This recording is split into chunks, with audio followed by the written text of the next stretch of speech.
അതെന്തുകൊണ്ട്? അതുണ്ടാവുമ്പോൾ അങ്ങനെ പറയാൻ പറ്റൂല. ഞാൻ പറയാം, എന്നോടല്ലല്ലോ പറയേണ്ടത്, ഗുരുവിനോടല്ലേ പറയേണ്ടത്. ഇപ്പൊ ഞാൻ ചോദിക്കുന്നത്, നീ എന്തുകൊണ്ട് അത് പറഞ്ഞില്ല? ഗുരുവിനോട് പറയേണ്ടതായിരുന്നു.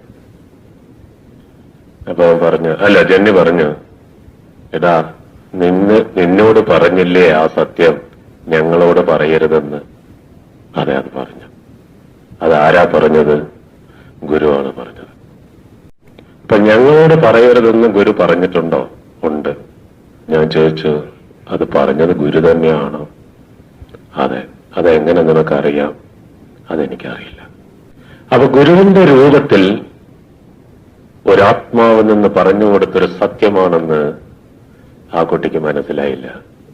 കൊടുത്ത ദർശനം എന്ന് പറയുന്നത് സഹകരണ മന്ദിരത്തിന്റെ വലിപ്പം, അതിന്റെ ഉയരം, അതിന്റെ കൺസ്ട്രക്ഷൻ കോസ്റ്റ്, ഇനി ഭാവിയിൽ ഉണ്ടാവാൻ പോകുന്ന വളർച്ച, ആശ്രമത്തിൽ ആവരണ സൗധം, ഇപ്പൊ കെട്ടുന്ന കെട്ടിടങ്ങൾ മുഴുവനും, ഇങ്ങനെയുള്ളത് മുഴുവനും കാണിച്ചു കൊടുത്തതിന് ശേഷം ആശ്രമത്തിനകത്ത് ഈ പ്രസ്ഥാനത്തിന് വിരുദ്ധമായി ചിന്തിക്കുന്ന കുറെ ആൾക്കാരുണ്ട്. ആ ആൾക്കാരുടെ സങ്കല്പവും പ്രാർത്ഥനയും അത് തെറ്റായിട്ടാണ് വരുന്നത് എന്ന് അദ്ദേഹത്തിന് ദർശനത്തിൽ കിട്ടി.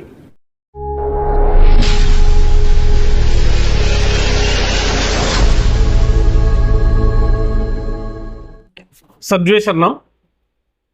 നമ്മുടെ ശാന്തിഗിരി പരമ്പരയിലെ ബ്രഹ്മശ്രീ കരുണാകര ഗുരു ആദിസങ്കല്പത്തിൽ ലയിച്ചതിന് ശേഷം 25 വർഷക്കാലം കൊണ്ട്, അല്ലെങ്കിൽ 26 വർഷക്കാലം കൊണ്ട് ഈ പരമ്പരയിൽ വന്ന അപജയം എന്തുകൊണ്ട് സംഭവിച്ചു, എന്തുകൊണ്ടാണ് ഗുരു അതിൽ ഇടപെടാതിരുന്നെന്നുള്ള ചോദ്യത്തിനുള്ള ഉത്തരമാണ് ഈ വീഡിയോ. മറ്റൊന്നുമല്ല, ഗുരു ഇടപെട്ടില്ലായിരുന്നോ എന്നുള്ളൊരു അന്വേഷണത്തിൽ എനിക്ക് കിട്ടിയ കാര്യങ്ങളിൽ വെച്ചുള്ളതാണ് ഈ വീഡിയോ. ഗുരു ആദിസങ്കല്പത്തിൽ ലയിച്ചതിന് ശേഷം വിശ്വാസി പരമ്പര ഈ ദുഃഖത്തിൽ വിറങ്ങലിച്ച് നിന്നപ്പോൾ എനിക്കാണ് എല്ലാ ദർശനങ്ങളും കിട്ടുന്നതെന്ന് അനുനിമിഷം ദർശനം കിട്ടുന്നു എന്ന് പറഞ്ഞ് ഇതിൻ്റെ ഉത്തരവാദിത്വം മൊത്തം എൻ്റെ ചുമലിലാണെന്നുള്ള രീതിയിൽ ഇതിനെ അങ്ങോട്ട് കൈയടക്കിയിട്ട് അമൃതാജൻ ഇത് വളരെ നേരത്തെ തന്നെ പ്ലാൻ ചെയ്ത് വെച്ചിരുന്നതാണെന്നുള്ളത് നമുക്ക് പിൽക്കാലത്താണ് മനസ്സിലായത്. ഇങ്ങനൊരു സാഹചര്യം എങ്ങനെ ഉപയോഗിക്കണമെന്നുള്ളത്. എന്നിട്ട് ആ അമൃതാജന്യെ ചിന്തിച്ചെന്ന് വെച്ചാൽ എങ്ങനെ ഗുരുസ്ഥാനത്തെത്താം. അപ്പോൾ ഗുരുവിൻ്റെ ഇടപെടലിൽ പല ആൾക്കാരുടെ ഇടയിലും വന്നപ്പോൾ അമൃതാജന്യ അതെല്ലാം കപട ദർശനത്തിൻ്റെ പേരിൽ, അതെല്ലാം യോഗപർഷന്മാരുടെയും അന്തർയാമികളുടെയൊക്കെ ഇടപെടലാണ്, പൈശാചിക പ്രവർത്തനങ്ങളെന്നൊക്കെ പറഞ്ഞ് അതിനെല്ലാം തിരസ്കരിച്ച് തമസ്കരിച്ച് കളയുന്ന രീതിയിലേക്ക് അവരുടെ ബുദ്ധികൾ മരവിപ്പിക്കുന്ന രീതിയിൽ മരുന്നുകൾ കൊടുത്തു, അവർക്ക് തെറ്റായ സങ്കല്പങ്ങൾ പറഞ്ഞു കൊടുത്തു, അതിനെ വഴിതെറ്റിച്ച് കൊണ്ടുപോയത് നമ്മൾക്ക് മനസ്സിലായില്ല. അപ്പോൾ അതിനെ സംബന്ധിച്ചെന്ന് പറഞ്ഞാൽ ആദ്യകാലത്ത് ഗുരു ഈ ആവരണ സൗധം എന്ന് വെച്ചാൽ പർണശാല, ഗുരുവിൻ്റെ യഥാർത്ഥ പർണശാല എങ്ങനെ സംരക്ഷിക്കണമെന്നുള്ളത് ഗുരു ശിഷ്യന്മാർക്ക്, അതായത് സന്യാസിനിമാരും ബ്രഹ്മചാരിണികളും ഗൃഹസ്ഥ സംഘവും ഉൾപ്പെടുന്ന സമൂഹത്തോട് ഗുരുവിൻ്റെ കെട്ടിടത്തിനരികിൽ നിൽക്കുന്ന പ്രാർത്ഥനാലയത്തിൻ്റെ സമീപവും പർണശാലയുടെയും ഈ 3 ബിൽഡിങ്ങിൻ്റെ നടുക്ക് നിൽക്കുന്ന ഒരു പ്ലാവുണ്ട്. കരയുന്ന പ്ലാവ് എന്നാണ് അത് അറിയപ്പെടുന്നത്. അതിൻ്റെതായ ഒരു കഥയുണ്ട്, അതവിടെ നിൽക്കട്ടെ. ആ പ്ലാവിൻ്റെ ചോട്ടിൽ നിന്ന് ഗുരു സംസാരിച്ചപ്പോൾ ഗുരുവിൻ്റെ പർണശാല എങ്ങനെ എക്കാലത്തും സ്മരണാഞ്ജലി പോലെ സംരക്ഷിക്കണമെന്നുള്ളത് ആ ഇരുന്ന ശിഷ്യഗണങ്ങളോടെല്ലാം ഗുരു പൊതുവായി പറഞ്ഞതാണ്. ആ പറഞ്ഞ കാര്യം പിൽക്കാലത്ത് ഗുരുവിൻ്റെ ആദിസങ്കല്പ ലയനത്തിന് ശേഷം, ഗുരു ആദിസങ്കല്പത്തിൽ ലയിച്ചതിന് ശേഷം 1001 ദിവസം തികയുന്ന സങ്കല്പ കർമ്മ സമർപ്പണം, ആ ഒരു ദിവസം ഇറങ്ങിയ ഒരു ബുക്കാണിത്. ശാന്തിഗിരി നവപൂജിതം സമർപ്പണം. ഇതിലെഴുതിയ നവജ്യോതി ശ്രീ കരുണാകര ഗുരു ആദിസങ്കല്പത്തിൽ ലയിച്ച് 1001 ദിവസം തികയുന്നതിൻ്റെ കർമ്മസമർപ്പണം എന്ന് പറഞ്ഞിറക്കിയ ബുക്കാണിത്. ഈ ബുക്കിലാണ് ഇവർ പറഞ്ഞിരിക്കുന്നത്, ഇവർക്ക് ദർശനം കിട്ടിയെന്നുള്ള രീതിയിൽ ഇവർ പറഞ്ഞിരിക്കുന്നത് എടുക്കാം. നവോലി എന്നുള്ള ഈ 10ാമത്തെ പേജ്, ഈ ബുക്കിൻ്റെ 10ാമത്തെ പേജിലാണ് നവോലി എന്നുള്ള ഇത് വരുന്നത്. അതിലാണ് യഥാർത്ഥ ഗുരുവിൻ്റെ പർണശാലയാണ് ഈ കാണിച്ചിരിക്കുന്ന പടം.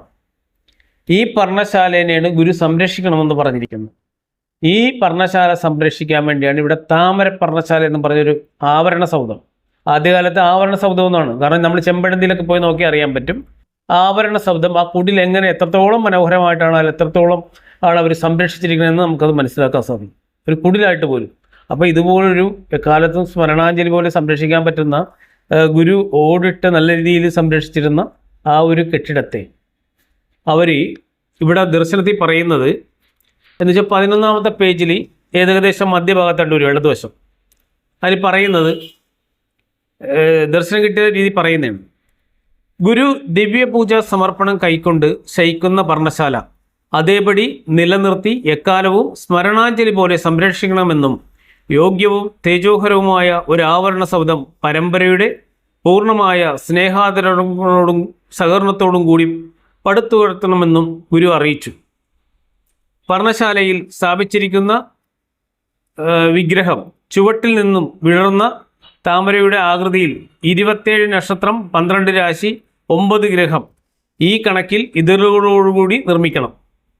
ഗുരു ശയിക്കുന്ന അറയ്ക്ക് മുകളിലായി 11 പടികൾ, അതിനു മുകളിൽ ഭൂഗോളം, അതിനു മുകളിൽ സ്ഥാപിച്ചിരിക്കുന്ന ഈ വിഗ്രഹം ഗുരു ദർശനത്തിൽ കാണിച്ചു തന്നതാണ്.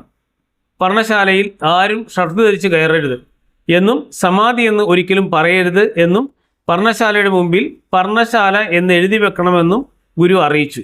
സന്യാസ ദീക്ഷ സ്വീകരിക്കുന്നവർ പർണശാലയുടെ പീഠത്തിൽ പുഷ്പം അർപ്പിച്ച് പൂമാല ചാർത്തണം. അപ്പോൾ ഗുരു പ്രത്യക്ഷനായി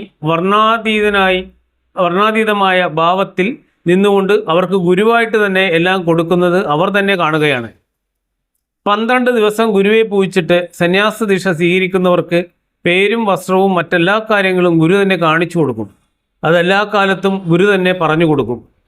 അവരോട് ഗുരു പറഞ്ഞു, നിങ്ങളുടെ കളിയൊന്നും ഇനി നടക്കില്ല. നിങ്ങളെ ഞാൻ ശരിയാക്കും. ഞാൻ പറയുന്നത് പോലെ അനുസരിച്ചില്ലെങ്കിൽ ആരെയും ഞാൻ വെറുതെ വിടില്ല.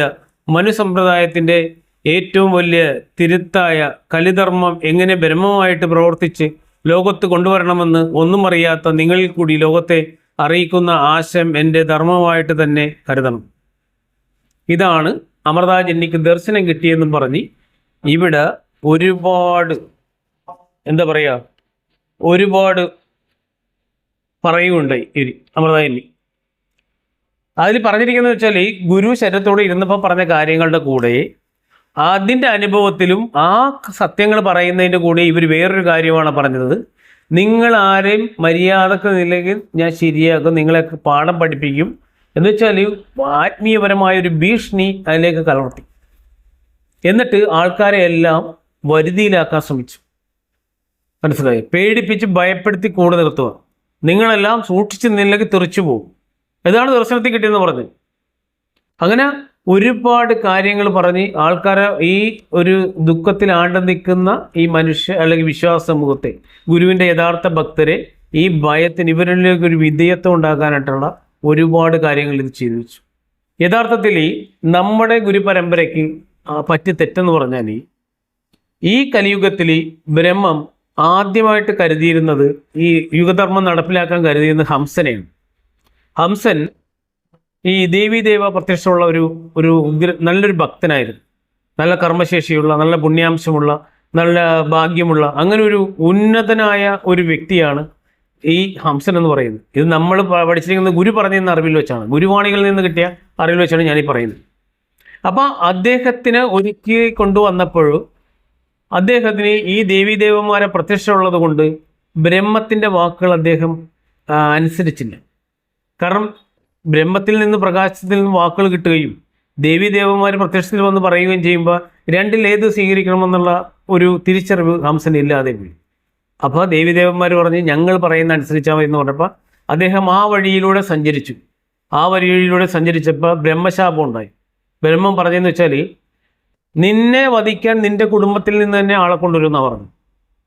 മനസ്സിലായോ? അപ്പോൾ ആ ആളെ കൊണ്ടുവരുമെന്ന് പറയുമ്പോൾ അതുകൊണ്ടാണ് ആ പെങ്ങളുടെ സഹോദരിയുടെ ആ ഒരു വിവാഹ ചടങ്ങിലാണ് ഈ ഒരു അശരീരി കിട്ടുന്നത്. നിന്നെ വധിക്കാൻ നിന്റെ കുടുംബത്തിൽ നിന്ന് ആളെ കൊണ്ടുവരുമെന്ന് പറയുന്നത്. അപ്പോഴാണ് ഇദ്ദേഹം ആ സഹോദരിനെയും ഭർത്താവിനെയും ഒക്കെ ജയിലിലടക്കുകയും 7 കുട്ടികളെ കൊലപ്പെടുത്തുകയും ഒക്കെ ചെയ്ത് ഉള്ള പുണ്യാംശം നശിച്ചിട്ടാണ് പിന്നീട് ശ്രീകൃഷ്ണ പരമാത്മാവിൻ്റെ ജനനവും. പിന്നെ ശ്രീകൃഷ്ണ പരമാത്മാവാണ് നമ്മുടെ കലിയുഗത്തിൻ്റെ ദ്വാപരയുഗത്തിൻ്റെ അവസാനത്തെ ദേവനുമായിട്ടും പിന്നെ കലിയുഗത്തിൻ്റെ ആദ്യ ഗുരുവായിട്ടും ഗുരു നമ്മളെ പറഞ്ഞ് പഠിപ്പിച്ചിരിക്കുന്നത് അല്ലേ? അങ്ങനെയാണ് ഗുരുവിൻ്റെ ഒരു അറിവിൽ നിന്ന് ഗുരുവിൻ്റെ അറിവിലല്ല, ഗുരുവിൻ്റെ ആ ആത്മജ്ഞാനത്തിൽ നിന്ന് നമുക്ക് പകർന്നു തന്ന ആ ഒരു കാര്യം അത് തന്നെ ഇവിടെ സംഭവിച്ചു. ഇവിടെ എന്ത് സംഭവിച്ചു? ഗുരു യഥാർത്ഥത്തിൽ ഒരുപാട് പേർക്ക് ദർശനങ്ങൾ കൊടുത്തു ആദ്യകാലത്ത്. അതെല്ലാം അമൃതാജന്യ പറഞ്ഞത് യോഗഭ്രഷ്ടൻ്റെ ദർശനമാണ്. പൈശാചിക ദർശനമാണ്, പിന്നെ അന്തർയാമികളുടെ ദർശനമാണ്, പിതൃക്കളുടെ ദുഷ്ടശക്തികളുടെ പിന്നെ ദർശനമാണ് എന്നെല്ലാം പറഞ്ഞ് തഴയപ്പെട്ടു. അമൃതാജന്യക്ക് കിട്ടണം മാത്രമാണ് സത്യമായ ദർശനം എന്ന് പരമ്പരയെ പറഞ്ഞ് നിരന്തരം ബോധിപ്പിച്ചു, അല്ലെങ്കിൽ ബോധിപ്പിക്കാൻ ശ്രമിച്ചു. ഈ കള്ളത്തരത്തിൻ്റെ ഒരു കൂടായി ഈ പറയുന്ന അമൃതാജന്യ എന്ന് പറയുന്നവർ ഈ ദർശനത്തിൻ്റെ മറവിൽ അതിനെ കൂട്ടുപിടിച്ചുകൊണ്ട് ഇത് പരമ്പരയെ ഹൈജാക്ക് ചെയ്തു. ആദ്യകാലത്ത് അമലാജന്യ ഒരുപാട് ഗൃഹസ്ഥ ശിഷ്യരുണ്ടായിരുന്നു, ഒരുപാട് കുട്ടികളുണ്ടായിരുന്നു ദർശനമുള്ള ഗുരുവിൻ്റെ സമയത്ത്. ഗുരു എന്ന് വെച്ചാൽ ഈ കാഴ്ചയെ വളർത്തിയെടുക്കുക എന്നുള്ളതാണ് ഗുരു അന്ന് പ്രാധാന്യം കൊടുത്തത്. കാരണം മറ്റൊന്നുമല്ല, ഗുരു ശരീരത്തോടെ ഇരിക്കുമ്പോൾ എല്ലാ കാര്യങ്ങളും ഗുരു പറഞ്ഞു കൊടുക്കും. ഗുരു ദേഹവിയോഗം ചെയ്യുമ്പോൾ പരമ്പര എങ്ങനെ മുന്നോട്ട് പോകണമെന്നുള്ള ഒരു ട്രെയിനിങ് കൂടിയായിരുന്നു ഗുരു ആ ദർശന സ്വഭാവത്തിലൂടെ എല്ലാവർക്കും പകർന്നു നൽകിയത്. അപ്പോൾ ഈ ദർശനം എന്ന് പറയുന്നത് പിന്നെ എന്താ പറയുക, തെറ്റായ ദർശനം ഉണ്ടാവും, ശരിയായ ദർശനം ഉണ്ടാവും. അപ്പം ശരിയായ ദർശനങ്ങൾ എങ്ങനെ വേണമെന്നുള്ളത് ഗുരു നേരത്തെ തന്നെ പറഞ്ഞിട്ടുണ്ട്. ഗുരുവിൻ്റെ ആത്മരൂപത്തെ പിടിച്ച് അത് ശരിയോ തെറ്റോ എന്ന് ചോദിച്ചു കഴിഞ്ഞാൽ അത് പറഞ്ഞു കൊടുക്കും.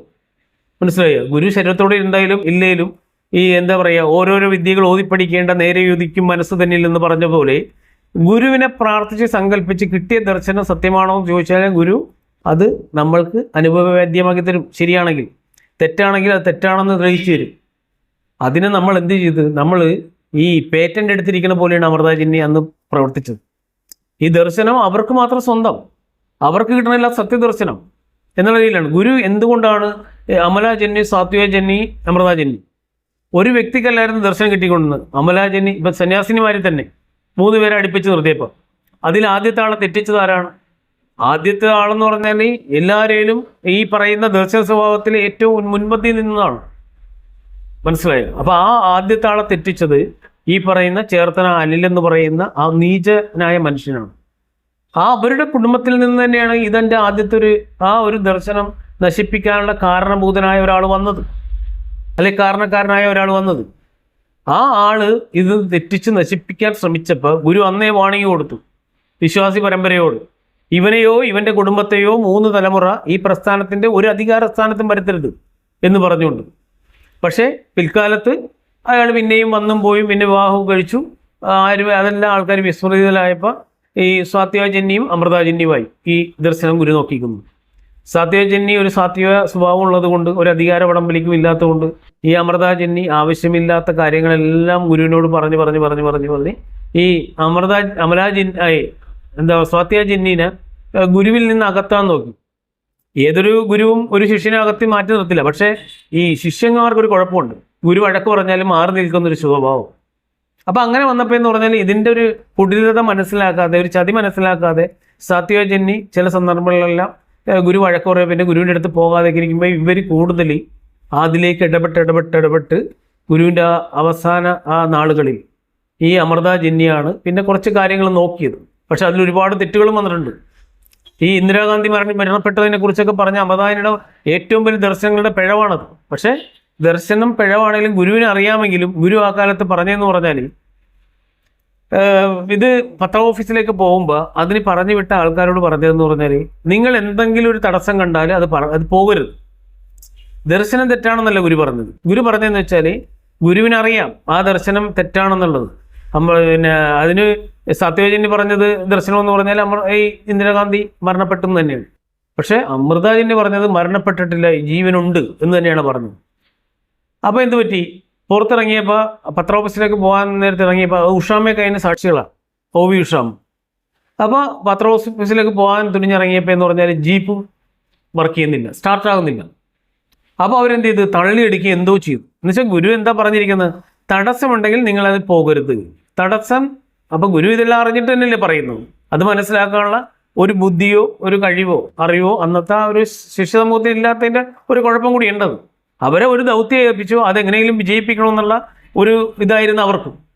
അപ്പം ഗുരു പറഞ്ഞതിൻ്റെ അർത്ഥവും വ്യാപ്തിയും അവർക്ക് മനസ്സിലായില്ല. പക്ഷേ തള്ളിയെടുത്തു. പിന്നെ ഒരു സ്ഥലത്ത് ചെന്നപ്പോൾ ഒരു ജാഥ വന്നിട്ട് അങ്ങോട്ട് കടക്കാൻ പറ്റാതെ ഏർപ്പെടുന്നു പറഞ്ഞാൽ അതിൻ്റെ കൂടെ പോയത് ഒരു പട്ടാളക്കാരനാണ്. ഒരു 5 പേരിൽ ഇവിടെ വന്ന 4 പേരിൽ പിന്നെ ഒരാൾ 5ാമതായിട്ട് വന്ന അവരിൽ ഒരാളാണ് ഇതിന് ലീഡർഷിപ്പായിട്ട് ഇത് പോയത് ഈ പത്ര ഓഫീസിലേക്ക്.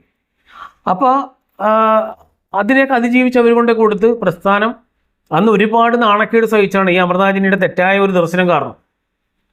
അമൃതാജിനിയാണ് പിൽക്കാലത്ത് പിന്നെ ഈ ഗുരുവിൻ്റെ അവസാന നാളുകളിൽ, ഈ അവസാന നാളുകൾ എന്ന് വെച്ചാൽ അതിൽ ഒരുപാട് ദുരൂഹതകളുണ്ട്, മനസ്സിലായോ? കാരണം ഈ പറഞ്ഞ അമൃതാജിനിയുടെ അച്ഛൻ തന്നെ ഒരിക്കലും ഈ ജന്നിക്ക് പ്രഥമ സ്ഥാനം കൊടുക്കണമെന്ന് പറഞ്ഞ് ഗുരുവിൻ്റെ അടുത്ത് പറഞ്ഞപ്പോൾ ഗുരു പറഞ്ഞ് നടക്കില്ല എന്ന് പറഞ്ഞു. ഇവിടെ എല്ലാവർക്കും ഒരു പരിഗണനയുള്ളൂ, പ്രത്യേക പ്രിവിലേജ് ഒന്നും ആർക്കും കൊടുക്കാൻ പറ്റില്ലെന്ന് പറഞ്ഞിട്ട് പുള്ളി വഴക്കിട്ട് പോയിട്ടാണ് പുള്ളി ഈ അമൃതാജിനിയുടെ പിടിച്ചു വെച്ചേക്കാണെന്നും പറഞ്ഞ് അസംബ്ലിയിൽ സബ്മിഷൻ ഉന്നയിക്കാനുള്ള ഒരു കാരണങ്ങളൊക്കെ ഉണ്ടായ ഒരു വലിയ സംഭവങ്ങളുണ്ട് ഇതിൻ്റെ പിന്നിൽ. അപ്പോഴും ഗുരു ഇവരോട് പറഞ്ഞ് നിങ്ങൾക്ക് പോണെങ്കിൽ പോകാമെന്ന് പറഞ്ഞ് അമൃതാജിനിയോട് പറഞ്ഞതാണ്.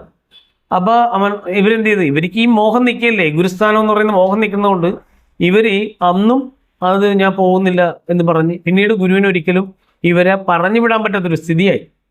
എന്ത് കാണിച്ചാലും, കാരണം വെച്ചാൽ ഇവരിറങ്ങി ഇത്രയും നാൾ ഇവിടെ നിന്നിട്ട് ഇറങ്ങിയിട്ട് ഇവരെന്ത് പറഞ്ഞാലും പിന്നെ അത് മോശമായിട്ട് പ്രസ്ഥാനത്തിൽ ഭവിക്കും. ആ ഒരു ഗതികേടാണ് എന്താണ് പറയുക ഗുരുവിനുണ്ടായത്. ഒരു ശിഷ്യനെ നന്നാക്കാനായിട്ട് ശ്രമിച്ചപ്പോൾ ഗുരുവിൻ്റെ ആ ഗുരു കൊണ്ടുവന്ന പ്രസ്ഥാനവും ഗുരുവിനെയും കൂടി നശിപ്പിക്കുന്ന രീതിയിലേക്ക് ഇവർ പ്രവർത്തിക്കുമെന്ന് ഗുരുവിന് വളരെ മുൻപേ അറിയാം. അതുകൊണ്ടാണ് ഗുരു ഇവരെ ഒരു പരുവത്തിന് ഇങ്ങനെ കൊണ്ടുപോയിക്കൊണ്ടിരുന്നത്, മനസ്സിലായോ? അപ്പോൾ അതിനുശേഷം ഗുരു എന്ത് ചെയ്ത്, അപ്പോൾ അതാണ് ഞാൻ പറയാൻ വന്നത്. പൂർണ്ണസ്വാമിയുടെ എൻ്റെ അന്വേഷണത്തിൻ്റെ ഒരു ടേണിംഗ് പോയിന്റ് ആയിരുന്നു പൂർണ്ണസ്വാമിയുടെ ഈ പ്രഭാഷണം എനിക്ക് കിട്ടുന്നത്. ഈ 2001 കാലഘട്ടത്തിൽ ഇവരുടെ അവസ്ഥാപൂർത്തീകരണ യോഗപ്രശ്നൻ്റെ ഇടപെടൽ എന്നൊക്കെ പറഞ്ഞ് ഒരുപാട് നാടകങ്ങൾ ഇവിടെ നടന്നു. ജന്നിയുടെ അവസ്ഥ മാറിയെന്ന് പറഞ്ഞ് പ്രചരിപ്പിക്കാൻ വേണ്ടി വിട്ട ആൾക്കാരെന്ന് പറഞ്ഞാൽ പൂർണ്ണസ്വാമി, ദേ എന്ന അഖില ജന്നി, നിസ്സംഗ ജന്നി, ഈ 3 പേരെയാണ് കേരളം മൊത്തം ഈ ജന്നിയുടെ അവസ്ഥ മാറിയെന്ന് അറിയിക്കാൻ പറ്റുക. അതിൻ്റെ കൂടെ ഈ അന്ന് ആ സമയത്ത് കോട്ടയം ആശ്രമത്തിൽ പ്രതിഷ്ഠയോടനുബന്ധിച്ചുള്ള ഒരു വാർഷികം നടക്കുന്നു. ആ മീറ്റിങ്ങിൽ നമ്മുടെ പൂർണ്ണസ്വാമി എന്ന് ഗംഗാരം മാസ്റ്റർ എന്നറിയപ്പെടുന്ന, അതായത് ഗോപാലകൃഷ്ണ സാറിൻ്റെ സഹോദരനായ, ആശ്രമത്തിൽ ഒരുപാട് സമയത്ത് ഇതിൻ്റെ ഔദ്യോഗിക പദവികൾ വഹിച്ചിരുന്ന പൂർണ്ണസ്വാമി എന്നറിയപ്പെടുന്ന ഗംഗാരം മാസ്റ്റർ, അദ്ദേഹം സംസാരിക്കുന്ന ഒരു ഓഡിയോയാണ് അത്. കോട്ടയം ആശ്രമത്തിൽ വെച്ച് 2001 സംസാരിക്കുന്നതാണ്. അപ്പോൾ അത് ഞാൻ കേൾപ്പിച്ചിട്ട് അതിനെക്കുറിച്ച് കുറച്ച് കാര്യങ്ങൾ പറയാനുണ്ട്, അത് പറയാം. ഇദ്ദേഹം പറയുന്നതെന്ന് വെച്ചാൽ അമൃതാജന്യനെ പ്രൊമോട്ട് ചെയ്യുന്ന രീതിയിലാണ് പറയുന്നത്. പക്ഷേ അതിലൊക്കെ ഒരുപാട് കള്ളത്തരങ്ങൾ ഉണ്ടായിരുന്നുള്ളത് മനസ്സിലാക്കാൻ പുള്ളി വൈകിപ്പോയി. ഈ പറഞ്ഞ കള്ളത്തരങ്ങൾ ഇവർ പറയിപ്പിച്ചപ്പോൾ അതിന് ഭാഗവാക്കായ, അറിഞ്ഞോ അറിയാതെയോ ഭാഗവാക്കായ ആളുകളാണ് പിൽക്കാലത്ത് ഇതിൻ്റെ ഈ അപചയം മനസ്സിലാക്കി ഇവരുടെ കള്ളത്തരം കൂടുതൽ ദൃഢമായി ബോധ്യപ്പെട്ട് പുറത്തിട്ട് പോകേണ്ടി വന്നു. അതായത് പൂർണ്ണസ്വാമിയും ദയ എന്ന് പറയുന്ന അഖിലാജന്യയും നിസ്സംഗാജന്യയും, ഇത് 3 പേരും എന്ന് പറഞ്ഞാൽ പിൽക്കാലത്ത് എന്നുവെച്ചാൽ ഒരു നെറുകേട് കാണിക്കുന്നതിന് ഒരു പരിധിയില്ല. അതിനപ്പുറമായി കഴിഞ്ഞാൽ സതീകെട്ട് ഗുരുവിൻ്റെ ആശയത്തിൽ എങ്ങനെയെങ്കിലും പിടിച്ച് നിൽക്കണമെന്നും പറഞ്ഞാണ് അവർ ഇതിനൊക്കെ കൂട്ടുനിന്നത്. പക്ഷേ അവസാനം എന്ത് പറ്റി? അതിൻ്റെ പരിധികൾ ലംഘിച്ചപ്പോൾ അവർക്ക് ഇവിടം വിട്ട് പോകേണ്ടി വന്നു, മനസ്സിലായോ? ഒളിച്ചോടേണ്ടി വന്നു. അവരിന്നും ഇവിടെ തന്നെ ഈ പ്രസ്ഥാനത്ത് തന്നെ നിന്നിരുന്നെങ്കിൽ അവരെയും അപായപ്പെടുത്തിയാൽ, അവരെയൊക്കെ എന്തെങ്കിലും മരുന്ന് കൊടുത്ത് കൊല്ലുകയോ എന്തെങ്കിലും രീതിയിൽ അവരെ അപായപ്പെടുത്തി ഇല്ലായ്മ ചെയ്താൽ, അവരിന്നും ജീവിച്ചിരിക്കുന്നതെന്ന് പറഞ്ഞാൽ ഇവിടുന്ന് പലായനം ചെയ്യപ്പെട്ടു പോയത് കൊണ്ടാണ് അവരിന്നും ജീവനോടെ ഇരിക്കുന്നത്. ഇതൊക്കെ അവരോട് ചോദിച്ചു കഴിഞ്ഞാൽ വ്യക്തവും കൃത്യവും സ്പഷ്ടമായിട്ട് അവർ പറഞ്ഞു തരും. അപ്പോൾ നമുക്ക് പൂർണ്ണസ്വാമി 2001 കോട്ടയ ആശ്രമത്തിൽ സംസാരിച്ച ആ ഒരു ഓഡിയോ കേട്ടിട്ട് അതിനിടയ്ക്ക് ഞാൻ ഓരോന്ന് സംസാരിക്കാം. അപ്പോൾ അതിലേക്ക് കടക്കാൻ നോക്കും. അതിന് മുന്നോടിയായിട്ട് ഇവിടെ നടന്നൊരു വിഷയം ഞാനിവിടെ അറിയിക്കാൻ പറഞ്ഞ ചില കാര്യങ്ങൾ അറിയിക്കാനാണ് ഇവിടെ നിൽക്കുന്നത്. ഇതിന് മുന്നോടിയായിട്ട്, ഈ പ്രതിഷ്ഠാകർമ്മത്തിന് മുന്നോടിയായിട്ട് കോട്ടയം ആശ്രമത്തിൽ അറിയിക്കാനായിട്ട് പറഞ്ഞൊരു കാര്യം പൂർണ്ണസ്വാമി അവിടെ അവതരിപ്പിക്കുന്നു. അപ്പോൾ ആ കാര്യം ഇവിടെ യോഗപ്രശ്നൻ്റെ ഒരു ഇടപെടലും ഇവിടുത്തെ അവസ്ഥാപൂർത്തീകരണ കാര്യങ്ങളും പിന്നെ ഇവർക്ക് കിട്ടിയ എന്തൊക്കെയോ കാര്യങ്ങൾ പറയാൻ. അപ്പോൾ നമുക്ക് അടുത്തേക്ക് പോവാം. ഉദ്ദേശം 1 മാസത്തിന് മുൻപ്, കഴിഞ്ഞ നവംബർ മാസം, ഗുരുകൽപ്പന അനുസരിച്ച് എനിക്ക് ഡൽഹിക്ക് പോകാനുള്ള ഒരു അവസരം തന്നു. സ്വാമി പറയുന്നതെന്ന് വെച്ചാൽ ഗുരുകൽപ്പന അനുസരിച്ച്, അതായത് അമൃതാജന്യ ഗുരുവിൻ്റെ നിർദ്ദേശപ്രകാരം പറയുന്നതാണെന്ന് പറഞ്ഞുകൊണ്ട് നമ്മുടെ ആയുർവേദ സിദ്ധ റിസർച്ച് സെൻ്റർ ഉണ്ട് ഇവിടെ കുഴപുരി, അതിൻ്റെ ഉദ്ഘാടനത്തിന് പ്രസിഡന്റിനെ ക്ഷണിക്കാനാണെന്ന് എനിക്ക് തോന്നുന്നു ആ ഒരു കാര്യം ഡൽഹിയിൽ പോകുന്നത്. അപ്പോൾ അതിനുവേണ്ടി സ്വാമി വന്നപ്പോൾ ഉള്ളൊരു സംഭവത്തെക്കുറിച്ചാണ് സ്വാമി വിശദീകരിക്കുന്നത്. ആ പോകുന്നതിന് യാത്ര ചോദിക്കാനായിട്ട് ഞാൻ അവിടെ നിൽക്കുന്ന അവസരത്തിലാണ് അതിൻ്റെ ഒരു തുടക്കം, ഈ സംഭവത്തിൻ്റെ ഭാഗം വരുന്നത്. രാവിലെ എണീറ്റ് പോയപ്പം ഗുരുവിനെ നമസ്കരിക്കാനായി ഞാൻ ചെല്ലുന്ന അവസരത്തിൽ കാണുന്ന രംഗം, അമൃത എന്നെ അവിടെ ഗുരുവിന്റെ കട്ടിലിനടുത്ത റൂമിലിരിക്കുന്നു. നമ്മുടെ ഒരു ബ്രഹ്മചാരി അബോധാവസ്ഥയിൽ അവിടെ കിടക്കുകയാണ്. അപ്പൊ ആ കുഞ്ഞിന്റെ തലയെടുത്ത് മടിയിൽ വെച്ചിട്ട് ജെന്നി ഇങ്ങനെ സങ്കല്പിച്ച് പ്രാർത്ഥിച്ചുകൊണ്ടിരിക്കുകയാണ്, തല തടവിക്കൊണ്ട്. അപ്പൊ ഒരു നിമിഷം ഞാൻ നോക്കിയപ്പം ഇത് വലിയൊരു സംഭവമാണെന്ന് എനിക്കറിയാം. അത് എന്താണെന്ന് എനിക്ക് മനസ്സിലായില്ല. എന്നുവെച്ചാൽ സ്വാമി അനുവാദം ചോദിക്കാൻ അവിടെ ചെല്ലുമ്പോൾ ഒരു ബ്രഹ്മചാരിയുടെ തലയെടുത്ത് മടിയിൽ വെച്ചുകൊണ്ട് അമൃതാജന്യ തടയിക്കൊണ്ട് സങ്കല്പിച്ചുകൊണ്ടിരിക്കുകയാണെന്ന് പറയുന്നു. മനസ്സിലായോ? അപ്പോൾ സ്വാമിക്ക് അതെന്തോ വലിയ സംഭവമാണെന്ന് തോന്നി, പക്ഷെ എന്താണെന്ന് മനസ്സിലായില്ല. അപ്പൊ ഞാൻ യാത്ര ചോദിക്കാനായിട്ട് നിന്നപ്പം ജന്നി അവിടെ വെച്ച് സംസാരിച്ചില്ല. പക്ഷെ സുബദാജ് എന്നോട് പറഞ്ഞയച്ചു, സ്വാമിയുടെ യാത്ര ഒന്ന് മാറ്റി വെക്കാൻ പറ്റുമോ? ഞാൻ പറഞ്ഞു, ജന്നി പറഞ്ഞാൽ മാറ്റാം, അത്രേ ഉള്ളൂ. അല്ല, ഗുരു ആവശ്യപ്പെടുകയാണെങ്കിൽ ചെയ്യാം. പക്ഷെ ടിക്കറ്റ് 9:30 മണിക്കാണ്, ട്രെയിൻ 11 മണിക്കാണ്. 9:30 അവിടെ എത്തിയേ പറ്റൂ. അപ്പൊ അതെന്തായാലും മാറ്റി വെക്കേണ്ട, അത് ഗുരു കൽപ്പനയാണ്, പോയേ പറ്റൂ. പക്ഷെ സ്വാമിയോട് സങ്കല്പം ചെയ്തിട്ടൊന്ന് പോകാൻ പറയാൻ പറഞ്ഞു. അപ്പൊ സ്വാമി ഇത് കണ്ടിട്ട് പുറത്തിറങ്ങിയപ്പോ എന്ന് പറഞ്ഞാല് ഈ സുബദാ ജന്യ എന്ന് പറയുന്നത്, ഒരുപാട് ജന്യമാർ ഈ ഗുരുവിന്റെ ആദ്യ സങ്കല്പത്തിൽ ഇതിന് ശേഷം എന്ന് പറഞ്ഞാൽ അമൃത ജന്യയോട് ചേർന്ന് നിന്ന് പ്രവർത്തിക്കുന്നു. ഇന്നും അതുപോലെ തന്നെ നിന്ന് പ്രവർത്തിക്കുക, ഒറ്റക്കെട്ടായി ഒറ്റ ഗ്യാങ് ആയിട്ട് പ്രവർത്തിക്കുകയും. അതിലൊന്ന് സുബദാ ജന്നി, ഒന്ന് അജയ ജന്നി, അങ്ങനെ കുറച്ച് ജന്യമാരുണ്ട്. അപ്പോൾ അവരെല്ലാം പ്രതിഭാ ജന്നി. ഇവരൊക്കെ എന്ന് പറഞ്ഞാൽ ഒരൊറ്റ കട്ടക്ക് നിൽക്കുകയാണ്. മനസ്സിലായത്? അത് ഗുരുവിൻ്റെ ദേഹവിയോഗത്തിലൊക്കെ ഇവർക്ക് എന്തൊക്കെയോ പങ്കുണ്ട്. അതിൽ ഈ അമൃതാജന്യയുടെ സപ്പോർട്ട് ഒരുപാട് കാര്യങ്ങൾ ഇവർ ചെയ്തിട്ടുണ്ട്. അതൊക്കെ ഞാൻ വഴിയെ പറഞ്ഞുതരാം. ഇപ്പം ഇത് അതുമായിട്ട് ബന്ധപ്പെട്ടുള്ള ഒരു കാര്യമല്ലാത്തത് കൊണ്ട് പറയുന്നില്ല. അപ്പോൾ ഇങ്ങനെ സ്വാമിയോട് നിൽക്കാൻ പറയേ എന്ന് സുബദാ ജന്യനെ പറഞ്ഞു പിടിക്കുക. അപ്പോൾ സുബദാ ജന്യ എന്ന് പറയുന്നത് യാത്ര മാറ്റിവെക്കാൻ പറ്റുമോ എന്ന് ജന്യ ചോദിച്ചു. അപ്പോൾ അത് എന്താ പറയുക, സ്വാമി അത് വേണമെങ്കിൽ മാറ്റാം ഗുരു പറഞ്ഞ്, ജന്യ പറയുകയാണെങ്കിൽ, ഗുരു പറയുകയാണെങ്കിൽ. ഇതാണ് ഈ സംഭവം. എന്നുവെച്ചാൽ ഈ ജനനി പറയുന്നതെല്ലാം ഗുരു പറഞ്ഞ വാക്കുകളാണെന്ന് പരമ്പര ആ കാലത്ത് തെറ്റിദ്ധരിച്ചു. അങ്ങനെ ഗുരുവാക്കെന്ന് ജന്നി പറയുന്ന എന്തും ഗുരുവാക്കെന്ന് പറഞ്ഞ് അവസാനം ഞാൻ തന്നെയാണ് ഗുരു, എന്നിൽ തന്നെയാണ് ഗുരു കുടികൊള്ളുന്നത്, ഞാനാണ് ഗുരുവെന്ന് പറഞ്ഞ് ഇവർ എന്ത് തോന്നിവാസത്തിനും ഇവരെന്ത് പറഞ്ഞ് ഞാൻ പറയുന്ന ഗുരുവാക്കാണെന്ന് പറഞ്ഞു. ഞാൻ പറഞ്ഞതല്ലട്ടോ, ഗുരു പറഞ്ഞാണ്, ഞാൻ പറഞ്ഞതല്ലട്ടോ. പറയണത് മൊത്തം ഇവരുടെ ചിന്താഗതിയിലുള്ള കാര്യങ്ങൾ, ഇവരുടെ കള്ളത്തരങ്ങളുമാണ്. അതെല്ലാം പറഞ്ഞിട്ട് ഗുരു പറഞ്ഞാണ്. ഇത് കേൾക്കണവനും ഇത് തന്നെ പാടി നടക്കാൻ തുടങ്ങി.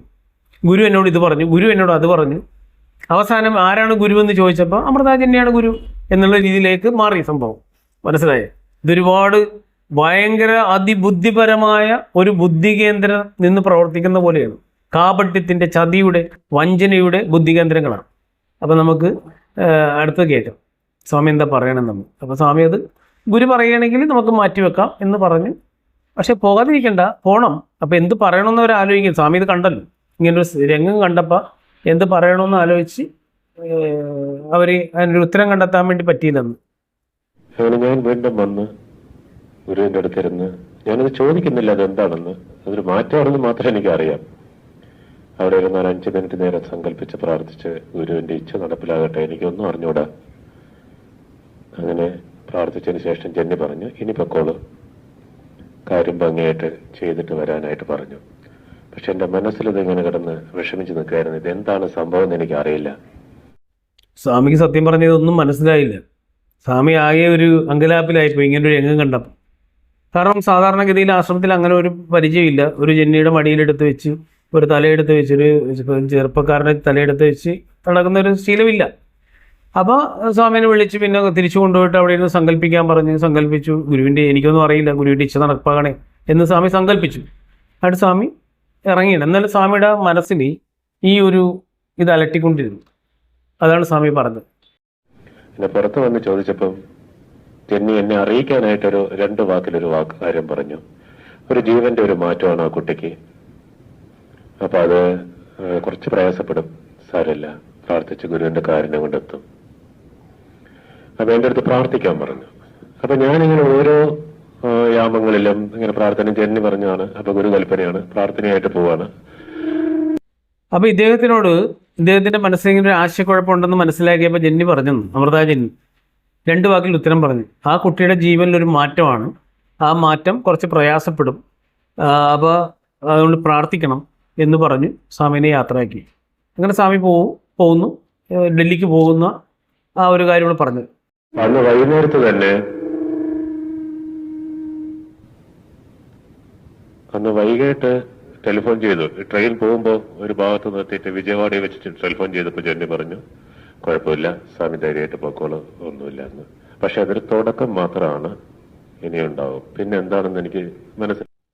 എന്നുവെച്ചാൽ വിജയവാഡ വെച്ച് അന്ന് മൊബൈൽ ഫോണൊക്കെ ഉണ്ടായിരുന്നു. ഈ അമൃതാജനിക്ക് പേഴ്സണലായിട്ട് മൊബൈൽ ഫോണൊക്കെ ഉണ്ടായിരുന്നു. പിന്നെ ഫോണിലൂടെയൊക്കെ ഇപ്പോഴും സംസാരിക്കുന്നുണ്ട്. ഫോണിലൂടെയൊക്കെ എന്ന് പറഞ്ഞാൽ കാശും പണവും ഒരുപാട് അധികാരങ്ങളും ഒക്കെ ഉള്ളവരെയൊക്കെ എന്ന് പറഞ്ഞാൽ ജെന്നി ഫോണിലൂടെ സംസാരിക്കാറുണ്ട്, മൊബൈൽ ഫോണിലൂടെ. അതിന് പ്രത്യേക ഫോണൊക്കെ ഉണ്ട്, സൗകര്യങ്ങളൊക്കെ ഉണ്ട് അവിടെ.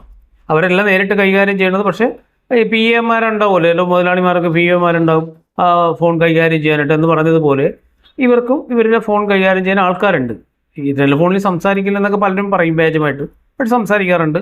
അത് വ്യക്തമായിട്ട് എനിക്കറിയാവുന്ന കാര്യവും മനസ്സിലായി. ഞാനവിടെ ഇത് പറയുന്നവർ വിചാരിക്കണം ഞാനവിടെ സെക്യൂരിറ്റി മാനേജായിട്ട് നിന്നാണ്, എവിടെയും എപ്പോഴും കയറി ചെല്ലാൻ ഒരു സ്വാതന്ത്ര്യം എനിക്കുണ്ടായിരുന്നതാണ് എന്നുള്ളത്.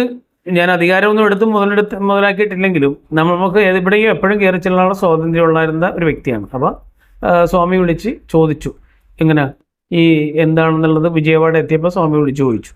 അപ്പോൾ ചോദിച്ചപ്പോൾ പറഞ്ഞ് കുഴപ്പമൊന്നുമില്ല എന്ന് പറഞ്ഞു. പിന്നെ മനസ്സിലായില്ല. ഇന്ന് ഞാൻ അവിടെ കഴിഞ്ഞ് തിരിച്ച് 10 ദിവസം കഴിഞ്ഞ് വന്ന് നോക്കിയപ്പം ആ ബ്രഹ്മചാരിയുടെ മനസ്സ്, ആ കുട്ടിയുടെ മനസ്സ് ഒരു പിഞ്ചു കുട്ടിയുടെ മനസ്സാണ്. എന്നുവെച്ചാൽ കൊച്ചുകുട്ടിയുടെ നിഷ്കളങ്കമായ ഒരു ഭാഗമാണ്. അപ്പൊ ഞാൻ ജെന്നിയോട് ചോദിച്ച കാര്യം എന്താണ്? അത് ജീവന്റെ ഒരു മാറ്റത്തിൽ വന്ന ഒരു വിഷയമാണ്, നന്മയുടെ ഭാഗത്താണ്. ഈ ഗുരുവിനെ നമസ്കരിക്കുമ്പോൾ പ്രാർത്ഥിക്കുമ്പോൾ ഈ ജീവൻ ഗുരുവായിട്ട് താതാത്മ്യം പ്രാപിക്കുന്ന ഒരവസ്ഥയില് സ്വന്തം ശരീരത്തെ തന്നെ മറന്നുകൊണ്ട് ആ സന്തോഷത്തിൽ ആഹ്ലാദത്തിൽ ആറാടിക്കൊണ്ട് അതിലേക്ക് ലയിക്കുന്ന ഒരു ഭാവത്തിലേക്ക് പോകുന്നതോടൊപ്പം തന്നെ കർമ്മം കൊണ്ടും ഉയർന്നു വരുന്ന ഒരു ഭാഗമുണ്ട്. അപ്പൊ ജീവനും ശരീരവും കർമ്മവും കൊണ്ട് ഉയർന്നു വരുന്ന ഒരു വിഷയമാണ്. അപ്പൊ നല്ലൊരു കാര്യമായിട്ട് എന്റെ മനസ്സിൽ തോന്നി, നമ്മളത് പ്രാർത്ഥിക്കുകയും ചെയ്തു. 10 ദിവസം കഴിഞ്ഞിട്ട് സ്വാമി ഡൽഹിയിൽ നിന്ന് വരികയായിരുന്നു. ഡൽഹിയിൽ നിന്ന് വന്നപ്പോൾ ഇവിടെ വന്നപ്പോൾ ആ കുട്ടീനെ കണ്ടപ്പോൾ എന്ന് പറഞ്ഞാൽ ഒരു കൊച്ചു കുട്ടിയുടെ മാനസികാവസ്ഥയിൽ നിൽക്കുകയാണ് ആ കുട്ടി. അപ്പോൾ ജെന്നിയോട് ചോദിച്ചപ്പോൾ പറഞ്ഞ് ആ ജീവൻ്റെ ഒരു മാറ്റമാണ്, അത് നന്മയുടെ ഭാഗത്താണ്. അങ്ങനെ പിന്നെ സ്വാമിക്കും അതൊരു നല്ലൊരു അനുഭവമായിട്ട് തോന്നി, അതിനുവേണ്ടി പ്രാർത്ഥിച്ചു എന്നുള്ളതാണ്. അത് കഴിഞ്ഞ് ഒരാഴ്ച കഴിഞ്ഞപ്പം മറ്റൊരു ബ്രഹ്മചാരി, അദ്ദേഹം തന്നെയാണ്, പർണശാലയിൽ അവിടെ ഇരിക്കുകയായിരുന്നു. ഇരുന്ന അവസരത്തില് ധ്യാനിക്കുന്ന അവസരത്തിൽ അദ്ദേഹം സ്വയം മറന്നു. സ്റ്റിഫ് പോലായി ബോഡി, ശരീരം, ഇതാരും അറിയുന്നില്ല. സാധാരണ ഇതിൽ എല്ലാവരും വെച്ചെങ്കിലും നിങ്ങളിത് ഓടുന്ന വാർത്തയല്ലേ, ഇയാളെ കിട്ടുന്നില്ല. ജെന്നിക്ക് മനസ്സിലായി. ജെന്നി അവിടെ നിന്ന് ഓടി, സങ്കല്പം പറയുന്ന ഓടി വന്ന് പിടിച്ച് വിലക്കി ശരിയാക്കി. അതൊരു ദർശനത്തിന്റെ വേറൊരു മാർഗം. അങ്ങനെ അത് കഴിഞ്ഞ് ഈ കുട്ടിയോട് ഇവർ രണ്ടുപേരുടെയും സൂക്ഷിക്കാനായിട്ട് ഒരു എണ്ണയാണ് ഏൽപ്പിച്ചത്. അപ്പൊ ഇവർ പറഞ്ഞാലൊന്നും അനുസരിക്കില്ല, കാരണം അവർക്ക് സ്വതന്ത്രമായ ചിന്താഗതിയാണ്. അപ്പൊ മനസ്സിൽ സ്നേഹം കൊടുത്ത്, വളരെയധികം സ്നേഹം കൊടുത്തിട്ട് വേണം അവരെ നല്ല നിലയിൽ കൊണ്ടുപോകാൻ. അല്ല ചീത്തയായി പോവുകയാണെങ്കിൽ അത് വിഷമത്തിലേക്ക് മാറും. ഇതറിയാം. അപ്പൊ നമ്മളൊരു കൊച്ചുകുട്ടിയുടെ ഒരു സ്വഭാവം വെച്ചുകൊണ്ട് തന്നെ അവരോട് പിന്നെ സ്നേഹമായിട്ടും അങ്ങനെ വളരെ നല്ല തമാശയൊക്കെ പറഞ്ഞ് അങ്ങനെ മനസ്സിനെ ഉയർത്തിക്കൊണ്ടുവരുന്ന ഭാഗം അത് ജെന്നി പറഞ്ഞു തന്നായിരുന്നു അത് എന്ത് ചെയ്യണമെന്ന്. അപ്പൊ അതനുസരിച്ച് നമ്മൾ ചെയ്ത് വളരെ നല്ല, ഇയാൾ പെട്ടെന്ന് റിക്കവറായി, ഒരു പ്രശ്നമൊന്നും ഉണ്ടായിരുന്നില്ല. പക്ഷെ ആദ്യം പറഞ്ഞ കുട്ടി അത്ര പെട്ടെന്ന് റിക്കവർ ആയില്ല. കുറെ കഴിഞ്ഞപ്പോൾ വീണ്ടും വിഷമം വന്നു. പിന്നെ ചന്ദ്രയൊക്കെ പോകുമ്പോൾ അദ്ദേഹത്തെ കൊണ്ടുപോയി, എല്ലാം കൊണ്ടുവന്നപ്പോൾ നോർമലായിട്ടുണ്ട്. അപ്പോൾ സ്വാമി പറയണെന്ന് പറഞ്ഞാൽ പർണശാല അടുത്തൊരു ബ്രഹ്മയാരി ഒരാഴ്ച കഴിഞ്ഞപ്പോൾ പർണശാലയിൽ നിന്ന് പ്രാർത്ഥിക്കുന്ന സമയത്ത് സ്റ്റിഫ് പോലെയായി, എന്ന് വെച്ചാൽ ബോഡി. അപ്പോൾ ജെന്നി ഓടി വന്ന് സങ്കല്പം ചെയ്ത് അത് തന്നെ പെട്ടെന്ന് മാറ്റി. പിന്നെ ആ 2 കുട്ടികളും കൊച്ചു കുട്ടികളുടെ സ്വഭാവം മാറി. അത് അവരെ പിന്നെ സ്വാമീനെ തന്നെയാണ് ഏൽപ്പിച്ചത് എന്നുള്ളതാണ് പറയുന്നത്. അപ്പോൾ അത് കഴിഞ്ഞിട്ട് ആ ആദ്യത്തെ കുട്ടി പിന്നെ ചന്ദ്രൂർ പോയപ്പോൾ ചന്ദ്രൂർ പോയിട്ടൊക്കെ വന്നപ്പോൾ പിന്നെ ക്ലിയറായി ഒരുവിധം, മാറാതെ വന്നിട്ട്. പറഞ്ഞാലൊന്നും അനുസരിക്കത്തില്ല. പിന്നെ ജെന്നി എല്ലാം പറഞ്ഞു കൊടുത്തിട്ടുണ്ടായിരുന്നു, എന്തൊക്കെ ചെയ്യണമെന്നുള്ള സ്വാമിയോട് സംരക്ഷിക്കാൻ ഏൽപ്പിച്ചിട്ട് ഇന്ന രീതിയിലൊക്കെ ചെയ്യണമെന്ന് സ്വാമിയോട് പറഞ്ഞു കൊടുത്തിട്ടുണ്ടായിരുന്നു. അപ്പോൾ അനുസരിച്ച് സ്വാമി കൈകാര്യം ചെയ്ത് അങ്ങനെ നോർമലായിട്ട് അവർ വരികയാണ്. അത് കഴിഞ്ഞ് ഒരു ദിവസം ജെന്നി രാത്രി 9 മണിക്ക് എന്നെ ഗുരുവിന്റെ മുറിക്ക് പിൻവശത്ത് വന്ന് വരാൻ പറഞ്ഞ് ഞാൻ പോയി. ആരാധന കഴിഞ്ഞ് പോകുമ്പോ അവിടെ പാലക്കാട്ടിലെ കൺസ്ട്രക്ഷനിൽ നിൽക്കുന്ന ഒരു കുട്ടീന്റെ പ്രസാദ്, നിങ്ങളൊരു പക്ഷെ അറിഞ്ഞിരിക്കാം, അവനവിടെ ഇരിക്കുകയാണ്. അപ്പൊ എന്നോട് വളരെ സ്നേഹവും ബഹുമാനവുമുള്ള പാർട്ടിയാണ്. പക്ഷെ ഞാൻ അടുത്തുണ്ടെങ്കിൽ പുള്ളി അവിടെ ഇരിക്കാറൊന്നുമില്ല, അത്രയ്ക്ക് ബഹുമാനമായിട്ട് നിൽക്കുന്നതാണ്. പക്ഷെ ആ ഇരിക്കുന്ന പൊസിഷൻ കണ്ടപ്പം നമ്മളൊന്നും മൈൻഡ് ചെയ്യണില്ല, അത്ര ഒരു ഗൗരവത്തിലാണ് ഇരുപ്പ്. അപ്പൊ ഞാൻ ചോദിച്ചത് എന്ത് പറ്റി, വല്ല കുഴപ്പമുണ്ടോ ചോദിച്ചു ജെന്നിയോട്. എന്നോട് ചോദിക്കാൻ പറഞ്ഞു എന്താണെന്ന്. ഞാൻ ചോദിച്ചു എന്താ പ്രസാദ വിശേഷം വല്ലതുണ്ടോ? ഒരക്ഷരം അവൻ പറയുന്നില്ല. ജെന്നി എന്നോടൊരു സൂചന തന്നു, പിന്നെ ഒരു ദർശനമുണ്ട്, അവനത് പറയുന്നില്ല. അപ്പൊ ഞാൻ ചോദിച്ചു എന്താണ് ദർശനം എന്ന് പറ. എന്നോട് പറയാൻ യോഗ്യനായിട്ടല്ല ധരിക്കരുത്, എന്നോട് പറയാനും പാടില്ല. ഗുരുവിന്റെ അടുത്ത് മാത്രമേ ദർശനം പറയാവൂ. പക്ഷെ ഗുരുവിനോട് ഇത് അവൻ പറഞ്ഞിട്ടില്ല. അപ്പൊ ഗുരുവിനോട് അവൻ ദർശനം പറയാത്തത് എന്താണെന്നുള്ള കാര്യമാണ് നമുക്ക് അറിയേണ്ടത്. അപ്പൊ ഗുരുവിനോട് പറയണം, അമൃത ജെന്നിയോടും പോയി പറയണം. തിരുത്തുന്ന ഭാവം അങ്ങനെയാണല്ലോ വരുന്നത്. അപ്പൊ ഈ കുട്ടി പറയുന്നില്ല, ഒരു അക്ഷരം പറയുന്നില്ല. അപ്പൊ ജെന്നി ഉടനെ ചോദിച്ചു, നീ കണ്ടത് ഇന്ന വിഷയമല്ലേ? കുറച്ചു മുമ്പ് കണ്ടുകൊണ്ടിരിക്കുകയാണ്. നീ കണ്ട വിഷയം ഇന്നതല്ലേ? അതെ. അതിനു മുമ്പ് കണ്ടത് ഇന്ന വിഷയമായിരുന്നില്ലേ? ഇങ്ങനെ ഓരോന്നോരോന്ന് കണ്ടതായിട്ട് അവിടെ തൊട്ട് ഇങ്ങനെ പിടിച്ചു പോയി. അപ്പോൾ ഇവൻ അത് എന്താണെന്ന് പറയുന്നില്ല. അപ്പൊ ഞാൻ പറഞ്ഞു, നീ എന്തുകൊണ്ട് ഇത് പറയുന്നില്ല? ഇത് ചോദിച്ചിട്ട് പറയാനുള്ള ഇട വരുത്തുന്നത് എന്തിന്? നീ അത് കണ്ട് പറയേണ്ടത്. അപ്പൊ അവൻ പറയുന്നില്ല. പിന്നെ ഒരു വാക്ക് പറഞ്ഞു, പൂർണ്ണസ്വാമിയുടെ അടുത്തും അമൃതാജി എന്റെ അടുത്തും പറയാൻ പറ്റില്ല, നിങ്ങൾ പറയില്ല. ഇത് കഴിഞ്ഞപ്പോൾ ഒരു ദിവസം രാത്രി സ്വാമി അവിടെ നിൽക്കുമ്പോൾ ശാന്തിയിലുള്ളപ്പോൾ പിന്നെ എന്താ പറയുക, അമൃതാജനെ വിളിപ്പിക്കുകയും. അപ്പോൾ ചെല്ലുമ്പോൾ എന്ന് പറഞ്ഞാൽ ഈ സഹകരണ മന്ദിരമൊക്കെ പണിത സുകേഷ് എന്ന് പറയും, അദ്ദേഹത്തിൻ്റെ ഭാര്യ സഹോദരനായ പ്രസാദ് എന്ന് പറഞ്ഞൊരു കക്ഷി, അദ്ദേഹം അവിടെ ഇരിക്കുകയാണ്. അദ്ദേഹം ഇരിപ്പ് എന്ന് വെച്ചാൽ പൂർണ്ണസ്വാമിയോട് വളരെ ബഹുമാനമുള്ള ഒരാളാണ്, സ്നേഹവും ബഹുമാനവും എല്ലാം ഉള്ള ആളാണ്. ഇരിക്കുന്നിടത്ത് ഇരിക്കുമ്പോൾ സ്വാമി വരണ എഴുന്നേക്കും, അങ്ങനെയുള്ള അത്രയ്ക്കും സ്നേഹത്തോടെ നിൽക്കുന്ന ആളായ അദ്ദേഹം ഒരു ദർശനം കണ്ടിട്ടുണ്ട്. പക്ഷെ അത് അമൃതാജന്യോടും ഈ പൂർണ്ണസ്വാമിയോടും പറയുന്നില്ല, അല്ല അമൃതാജന്യോട് പറയുന്നില്ല. അപ്പം സ്നേഹവും ബഹുമാനമുള്ള പൂർണ്ണസ്വാമിനെ വിളിപ്പിച്ചതാണത്. ആ ഒരു സ്നേഹവും ബഹുമാനവും മുതലെടുത്ത് ആ പ്രസാദിൽ നിന്ന് ആ ദർശനം എന്താണെന്നുള്ളത് ചോദിച്ച് മനസ്സിലാക്കാൻ വേണ്ടി. ഇവിടെയാണ് നമ്മൾ മനസ്സിലാക്കേണ്ടത്, ഒരുപാട് ആൾക്കാരിൽ നിന്ന് സത്യദർശനം കിട്ടിയ ഗുരുവിൽ നിന്നുള്ള ആ ഒരു സത്യദർശനം കിട്ടിയത് എങ്ങനെയാണ് ജെന്നി കൈകാര്യം ചെയ്ത് നശിപ്പിച്ചെന്നുള്ളൊരു ഭാഗം ഇവിടെയാണ് നമ്മൾ മനസ്സിലാക്കേണ്ടത്. മനസ്സിലായോ? കാരണം ഇതിപ്പോൾ പൂർണ്ണസ്വാമിയോടും അമൃതാജന്യോടും പറയരുതെന്ന് പറഞ്ഞൊരു കാര്യം എന്തുകൊണ്ടാണ്? അത് ഗുരു അടുത്ത വാക്കുകളിലൂടെ നമുക്കത് മനസ്സിലാവും. ആരാണ് പറഞ്ഞതെന്നുള്ള കൂടി മനസ്സിലാവും. ഈ അമൃതാജന്യോട് ഒരു കാരണവശാലും പറയരുതെന്ന് ആരാ പറഞ്ഞെന്നുള്ളത് അടുത്ത വാക്കിലൂടെ നമുക്ക് നോക്കാം. അതെന്തുകൊണ്ട്? അതുണ്ടാവുമ്പോൾ അങ്ങനെ പറയാൻ പറ്റൂല. ഞാൻ പറയാം, എന്നോടല്ലല്ലോ പറയേണ്ടത്, ഗുരുവിനോടല്ലേ പറയേണ്ടത്. ഇപ്പൊ ഞാൻ ചോദിക്കുന്നത്, നീ എന്തുകൊണ്ട് അത് പറഞ്ഞില്ല? ഗുരുവിനോട് പറയേണ്ടതായിരുന്നു. അപ്പൊ അവൻ പറഞ്ഞു, അല്ല ജെന്നി പറഞ്ഞു, എടാ നിന്നോട് പറഞ്ഞില്ലേ ആ സത്യം ഞങ്ങളോട് പറയരുതെന്ന്? അതെ, അത് പറഞ്ഞു. അതാരാ പറഞ്ഞത്? ഗുരുവാണ് പറഞ്ഞത്. കേട്ടില്ലേ?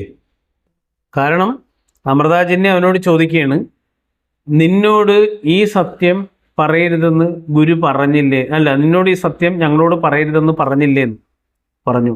അപ്പം അതാരാ പറഞ്ഞത്? ഗുരുവല്ലേ അത് പറഞ്ഞെന്ന് ചോദിക്കുമ്പോൾ ഇവൻ പറയണ അതേന്ന്. കാരണം ഈ അമൃതാജന്യോടും പിന്നെ ഇതിനെ ഉപയോഗിക്കുന്ന ആള് ഈ പൂർണ്ണസ്വാമിയാണെന്ന് ഗുരു ദർശനത്തിലൂടെ ഈ പ്രസാദിനെ മനസ്സിലാക്കി കൊടുത്തു, അല്ലെങ്കിൽ ആ ദർശനത്തിലൂടെ അറിയിപ്പിച്ചിട്ട് എങ്ങനെയാണ് അമൃതാജന്യ ഇതെങ്ങനെ നശിപ്പിക്കുമെന്നുള്ളത് ഗുരുവിന് വ്യക്തമായിട്ട് അറിയാവുന്നതുകൊണ്ടാണ് ഇതെല്ലാം ഈ പറഞ്ഞ പ്രസാദിന് മനസ്സിലാക്കി കൊടുത്ത ഗുരു ദർശനത്തിലൂടെ. അപ്പോൾ അത് ചോദിക്കുകയാണ് അമൃതാജന്യ, ഗുരുവല്ലേ നിന്നോട് പറഞ്ഞത്? എന്ന് വെച്ചാൽ സത്യം സത്യമായിട്ട് അവരുടെ നാവിൽ നിന്ന് വന്നേട്ടാ, ഗുരുവല്ലേ നിന്നോട് ഇത് പറഞ്ഞത്? ഈ എന്നോടും ഈ പൂർണ്ണസ്വാമിയോടും പറയരുതെന്ന് ഗുരുവല്ലേ പറഞ്ഞതെന്ന് അമൃതാജന്യ ചോദിക്കുന്നു. അപ്പോൾ അതേന്ന് പറഞ്ഞു. ഞങ്ങളോട് പറയരുതെന്ന് ഗുരു പറഞ്ഞിട്ടുണ്ടോ? ഉണ്ട്. കേട്ടില്ലേ? വളരെ വ്യക്തവും കൃത്യമായിട്ടും ഗുരു പറഞ്ഞിട്ടുണ്ട്. ഞങ്ങളോട് പറയരുതെന്ന് ഗുരു പറഞ്ഞിട്ടുണ്ടോ എന്ന് ചോദിക്കുമ്പോൾ അദ്ദേഹം പറയുന്നത് എന്താ, പ്രസാദ് പറയുന്നത് ഗുരു പറഞ്ഞിട്ടുണ്ട്.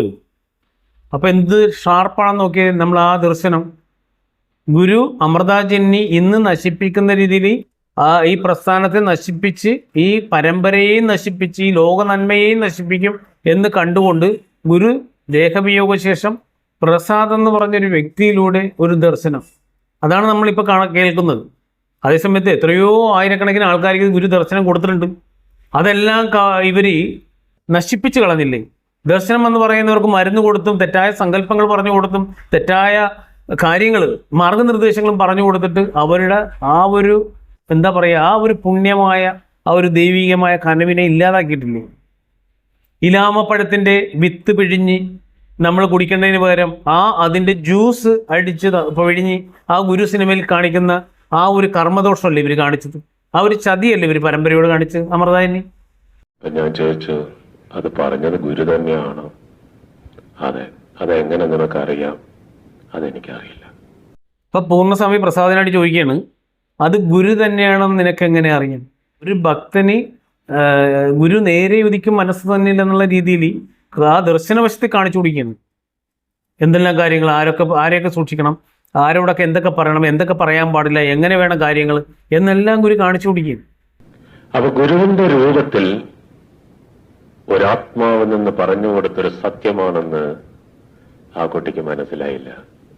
കൊടുത്ത ദർശനം എന്ന് പറയുന്നത് സഹകരണ മന്ദിരത്തിന്റെ വലിപ്പം, അതിന്റെ ഉയരം, അതിന്റെ കൺസ്ട്രക്ഷൻ കോസ്റ്റ്, ഇനി ഭാവിയിൽ ഉണ്ടാവാൻ പോകുന്ന വളർച്ച, ആശ്രമത്തിൽ ആവരണ സൗധം, ഇപ്പൊ കെട്ടുന്ന കെട്ടിടങ്ങൾ മുഴുവനും, ഇങ്ങനെയുള്ളത് മുഴുവനും കാണിച്ചു കൊടുത്തതിന് ശേഷം ആശ്രമത്തിനകത്ത് ഈ പ്രസ്ഥാനത്തിന് വിരുദ്ധമായി ചിന്തിക്കുന്ന കുറെ ആൾക്കാരുണ്ട്. ആ ആൾക്കാരുടെ സങ്കല്പവും പ്രാർത്ഥനയും അത് തെറ്റായിട്ടാണ് വരുന്നത് എന്ന് അദ്ദേഹത്തിന് ദർശനത്തിൽ കിട്ടി. അപ്പൊ ഈ സ്വാമി പറഞ്ഞ കാര്യത്തിൽ 3 പ്രധാനപ്പെട്ട ഘടകങ്ങളാണ്. ഒന്നെന്ന് പറഞ്ഞാൽ ഗുരുവിന്റെ രൂപത്തിൽ ഒരു ആത്മാവ് വന്നിന്ന് സത്യം പറഞ്ഞു കൊടുത്തെന്നുള്ള ഈ കുട്ടിക്ക് മനസ്സിലായ. രണ്ടാമത്തേന്ന് പറഞ്ഞാൽ സഹകരണ മന്ദിരത്തിന്റെ വലിപ്പം, അതിൻ്റെ ബിൽഡിങ്ങിന്റെ പ്രൊഡക്ഷൻ കോസ്റ്റ് എന്ന് വെച്ചാൽ എത്ര എസ്റ്റിമേറ്റ് കാര്യങ്ങളെല്ലാം, അതുകൂടാതെ ആശ്രമത്തിൽ വരാൻ പോകുന്ന വികസന പ്രവർത്തനങ്ങളെ എല്ലാം ഗുരു കാണിച്ചു കൊടുത്തെന്ന് പറയും. മൂന്നാമത്തെ കാര്യം എന്ന് പറഞ്ഞാൽ എന്താണെന്നറിയോ? ആശ്രമത്തിനകത്ത് ഒരു 10-15 പേരുണ്ട് ആശ്രമത്തിന് വിരുദ്ധമായി പ്രവർത്തിക്കുന്നവരും ഈ തെറ്റായ സങ്കല്പം ചെയ്യുന്ന ആൾക്കാരായ ഒരു 10-15 പേരുണ്ടെന്നതിനെ കുറിച്ച്. അത് ആരൊക്കെയാണെന്നുള്ളത് നമുക്ക് ഇപ്പം മനസ്സിലായി. ഗുരു അന്ന് പറഞ്ഞു കൊടുക്കാൻ പോയൊരു കാര്യത്തെ, ഗുരു പറഞ്ഞു കൊടുത്ത ഒരു കാര്യത്തെ 10-20 പേരുണ്ടെന്ന് ആ പ്രസാദിന് കാണിച്ചു കൊടുത്തു. 10-15-20 പേരുണ്ടെന്ന് കുറച്ച് ആളുകളുണ്ട്. അവരുടെ തെറ്റായ സങ്കല്പമാണ്, തെറ്റായ പ്രാർത്ഥനയാണ്, തെറ്റായ പ്രവർത്തനമാണ് എന്ന് ഗുരു ആ പ്രസാദിലൂടെ കാണിച്ചു കൊടുത്തായിട്ടാണ് മനസ്സിലാക്കാൻ സാധിക്കുന്നത്. കിട്ടിയപ്പോ പറഞ്ഞു, ഇനിയൊരു കാര്യം ചെയ്യേ, നീയാണ് ഇതിനൊരു കാര്യം, നല്ല കുട്ടി, അതുകൊണ്ട് നീ ഒരു സങ്കല്പം ചെയ്യുന്ന ഒരു സങ്കല്പം ആ കുട്ടിക്ക് പറഞ്ഞു കൊടുത്തു. ഈ സങ്കല്പവും ചെയ്യാൻ തുടങ്ങിയ നിമിഷത്തിലാണ് ജന്നി പിടിച്ചത്. നല്ല കുട്ടിയാണെന്നൊക്കെ പറഞ്ഞ് ഗുരുവിന്റെ ആ സത്യദർശനം കിട്ടിയ ആ കുട്ടിയെ സോപ്പിട്ടിട്ട് ജനനി തെറ്റായ ഒരു ദർശനം ആ കുട്ടിക്ക് പറഞ്ഞു കൊടുത്തു. പ്രസാദ് എന്ന് പറഞ്ഞ ആ കുട്ടി പറഞ്ഞു കൊടുത്തിട്ട് അത് ആ സങ്കല്പം ചെയ്യിച്ചിട്ടാണ് ഇത് പിടിച്ചതെന്നാണ് പറയുന്നത്, സ്വാമി പറയുന്നത്. മനസ്സിലായേ? അപ്പം ഗുരുവിൽ നിന്ന് കിട്ടിയ ആ സത്യദർശനത്തെ ഇവരുടെ തെറ്റായ സങ്കല്പം പറഞ്ഞു കൊടുത്ത് അതിനെ ബ്ലോക്ക് ചെയ്യിക്കുക എന്നുള്ളതിൽ അമൃതാജന്യ അവിടെ വിജയിച്ചു. എന്നോടൊന്നും പറയുന്നില്ല, അപ്പൊ ജന്നിക്ക് അറിയാമല്ലോ, ഇതൊന്നും പറയാൻ വേണ്ടി കാത്തിരിക്കുക. അവിടെ ചേട്ടാ നിനക്ക് ഈ സങ്കല്പമല്ലേ തന്നത് എന്ന് ജന്നി ചോദിച്ചപ്പോൾ സത്യമാണെന്ന് പറഞ്ഞു. അപ്പൊ നീ എന്തുകൊണ്ടത് പറഞ്ഞില്ല? അത് പറഞ്ഞു കഴിഞ്ഞാൽ എന്റെ ജീവൻ അപകടം പറ്റുമെന്ന് എനിക്ക് അറിവ് തന്നു. ജന്നി ഈ സങ്കല്പമല്ലേ നിനക്ക് തന്നതെന്നെല്ലാം അവനോട് ചോദിക്കുകയാണ്. ഈ തെറ്റായ സങ്കല്പം പറഞ്ഞു കൊടുത്തിട്ട് അവന്റെ ഉള്ളിലിരുന്ന കാര്യങ്ങൾ ജന്നി മനസ്സിലാക്കിയിട്ട് ഇന്നതല്ലേ നിനക്ക് ഗുരു പറഞ്ഞത്. കാരണം ഇവർ പ്രവർത്തിച്ചിരിക്കുന്ന കാര്യങ്ങളാണ് ഗുരു കാണിച്ചു കൊടുക്കാൻ സാധ്യതയുള്ളതെന്ന് ഇവർക്ക് മനസ്സിലായി. അതിന് പ്രത്യേകിച്ച് ദർശനത്തിൻ്റെ ഒന്നും ആവശ്യമില്ല. കാരണം ഇവർക്ക് മനസ്സിലായി ഗുരു ഇവന് കൃത്യമായിട്ടുള്ള ദർശനങ്ങൾ കൊടുത്തിട്ടുണ്ടെന്ന് മനസ്സിലായപ്പോൾ ഇവരുടെ ഈ കുടിലതകളും ഈ തന്ത്രങ്ങളും അവർ ചെയ്തു കൂട്ടിയിരിക്കുന്ന പദ്ധതികളും പ്ലാനുകളും എല്ലാം ഇവർ അവനോട് ചോദിക്കും. അപ്പം അതെല്ലാം സത്യമാണെന്ന് അവൻ പറയും. മനസ്സിലായ? അപ്പൊ നിന്റെ ജീവൻ അപകടപ്പെട്ടുന്ന തരത്തിലാണോ ഗുരു ഒരു ദർശനം തരിക? ജന്നിക്ക് അറിയാമല്ലോ ഈ കുടിലതകളൊക്കെ ചെയ്തു വെച്ചാണ്. അപ്പൊ ഗുരുവിന്റെ സത്യദർശനമാണ് ഈ കുട്ടിക്ക് കിട്ടിയേക്കണെന്നുള്ള ജന്നിക്ക് മനസ്സിലായി. അപ്പോൾ ജെന്നി ഇങ്ങനെ ചോദിച്ചു എന്നപ്പോഴാണ് എന്താ പറയുക, ജീവന് വരെ അപകടമുണ്ടാവും, ഈ കുട്ടിയുടെ ജീവന് വരെ അപകടമുണ്ടാവും എന്നുള്ളത് ഗുരു പറഞ്ഞു കൊടുത്തു. കാരണം ഇന്ന് ചെയ്തിരിക്കുന്ന കൊള്ളരുതായ്മകളും ക്രൂരതകളും ഗുരു അന്നേ മനസ്സിലാക്കിയിരുന്നു, ഇവരൊക്കെ വേണ്ട നിർദ്ദേശങ്ങൾ കൊടുത്തിരുന്നു ദർശനം കിട്ടിയവർക്ക്. പക്ഷെ ചില ആൾക്കാർക്ക് മനസ്സിലായി, ചില ആൾക്കാർക്ക് മനസ്സിലായില്ല. അതുകൊണ്ടാണ് കുറേ ആൾക്കാർ ഈ ചതിയിൽ പെട്ടത്, മനസ്സിലായില്ല. അപ്പോൾ ഈ കുട്ടിക്ക് ഗുരു അന്ന് കൊടുത്ത്, എന്ന് വെച്ചാൽ 2001 കാലഘട്ടത്തിലാണെന്ന് ഓർക്കണം, ഈ രഹസ്യം നീ പറഞ്ഞു കഴിഞ്ഞാൽ നിന്റെ ജീവന് വരെ അപകടമുണ്ടാകും എന്ന് ഗുരു ദർശനത്തിലൂടെ ആ പ്രസാദിനി മുന്നറിയിപ്പ് കൊടുത്തിട്ടുണ്ട്. മനസ്സിലായോ? അപ്പോഴാണ് അവൻ ചിന്തിച്ചത്, നമ്മുടെ ജീവൻ രക്ഷിക്കുന്ന ഭാഗത്ത് നിൽക്കുന്ന ഗുരു നമ്മുടെ ജീവൻ അപകടപ്പെടുത്തുന്ന തരത്തിൽ ഒരു ദർശനം തരിക എന്ന് പറഞ്ഞാൽ നീ അത് ചിന്തിക്കണ്ടേ? അതെനിക്ക് ചിന്തിക്കാൻ അറിയില്ല. ആ കിട്ടിയ ദർശനത്തെ, അതിൻ്റെ സത്യത്തെ മറിച്ചുകൊണ്ടാണ് ഈ അമൃത ജെന്നി പറയുന്നത്. കാരണം വെച്ചാൽ ഇവർ ചെയ്തിരിക്കുന്ന കുടിലതകളെല്ലാം ഗുരു കാണിച്ചു കൊടുത്തെന്ന് അവർക്ക് മനസ്സിലായി. അപ്പോൾ അതുമാണ് ഇവർ ചോദിക്കുന്നത്, ഇന്നതല്ലേ എന്ന്. അപ്പോൾ ഈ കുട്ടിയോട്, ഈ പ്രസാദിനോട് ജെന്നി ചോദിക്കുന്നത് എന്താണ്, നിന്റെ ജീവൻ അപകടപ്പെടുത്തുന്ന ഒരു ദർശനം ഗുരു തരുമോ എന്ന്. ഗുരു എന്താണ് പറഞ്ഞത്? ജീവൻ അപകടപ്പെടുത്തുന്ന ദർശനമല്ല പറഞ്ഞത്. ഇവിടെ ആൾക്കാർ ഈ പ്രസ്ഥാനത്തെ നശിപ്പിക്കാൻ വേണ്ടി പ്രവർത്തിക്കുന്ന ആൾക്കാർ ഈ പരമ്പരയിലുണ്ട്. അപ്പം നീ സൂക്ഷിച്ച് ഇടപെട്ടില്ലെങ്കിൽ നിന്റെ ജീവനിൽ അപകടം വരും എന്നാണ് ഗുരു കൊടുത്ത ദർശനം. അതിനെ ഇവരും ഒരു ചെറിയൊരു ടെസ്റ്റ്, നിന്റെ ജീവൻ അപകടപ്പെടുത്തുന്ന ഒരു ദർശനം ഗുരു തരുമോ? മനസ്സിലായില്ല? ബുദ്ധി കലർത്തുക എന്ന് പറയും ഇതിന്. ദർശനത്തിൻ്റെ ആ ഒരു കാര്യത്തിൽ ഇവർ ബുദ്ധി കലർത്തി സംസാരിച്ചാണ്. കാരണം വെച്ചാൽ ഇവരിൽ നിന്ന് കിട്ടാവുന്ന, ഈ സത്യം വിളിച്ചു പറഞ്ഞാൽ കിട്ടാവുന്ന എല്ലാ ദോഷവശങ്ങളും ഗുരു ദർശനത്തിലൂടെ പ്രസാദം കൊടുത്തിട്ടുണ്ട്. മനസ്സിലായോ? അപ്പം അത് മനസ്സിലാക്കുന്നതിന് പകരം ഇവർ ആ വാക്കിനെ വളച്ചൊടിച്ച് പറയുന്നു. അതിപ്പോഴും നടന്നുകൊണ്ടിരിക്കുന്നത് അത് തന്നെയാണ്. ഗുരു എന്ത് ഇച്ഛിച്ചോ അതിന് വിരുദ്ധമായിട്ടാണ് പ്രവർത്തിച്ചുകൊണ്ടിരിക്കുന്നത്. അതിന് ഒരു പറ്റം ആൾക്കാരെയൊക്കെ സൃഷ്ടിച്ച്, മന്ദബുദ്ധികളായ ഒരു പറ്റം ആൾക്കാരെയൊക്കെ കൂടെ കൂട്ടിയിട്ട് അവരെ, കുറച്ച് ആൾക്കാർ സ്വജനപക്ഷപാതപരമായിട്ട് നിൽക്കുന്നുണ്ട്. കാരണം സ്വന്തം കാര്യം നടക്കാൻ വേണ്ടി, ഭൗതിക നേട്ടങ്ങൾക്ക് വേണ്ടി നിൽക്കുന്നുണ്ട്. അവർ ചിന്തിക്കേണ്ടതെന്ന് പറഞ്ഞാൽ ഒരു ഗുരുവാക്കാണ്, ഭൗതിക നേട്ടങ്ങൾക്ക് വേണ്ടി തിന്മ ചെയ്യരുത്. തിന്മ ചെയ്താൽ അവരുടെ സന്തതി പരമ്പരകളും അവരുടെ ജീവനും എല്ലാം അത് അനുഭവിക്കേണ്ടി വരും എന്നുള്ളൊരു സത്യം ഇവിടെ ഒന്ന് ഓർമ്മിപ്പിച്ചു പോയിന്ന്. അതിൽ പറഞ്ഞു വെക്കുന്ന കണ്ട, നമ്മുടെ ജീവൻ രക്ഷിക്കേണ്ട ഭാഗത്ത് നിൽക്കേണ്ട ഗുരു പിന്നെ ജീവൻ ശിക്ഷിക്കുന്ന ഭാഗത്തിലേക്ക്, അപകടപ്പെടുത്തുന്ന രീതിയിലേക്ക് ഒരു ദർശനം തരുമോന്ന്. അപ്പോൾ അത് നീ ചിന്തിക്കേണ്ടതെന്ന്. ദർശനം കിട്ടുന്ന ആൾക്കാർ എങ്ങനെയാണ് അത് ചിന്തിക്കുന്നത്? അപ്പോൾ പറഞ്ഞു വന്നതെന്ന് പറഞ്ഞാൽ ഒരു സത്യസന്ധമായ ഒരു കാര്യത്തെ അത് വളച്ചൊടിച്ച് അത് വേണ്ടാത്തൊരു തരത്തിലേക്ക് കൊണ്ട് എത്തിക്കുകയാണ് ഈ അമൃതാഞ്ജലി ചെയ്യുന്നത്. മനസ്സിലായോ? കാരണം ഗുരു എന്താണ്, ഒരു സത്യത്തെ കാണിച്ചു കൊടുത്തിട്ട് ആ സത്യം നീ എങ്ങനെ അത് നിവർത്തിക്കണമെന്ന് ആ കുട്ടിയെ ബോധ്യപ്പെടുത്തുകയാണ്. അപ്പോൾ അതിൽ വരുന്ന അപകടങ്ങൾ ഇന്ന ആൾക്കാരുടെ ഇന്നത് പറയാൻ പാടില്ല. അമൃതാജിന്നിയോട് പറഞ്ഞാൽ ജീവൻ അപകടപ്പെടുമെന്ന് ഉറപ്പുള്ളത് കൊണ്ടാണ് ഗുരു അങ്ങനെ ഒരു കാര്യം കാണിച്ചു കൊടുത്തത്. അപകടം വരും, പറയരുത്, ഇന്ന ആളോട് പറയരുത്, പൂർണ്ണസ്വാമിയോട് പറയരുതെന്ന് പറഞ്ഞാൽ പൂർണ്ണസ്വാമിയോട് ഉള്ള സ്നേഹത്തെ മുതലെടുത്താണ് ഈ അമൃതാജന്യെ അദ്ദേഹത്തിന് വിളിച്ചു വരുത്തി ഈ കുട്ടീനോട് ചോദിപ്പിക്കുന്നത്. അപ്പം അദ്ദേഹത്തിലൂടെയും ഇത് നടക്കരുത്, അവൻ്റെ ജീവനൊരു അപകടം ഉണ്ടാകരുത്, ഇവൻ ഈ സത്യവനോട് പറയരുത് എന്നാണ് ഗുരു ആഗ്രഹിച്ച് പ്രവർത്തിച്ചത്. അതിനെ വളച്ചൊടിച്ചാണ് ഇവർ പറയുന്നത്. മനസ്സിലായി? അപ്പൊ ആ കിട്ടിയ ദർശനം സത്യദർശനമാണോ? അവൻ വിചാരിച്ചാൽ സത്യമാണ്. കാരണം എന്താ, ഈ നടക്കുന്ന കാര്യങ്ങൾ മുഴുവനും കാണിച്ചു കൊടുത്ത് അത് മുഴുവൻ നടക്കും. നാളെ രാവിലെ എത്ര പണിക്കാർ വരും, എത്ര ചാക്ക് സിമെന്റ് വേണം, ആരെങ്കിലും മെറ്റൽ കൊണ്ടുവരും, ഇതൊക്കെ കുട്ടി കാണുകയാണ്. നേരെ നോക്കുമ്പോൾ ആണ് നടന്നുകൊണ്ടിരിക്കുന്നത്. പിന്നെ അത് ശരിയാവാതിരിക്കുമോ? അപ്പൊ ഞാനത് വിശ്വസിച്ചു. അപ്പൊ വിശ്വസിച്ചപ്പോൾ അവസാനം ഏറ്റവും വലിയ അപകടത്തിലേക്കുള്ള ഒരു സങ്കല്പം കൊടുത്തു. അത് ഇവരെ കൊണ്ട് ചെയ്യിക്കാം. അപ്പൊ ചെയ്യിച്ചു കഴിഞ്ഞാൽ അവിടെയുള്ള ആ ഒരു അന്തരീക്ഷത്തെ ചീത്തയാക്കുന്ന ഭാഗം കണ്ടില്ലേ? സത്യദർശനത്തെ എന്താ പറയുക, വേറെ ദർശനമാക്കി മാറ്റിയാണ് അവർ. അത് സത്യദർശനമല്ലെന്ന് വരുത്തി തീർക്കുന്നു. അത് സത്യദർശനമാണെന്ന് ഈ കുട്ടിയെ ബോധ്യപ്പെടുത്താൻ വേണ്ടിയാണ് അവിടെ ദൈനംദിന പ്രവർത്തനങ്ങൾ നാളെ ഇന്നത് നടക്കും എന്നുള്ളത് ആ കുട്ടി കാണുന്നതായിട്ടാണ് ബോധ്യപ്പെടുത്തി കൊടുക്കുന്നത്. മനസ്സിലായോ? അതിനുശേഷം എന്ന് പറഞ്ഞാൽ അവനൊരു സങ്കല്പം ഗുരു കൊടുത്തിട്ടുണ്ടായിരുന്നു. ഈ പ്രസ്ഥാനത്തെ നശിപ്പിക്കാൻ വേണ്ടി തെറ്റായ സങ്കല്പവും പ്രാർത്ഥനയും ചെയ്യുന്ന അല്ലെങ്കിൽ പ്രവർത്തിക്കുന്ന ആൾക്കാരുണ്ട്. അവരുടെ പ്രവൃത്തി അവിടെ നടക്കാതിരിക്കാൻ വേണ്ടി ഒരു സങ്കല്പം ഗുരു രഹസ്യമായിട്ട് ദർശനത്തിലൂടെ ഈ കുട്ടി കൊടുത്തിട്ടുണ്ടായിരുന്നു. ആ ദർശനത്തിൽ അത് തെറ്റായൊരു സങ്കല്പമായിരുന്നു വരുത്തി തീർത്ത് എന്നുവെച്ചാൽ ആ സങ്കല്പം അവിടെ ചെയ്തു കഴിഞ്ഞാൽ ഇവർക്ക് തെറ്റ് പ്രവർത്തിക്കാൻ പറ്റത്തില്ല. ഈ അമൃതാജന്യക്ക് അവരുടെ തോന്നിവാസങ്ങൾ നടക്കത്തില്ല, അവരുടെ കുടിലത നടക്കത്തില്ല, അവരുടെ ചതി നടക്കത്തില്ല. അപ്പോൾ അതിനെ മറക്കാൻ വേണ്ടി അതിന് എന്തു പറഞ്ഞു കൊടുത്തു? അത് ശരിയായ ദർശനമല്ലെന്നും അത് ശരിയായ സങ്കല്പമല്ലെന്നും പറഞ്ഞ് ആ കുട്ടിയെ മാനസാന്തരപ്പെടുത്തി മനസ്സ് മാറ്റി ഒരു എന്താ പറയുക പൈശാചിക ഭാവത്തിലേക്ക് കൊണ്ടുവരികയും. മനസ്സിലായില്ലേ?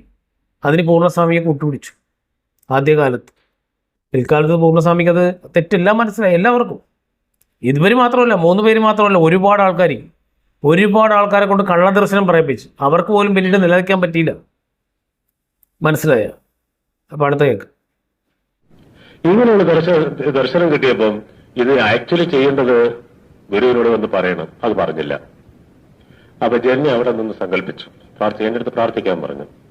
അങ്ങനെ ഒരു 12:30 മണി വരെ ഈ കുട്ടിയായിട്ട് ഞങ്ങള് സംസാരിച്ചു എന്നിട്ടും ഈ കുട്ടി ഇത് സത്യം മനസ്സ് തുറക്കുന്നില്ല. അപ്പൊ പറഞ്ഞു, ഒരുപാട് എണ്ണം കണ്ടിട്ടുണ്ട്, ഇത് അപകടത്തിലേക്ക് പോകുന്ന സ്വാമി, അവൻ തുറക്കുന്നില്ല. ഇപ്പൊ ഇവർക്ക് മനസ്സിലായി, അമൃതാജനിക്ക് മനസ്സിലായി, ഇവൻ സത്യദർശനമായിട്ട് ഒരുപാട് കാര്യങ്ങൾ കണ്ടിട്ടുണ്ട്. അപ്പൊ അത് മനസ്സ് തുറന്ന് അവൻ്റെ നിന്ന് ഊറ്റിയെടുക്കണം, എന്നിട്ട് വേണം ഇവർക്ക് അതിന്റെ പ്രതിപ്രവർത്തനം ചെയ്യാനായിട്ട്. അപ്പൊ അതിനുള്ള വ്യഗ്രതയാണ്. അപ്പൊ അവര് സ്വാമിയോട് പറയാൻ ഒരുപാട് കണ്ടിട്ടുണ്ട്, അവനോട് മനസ്സ് അവൻ തുറക്കുന്നില്ല. ഞാൻ പറഞ്ഞു, എനിക്ക് അത് പറയുന്നില്ല, ജന്യ എന്താണോ ചെയ്യേണ്ടത് ചെയ്യാൻ പറഞ്ഞു. അങ്ങനെ ജന്യ അവിടെ ഇരുന്ന് പ്രാർത്ഥിച്ച് സങ്കല്പിച്ച് 12:30 അയച്ചു. 2:30 മണിയായതും ജന്യ പറഞ്ഞു അവനൊന്ന് വിളിച്ചിട്ട് വരാം. അപ്പൊ ജന്യ സ്വാമി പറഞ്ഞ് എന്താ പറയാ, എന്നെ കൊണ്ട് പറ്റുന്നില്ല, ജന്യ എന്താന്ന് വെച്ച് ചെയ്തോന്ന് പറഞ്ഞു. സ്വാമിക്ക് മടുത്തു. അപ്പൊ ജന്യ പറഞ്ഞ് അവിടെ നിന്ന് പ്രാർത്ഥിക്കാൻ പറഞ്ഞ് പ്രാർത്ഥിച്ചു. അത് കഴിഞ്ഞ് ഒരു സമയപ്പോൾ പയ്യനെ വിളിപ്പിച്ചു. അടുത്ത അവൻ കിടന്ന് ഉറങ്ങുന്നില്ല. വീണ്ടും അവനെ വിളിച്ചിട്ട് വന്ന് നോക്കിയപ്പം ആ കുട്ടിക്ക് മനസ്സ് കിടന്ന് തുടിക്കുകയാണ്, എന്തോ വിഷമം. അങ്ങനെ ജന്യ ഒരു 4:30 മണി വരെ ആ കുട്ടിയുടെ അടുത്തിരുന്ന് അവനെ ശുശ്രൂഷിച്ച് ഒരിതായി. അപ്പോഴും ഈ നിൽക്കുമ്പോഴും ഇരിക്കുമ്പോഴും എല്ലാം കാണാണ്. അടുത്ത ദിവസം അതേമാതിരി രാത്രി 9 മണിക്ക് വീണ്ടും എന്നെ വിളിച്ചു. ഞാൻ പോയി നോക്കിയപ്പം ഇവനോട് ദർശനത്തിൽ പറഞ്ഞത്, ഞാൻ ഏതെല്ലാം ചോദ്യങ്ങൾ ചോദിക്കുമോ ആ ചോദ്യങ്ങൾ മൊത്തം അവനോട് പറഞ്ഞു കൊടുത്തു. ഇന്ന ചോദ്യമാണ് അദ്ദേഹം ചോദിക്കുക എന്ന്. കേട്ടില്ലേ? ഗുരു അവന് സത്യദർശനം കൊടുത്തപ്പോ ഇന്ന ചോദ്യങ്ങൾ, ഇന്ന ആൾക്കാർ ഈ വിഷയത്തിൽ ഇടപെടും, ഇന്ന ചോദ്യങ്ങൾ ചോദിക്കും, അപ്പൊ ഇന്ന ഉത്തരം നീ കൊടുക്കണം എന്ന് ഈ പറഞ്ഞ പ്രസാദിനോട് ഗുരു സത്യദർശനത്തിലൂടെ പറഞ്ഞിട്ടുണ്ട്. മനസ്സിലായോ? അടുത്ത അമൃതാജന്യൻ ഇന്നതായിരിക്കും പറയുക എന്നത് മുഴുവൻ കാണിച്ചു കൊടുത്തു. ഇനി പറയരുതെന്ന് നമ്മൾ ഈ ഭാഗം പ്രത്യേകം മനസ്സിലാക്കേണ്ടതാണ്. അമൃതാജന്യ ഈ കാര്യങ്ങളായിരിക്കും ചോദിക്കുന്നത്, നീ അതിന് മറുപടി പറയരുതെന്ന്. മനസ്സിലായി? അതിന് ഉത്തരം പറയരുതെന്ന്. മറുപടി പറയരുതെന്നല്ല, ഉത്തരം പറയരുത്, നീ മനസ്സ് തുറക്കരുത് എന്നുള്ളതാണ് ദർശനത്തിലൂടെ കൊടുത്തത്. അപ്പൊ അന്നേ അമൃതാജന്യനെ സൂക്ഷിക്കണമെന്ന് അതിനു മുൻപേ, ഇതിപ്പോൾ നമ്മൾക്ക് അറിയാവുന്ന ഒരു വ്യക്തിയാണ്, അറിയാവുന്നൊരു കാര്യമാണ് സ്വാമി സംസാരിക്കുന്നത്.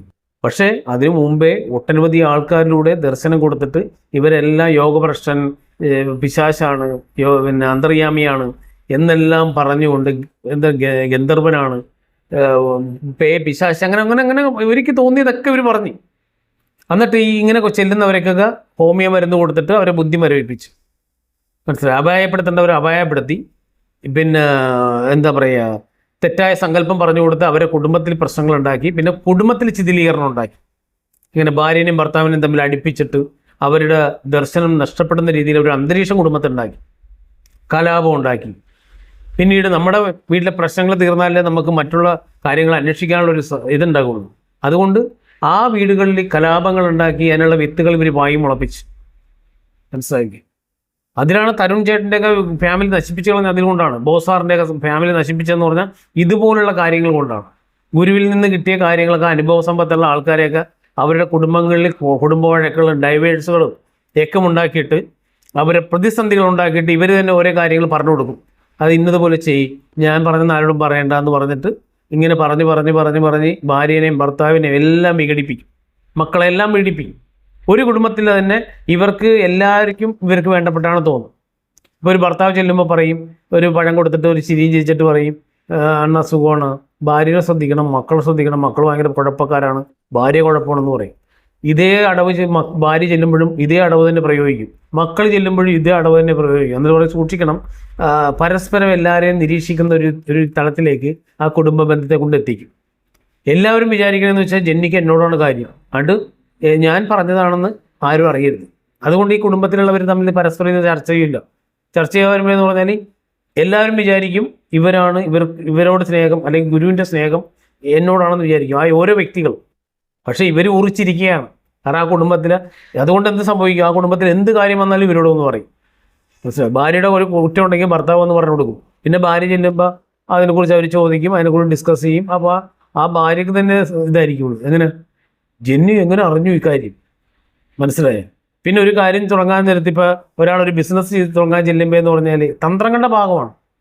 അവിടെ കുറച്ച് ഉപജാപക വൃന്ദങ്ങളുണ്ട്. മനസ്സിലായില്ലേ? അവിടെ കുറേ സന്യാസിമാരും ഗൃഹസ്ഥരെയൊക്കെ അവർക്ക് വേണ്ട ആൾക്കാരെ സെലക്ട് ചെയ്ത് നിർത്തിയിട്ടുണ്ട്. അപ്പോൾ അവിടെ ചെല്ലുമ്പോൾ ഒരാളിപ്പോൾ ചോദിക്കും, ഇപ്പം ഞാൻ ചെല്ലുകയാണ് ഒരു ബിസിനസ് ചെയ്യുന്ന കാര്യം ചോദിക്കും. അപ്പോൾ നന്നായിട്ട് പ്രാർത്ഥിച്ച് ചെയ്താൽ രക്ഷപ്പെടുമെന്ന് പറയും. എന്നിട്ട് പറയും പ്രാർത്ഥിച്ചില്ലെങ്കിൽ അത് രക്ഷപ്പെടാൻ പാടാണെന്ന് പറയും.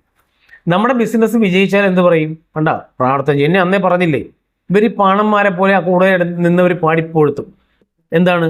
അതിന് ഒരുപാട് ജിന്നിമാരുണ്ട്. എവിടെയും ഈ പുട്ടിന് പീര വിടും പോലെ അമൃതാജിന്നിയെ ഒരു ദൈവികമായിട്ട് കൊണ്ടുപോകുന്നതാണ്.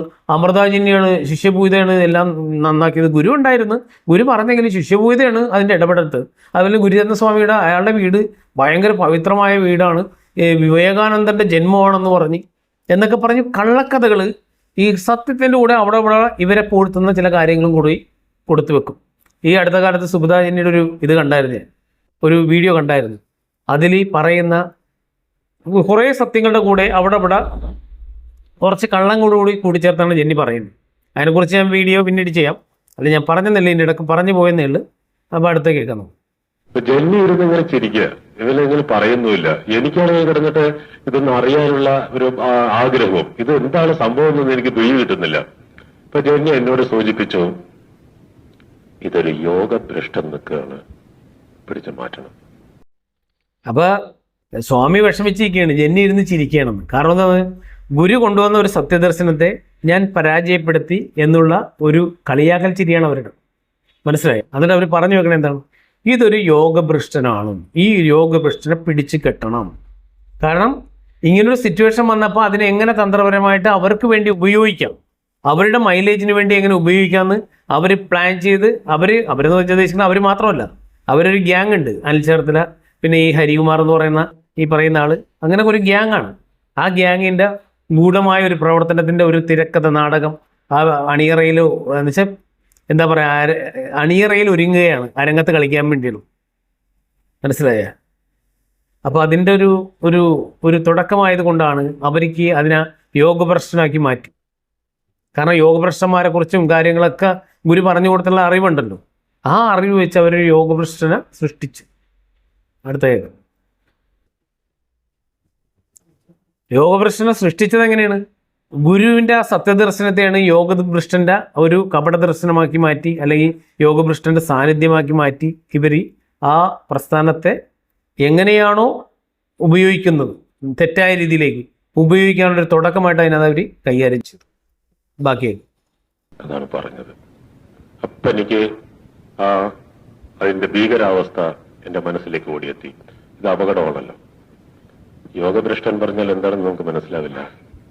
കോടിക്കണക്കിന് ജന്മങ്ങൾ കൊണ്ട് ഒരു മനുഷ്യജന്മം കിട്ടിയിട്ട് അനേക കോടി ജന്മങ്ങൾ ആർജിച്ച് ഒരു സത്യദർശനത്തിനായിട്ട് അങ്ങനെ പ്രാർത്ഥിച്ചിട്ട് പോകുന്ന ആത്മാക്കളുണ്ട്. അത് ഭക്തിമാർഗത്തിലൂടെയും രാജമാർഗത്തിലൂടെയും അങ്ങനെ രാജയോഗ മാർഗവും ഹംസമാർഗം അങ്ങനെ എല്ലാ മാർഗവും പരിശോധിച്ച ശേഷം ഹഠയോഗാഭ്യാസം നടത്തും. അങ്ങനെ ഓരോ യോഗാഭ്യാസികളും മുഴുവൻ പൂർത്തീകരിച്ചതിന് ശേഷം സിദ്ധിജാലങ്ങളിലേക്ക് പോകും. അങ്ങനെ സിദ്ധിയും കിട്ടിക്കഴിഞ്ഞാൽ അതിനപ്പുറത്തേക്ക് സർവ്വയോഗങ്ങളും പ്രാക്ടീസ് ചെയ്ത ശേഷം അണിമയും മഹിമയായിട്ട് ഈ ജീവൻ പരിണമിക്കുമ്പോൾ ഒരു സൂക്ഷ്മമായ അണുവായിട്ട് നിൽക്കുന്ന ഈ ജീവന് ഈ പ്രപഞ്ചത്തിൽ എവിടെ വേണമെങ്കിലും സഞ്ചരിക്കാം. അതേപോലെ തന്നെ ഒരു പർവ്വതം പോലെ വലുതാവാനും കഴിയും. അങ്ങനെയുള്ള സർവ്വ സിദ്ധിജാലങ്ങളും കിട്ടിയാലും ഉത്തമനായ ഒരു ഗുരുവിന് കിട്ടിയിട്ടില്ല എങ്കിൽ ദൈവത്തിന്റെ സാക്ഷാത്കാരം കിട്ടില്ല. അപ്പൊ ആ കിട്ടാതെ വരുന്ന അവസരത്തിൽ ഇത് എവിടെ നിന്ന് കിട്ടണമെന്ന് അറിയാതെ ഈ ജീവൻ കിടന്ന് തൊട്ടിച്ച് ഈ ജീവൻ മരിച്ചു പോകുന്ന അവസരത്തില് ഈ ജീവൻ ഒരു ഗതി കിട്ടാതെ ഈ സർവ്വ യോഗാഭ്യാസികളുടെ അധിപനായിട്ട് അവിടെ നിൽക്കും. അവരാണ് യോഗഭ്രഷ്ടന്മാര്. അപ്പൊ യോഗഭ്രഷ്ടാണെന്ന് പറഞ്ഞപ്പോ നമ്മുടെ പൂർണ്ണസ്വാമി ഒന്ന് ഭയന്നു. അതിപ്പോ ആരാണേലും ഭയന്നു പോകുമല്ലോ. യോഗഭ്രഷ്ടം വന്ന് നിൽക്കുന്നതെന്നൊക്കെ പറയുമ്പോഴത്തേക്കും ഗുരു പറഞ്ഞു കൊടുത്തിട്ടുള്ളതാണ് യോഗഭ്രഷ്ടൻ ആരാണെന്ന്. ഒരുപാട് സിദ്ധിജാലങ്ങൾ കാണിച്ച് ഒരുപാട് ആത്മീയപരമായിട്ട് ഉന്നതിയിലെത്തേണ്ട ജീവൻ, അണിമ ഗരിമ അതുപോലുള്ള എന്നുവെച്ചാൽ വായുവേഗത്തിൽ സഞ്ചരിക്കാനും പർവ്വതം പോലെ വലുതാകാനും ഒട്ടനവധി യോഗാഭ്യാസങ്ങളും സിദ്ധിജാലങ്ങളും ആർജിച്ച ഒരു ജീവൻ ഉത്തമനായ ഒരു ഗുരുവിനെ കിട്ടാതെ അതിന് തെറ്റ് സംഭവിച്ച് മരിച്ചു കഴിഞ്ഞാൽ അത് യോഗഭ്രഷ്ടന്മാരായി മാറും. ആ യോഗഭ്രഷ്ടന്മാർ മറ്റുള്ളവരെ അധീനതയിലാക്കാൻ പറ്റുമായിരിക്കും. അത് തന്നെയല്ല അവരെ ഓരോ അവസ്ഥകൾ കടത്തി വിടാതിരിക്കാനും അതിനെക്കുറിച്ച് ഗുരു ഒരുപാട് ഗുരുവാണികളിൽ പറഞ്ഞിട്ടുണ്ട്. ഗുരുവിൻ്റെ തനതായ ആ വോയിസിൽ നമുക്ക് ഗുരുവാണികളിലൂടെ ഇതെല്ലാം മനസ്സിലാക്കാവുന്നതാണ്. മനസ്സിലായില്ലേ? ഗുരുവിൻ്റെ ഗുരുവാണികൾ ഇപ്പോൾ ഒരാൾ കേട്ടിട്ട് അത് മറ്റൊരാളിൽ പറഞ്ഞ് മനസ്സിലാക്കി കൊടുക്കേണ്ട കാര്യമില്ല. ഇപ്പം ഗുരുവിൻ്റെ ഗുരുവാണികൾ ഓരോരുത്തർ 100 പേര് ഇപ്പോൾ ഒരു ഗുരുവാണി കേൾക്കണമെങ്കിൽ 100 തരത്തിലായിരിക്കും അത് മനസ്സിലാക്കുന്നത്. ഗുരുവാണി കേൾക്കുമ്പോൾ ഞാൻ മനസ്സിലാക്കുന്നത് എൻ്റെ ജീവൻ്റെ വലിപ്പവും എൻ്റെ ജീവിതമായിട്ട് ബന്ധപ്പെടുത്തിയായിരിക്കും ആ ഗുരുവാണികൾ ഞാൻ ഉൾക്കൊള്ളുന്നത്. അത് ഞാൻ കേട്ടിട്ട് ഞാൻ മറ്റുള്ളവരിലേക്ക് പകരുമ്പോൾ എന്ന് പറഞ്ഞാൽ എൻ്റെ ആ ഒരു വേർഷനും കൂടി അതിൽ വരും. മനസ്സിലായി? അതേസമയത്ത് നമ്മൾക്ക് നേരിട്ട് കേൾക്കാനായിട്ട് ഈ കാലത്ത് ദൈവം അവസരം തന്നേക്കാണ്. ഗുരുവിൻ്റെ ഗുരുരൂപമായാലും ഗുരുവിൻ്റെ ഫോട്ടോസ് ആയാലും, ഗുരുരൂപം എന്ന ഉദ്ദേശം ഗുരുവിൻ്റെ ഫോട്ടോസും വീഡിയോസും, അത് തന്നെയല്ല ഗുരുവിൻ്റെ പ്രഭാഷണങ്ങൾ. ഗുരു എത്രയോ വർഷം സംസാരിച്ച് എത്രയോ കഠിനമായിട്ട് റെക്കോർഡ് ചെയ്യിച്ച് അതെല്ലാം സൂക്ഷിച്ചത് ഇത് വെറുതെ അവിടെ വെച്ച് നശിപ്പിച്ച് കളയാനായിരുന്നു. അല്ലെങ്കിൽ ചില വ്യക്തികളിൽ മാത്രം ആ പാണ്ഡിത്യം കിട്ടിയിട്ട് അവർ പറയുന്നത് മാത്രം കേട്ട് നമ്മൾ മനസ്സിലാക്കാനായിരുന്നു. ചിന്തിക്കുന്നവർക്ക് അത് മനസ്സിലാവും, അല്ലാതെ ചിന്തിക്കാത്തവർക്ക് ഒന്നും പറഞ്ഞിട്ട് കാര്യമില്ല. ഉറങ്ങുന്നവനെ നമുക്ക് ഉണർത്താൻ പറ്റുള്ളൂ, ഉറക്കം നടിക്കുന്നവനെ ഒരിക്കലും ഉണർത്താൻ പറ്റില്ല. അപ്പം അതുകൊണ്ട് ഗുരുവിൻ്റെ ആ തനതായ എല്ലാ കാര്യങ്ങളും ഗുരു പറഞ്ഞു തന്നിട്ടുണ്ട് നമുക്ക്. ഗുരുവിൻ്റെ ഈ ആത്മീയപരമായിട്ടുള്ള നമ്മൾ ഒരിടത്തും അനഞ്ഞു തിരിയേണ്ട ആവശ്യമില്ല. ഒരാശ്രമങ്ങളിലെ പടിവാദികളിൽ നമ്മൾ പോയി അവിടുത്തെ ജ്ഞാനം പഠിക്കേണ്ട ആവശ്യമില്ല. ഓരോ ആചാര്യന്മാരെക്കുറിച്ചും ദേവീദേവന്മാരെക്കുറിച്ചും സകല ജീവജാലങ്ങളെക്കുറിച്ചും ഈ പ്രപഞ്ച സൃഷ്ടിയെക്കുറിച്ചും സൗരയുദ്ധങ്ങളെക്കുറിച്ചും, ഒരു സൗരയുദ്ധമല്ല കോടാനുകൂടി സൗരയുദ്ധങ്ങളെക്കുറിച്ചും എല്ലാം കൂടി നമ്മൾ പറഞ്ഞു തന്നിരിക്കുമ്പോൾ നമ്മൾ ആ ഗുരുവാണികൾ ശ്രമിച്ച് നമ്മുടെ ജീവനിൽ, കാരണം മഹാസമുദ്രത്തോളം കിടക്കുകയാണ് ഗുരുവാണികൾ, അതിൽ നിന്ന് ഒരു വിരൽ തുള്ളിയോളം നമുക്ക് ഒപ്പിയെടുക്കാൻ കഴിഞ്ഞെങ്കിൽ, അത് നമ്മുടെ ജീവിതത്തിൽ പകർത്താൻ കഴിഞ്ഞെങ്കിൽ അതിൽ പരം ഒരു പുണ്യം വേറെയില്ല. മനസ്സിലായോ? അടുത്തേ അങ്ങനെയുള്ള യോഗഭ്രഷ്ടന്മാർക്ക് താഴെ വരുന്ന ഒരു ദേവീ ദേവനൊന്നും ഒരു വിഷയമല്ല. അപ്പൊ ദേവീ ദേവനേക്കാളും മുകളിലേക്ക് നിൽക്കുന്ന ഈ യോഗഭ്രഷ്ടന്മാര് പിന്നീട് വരുന്ന ഈ ഭക്തിമാർഗത്തിൽ വരുന്ന എത്ര ആൾക്കാരുണ്ടോ അവരെ മുഴുവനും വഴിതെറ്റിക്കും, അവരെ കൊല്ലും. ഇതാണ് അവരുടെ പണി. എന്നുവെച്ചാൽ ഒരു ജീവനെ ഉയരാനായിട്ട് അവർ സമ്മതിക്കില്ലെന്നാണ് പറയുന്നത് യോഗഭ്രഷ്ടന്മാർ. അവരുടെ അവസ്ഥ കഴിഞ്ഞ് കടന്നു പോകാനായിട്ട് അവരനുവദിക്കില്ല. കാരണം അവർ പരാജയപ്പെട്ടു പോയില്ലേ, അത്രയും ഇത് പവർ ആർജിച്ചൊരു ജീവനാണ്. അത് ആർജിച്ചിട്ട് അവർക്ക് ആ മുക്തി കിട്ടാനോ മോക്ഷം കിട്ടാനോ പറ്റാത്തത് കൊണ്ട് അവരെ കടത്തിവിടാനായിട്ട് വഴിതെറ്റിക്കാൻ ശ്രമിക്കും. ഈ സത്മാർഗത്തിലൂടെ നടക്കുന്ന ആളുകളെ വഴിതെറ്റിക്കാൻ ശ്രമിക്കുന്ന ആൾക്കാരാണ് ഇവർ. കാരണം അവർക്കിഷ്ടം എപ്പോഴും എന്ന് വെച്ചാൽ യഥാർത്ഥത്തിൽ പറഞ്ഞാൽ നല്ല ജീവനാണെങ്കിലും പൈശാചിക പ്രവർത്തനമായിരിക്കും ഇവർ ചെയ്യുന്നത്. അപ്പോൾ അങ്ങനെയുള്ള ഒരു ആത്മാവാണെന്ന് പറഞ്ഞ് തെറ്റിദ്ധരിപ്പിച്ചാണ് സ്വാമിയോടൊക്കെ പറഞ്ഞ് ഭയപ്പെടുത്തിയത്. അപ്പം അടുത്തേക്ക് അപ്പൊ ഈ സത്യമായിട്ടുള്ള വശം കിട്ടാതെ അവർക്കൊരു ജന്മം എടുക്കാനും പറ്റില്ല. കാരണം എന്താ, ഇതിന് തത്തുല്യമായ ജന്മം എടുക്കാൻ യോഗ്യതപ്പെട്ട ആൾക്കാരില്ലതാനും. അപ്പൊ അങ്ങനെ ഒരു ഗുരു വന്നാൽ മാത്രമേ അവർക്ക് ജന്മം എടുക്കാനുള്ള അധികാരമോ അല്ലെങ്കിൽ ഒരു അവകാശമോ അല്ലെങ്കിൽ ഒരു അവസരമോ കിട്ടുകയുള്ളൂ. അപ്പൊ അങ്ങനെ കിട്ടണമെങ്കിൽ എത്രയോ കോടി കൊല്ലങ്ങളായിട്ട് നിൽക്കുന്ന ഈ യോഗഭ്രഷ്ടന്മാരാണ്. അപ്പൊ അങ്ങനെയുള്ളൊരു യോഗഭ്രഷ്ടനാണ് അവിടെ നിൽക്കുന്നത്. അപ്പൊ എനിക്ക് എന്റെ ഭീകരാവസ്ഥ മനസ്സിലായി. പിന്നെ എന്താ ചെയ്യേണ്ടത് എന്ന് പ്രാർത്ഥിക്കാൻ പറഞ്ഞു. അങ്ങനെ അവിടെ ഇരുന്നിട്ട് പറഞ്ഞ സഹകരണ മന്ദിരത്തിന്റെ മുകളിൽ ഇരുന്നിട്ട് ഞങ്ങള് നേരം ഒരു 9 മണി മുതൽ 10:30 വരെ സങ്കല്പം പ്രാർത്ഥനയാക്കി നിന്ന് കഴിഞ്ഞിട്ട് പറഞ്ഞു, ജന്മിതൊന്ന് പിടിച്ചു മാറ്റാനാണ്. ഞാനത് ചോദിക്കാൻ പാടില്ലാത്ത വിഷയങ്ങളാണ്, പക്ഷെ ഞാൻ ആ സൂക്ഷ്മ തലത്തിലുള്ളൊരു കാര്യം ചോദിച്ചു. അതൊന്നും മാറ്റാൻ പറ്റില്ലേ? പറ്റും, പക്ഷെ ശരീരം താങ്ങുന്നില്ല. ജന്മി വളരെ 3 മാസമായിട്ട് ഇവിടുത്തെ ഈ ഒരു വിഷയത്തിന്റെ സങ്കല്പം നടന്നുകൊണ്ടിരിക്കുകയാണ്. അപ്പൊ എന്താ ചെയ്യേണ്ടത് പ്രാർത്ഥിക്കാൻ പറഞ്ഞു. അങ്ങനെ ഞങ്ങൾ പ്രാർത്ഥിച്ചു. അപ്പൊ ഇതിൽ പറയുന്നതെന്ന് വെച്ചാൽ ഈ യോഗഭ്രഷ്ടനെ പോലെയുള്ള ആൾക്കാർക്ക് ഇതിലൊരു മുക്തി കിട്ടണമെങ്കിൽ അവർ ഉത്തമനായ ഒരു ഗുരുവിൻ്റെ കീഴിലുള്ള നല്ല സംശുദ്ധമായ ഗർഭപാത്രം എന്നുവെച്ചാൽ നല്ല ഭാര്യ ഭർത്താക്കന്മാർ ആ ഗുരുവിൻ്റെ കീഴിൽ സങ്കല്പിച്ച് പ്രാർത്ഥിച്ച് ആ കൃത്യനിഷ്ഠയും ചിട്ടയും എല്ലാം പരിപാലിച്ച് ഗുരുവിൻ്റെ ആ ഒരു നിർദ്ദേശാനുസരിച്ച് ജീവിച്ചിരിക്കുന്ന ആ ഗർഭപാത്രത്തിൽ ഇങ്ങനെയുള്ള ജീവനുകൾ ജനിക്കാൻ പറ്റുള്ളൂ. മനസ്സിലായി? അപ്പോൾ അത് ജനിക്കണമെങ്കിൽ അത്രയും സംശുദ്ധമായ ആൾക്കാർ വന്നെങ്കിൽ ഇങ്ങനെയുള്ള ജീവനുകൾ ജനിച്ചിട്ട് അവർക്ക് പിന്നെ ഇത് അവരുടെ തെറ്റുകൾ തിരുത്തി ജീവിച്ച് ഒരു ജന്മമെടുത്ത് ഇവിടെ ഭൂമിയിൽ ജനിച്ച് തെറ്റുകൾ തിരുത്തി പോയി അവർക്ക് മരണമടഞ്ഞു കഴിയുമ്പോഴേ അവർക്ക് മുക്തി മോക്ഷമൊക്കെ കിട്ടുള്ളൂ. അതെന്താണോ കിട്ടേണ്ടത് കിട്ടുള്ളൂ. അപ്പോൾ അതിനെക്കുറിച്ചാണ് പറയുന്നത്. അപ്പോൾ സ്വാമി ഇത് കേട്ട് ഭയന്നിട്ട് പറയുകയാണ്, സഹകരണ മന്ദിരത്തിൻ്റെ മുകളിലാണ് അപ്പോൾ ഇവർ താമസിച്ചിരുന്നത്. അപ്പോൾ സ്വാമി ചോദിക്കുകയാണ്, ഇത് മാറ്റിക്കൂടെ, ഇതിനെ ഒന്ന് കൈകാര്യം ചെയ്തുകൂടെ ഈ യോഗ പ്രശ്നം എന്ന് പറയുമ്പോൾ അവർ മാറ്റാം, പക്ഷേ ശരീരം താങ്ങുന്നില്ല എന്ന് പറഞ്ഞ് പിന്നെ ഒരുപാട് നാടകങ്ങളാണ് കളിക്കുന്നത്. മനസ്സിലായി, മനുഷ്യന് മനസ്സിലാകാത്ത, ഗുരു ശരീരത്തോടെ ഇരുന്നപ്പോൾ കാണാത്ത, അതിനൊരുപാട് വിമർശനങ്ങൾ പിന്നീട് ഉണ്ടായിരുന്നു ആ കാലഘട്ടത്തിൽ തന്നെ. അവരെയെല്ലാം ഇവർ ഒതുക്കേണ്ടവരെ വെട്ടി ഒതുക്കി, അടിച്ചു നിരത്തേണ്ടവരെയൊക്കെ അടിച്ചു നിരത്തി ഇവരുടെ പാത കറക്റ്റ് ചെയ്ത് ആദ്യം. മനസ്സിലായി, എല്ലാം പറയുന്നതെന്ന് വെച്ചാൽ ഗുരുവിൻ്റെ ദർശനം എന്ന് പറഞ്ഞിട്ടാണ് ഇവർ പറയുന്നത്. പക്ഷേ ആദ്യം ഒരാളെ പുറത്താക്കാൻ വേണ്ടി ഇപ്പം 50 പേര് ആശ്രമത്തിൻ്റെ ഭരണാധികാരികളായിട്ട് പ്രവർത്തിക്കുന്നുണ്ടെങ്കിൽ ആ ഒരാളെ ടാർഗറ്റ് ചെയ്തിട്ട് ഇവർ 49 പേരെയും കയ്യിലെടുത്തിട്ട് ആ ഒരാളെ ക്രൂശിക്കും. അങ്ങനെ ഒരു ഒട്ടനവധി ആൾക്കാരെ, ഗുരുവിശ്വാസികളായ പ്രബലരായ ആൾക്കാരെല്ലാം ഇവിടെ നിന്ന് പുറത്താക്കുകയും കൊല്ലേണ്ടവരെ കൊല്ലുകയും അങ്ങനെ ചെയ്തിട്ടാണ് ഇവർ അവസാനം വന്നപ്പോൾ കുറച്ച് പേർക്കാണ് പിന്നീടാണ് ചതി മനസ്സിലായത്, ഇവർ ഈ ചെയ്തതിൻ്റെ ചതിയുടെ വ്യാപ്തിയും എല്ലാം. പക്ഷെ അപ്പോഴത്തേക്കെന്ന് പറഞ്ഞാൽ ഇവർ വല്ലാത്തൊരു കെണിയിൽ അകപ്പെട്ടു പോയിരുന്നു, ഈ നാശ സംവിധാനത്തിൻ്റെ പങ്കാളികളായിട്ട് മാറിയിരുന്നു. മനസ്സിലായി. അപ്പം നമുക്ക് വാക്കുകൂടി കേൾക്കാം. 10:30 മണിയായപ്പോൾ അവന്റെ മുഴുവനും പറഞ്ഞു എനിക്കിപ്പോൾ റിലീസായി എന്ന്. ജെന്നി അവന്റെ തലയിൽ ഇങ്ങനെ കൈവച്ച്, ഇവൻ കിടന്ന് ഇങ്ങനെ തുടിക്കുകയായിരുന്നു, തലയിൽ വെച്ച് ഇങ്ങനെ ഓരോരോ പാർട്ടായിട്ട് ആ കുട്ടിയുടെ ജീവനെ പിടിച്ചു നിൽക്കുകയാണ്. 10:30 മണിയായപ്പോൾ അവൻ പറഞ്ഞു ഇപ്പൊ ഞാൻ റിലീസായി, എനിക്ക് വളരെ ശാന്തി തോന്നുന്നു, സമാധാനം, ഞാൻ രക്ഷപ്പെട്ടു എന്ന്. എന്നുവെച്ചാൽ ഇത് പറയുന്നത് വെച്ചാൽ 10:30 മണിയായപ്പോൾ അവൻ്റെ എല്ലാ കാര്യങ്ങളും അവർ അതിനെ ഡിസ്പോസ് ചെയ്തു. ഗുരുവിൽ നിന്ന് കിട്ടിയ ആ സത്യദർശനത്തെ അവർ നശിപ്പിച്ച്, എന്നിട്ട് അവൻ്റെ തലയിൽ കൈവച്ച്, അപ്പോൾ അവൻ റിലീസായെന്നാണ് പറയുന്നത്.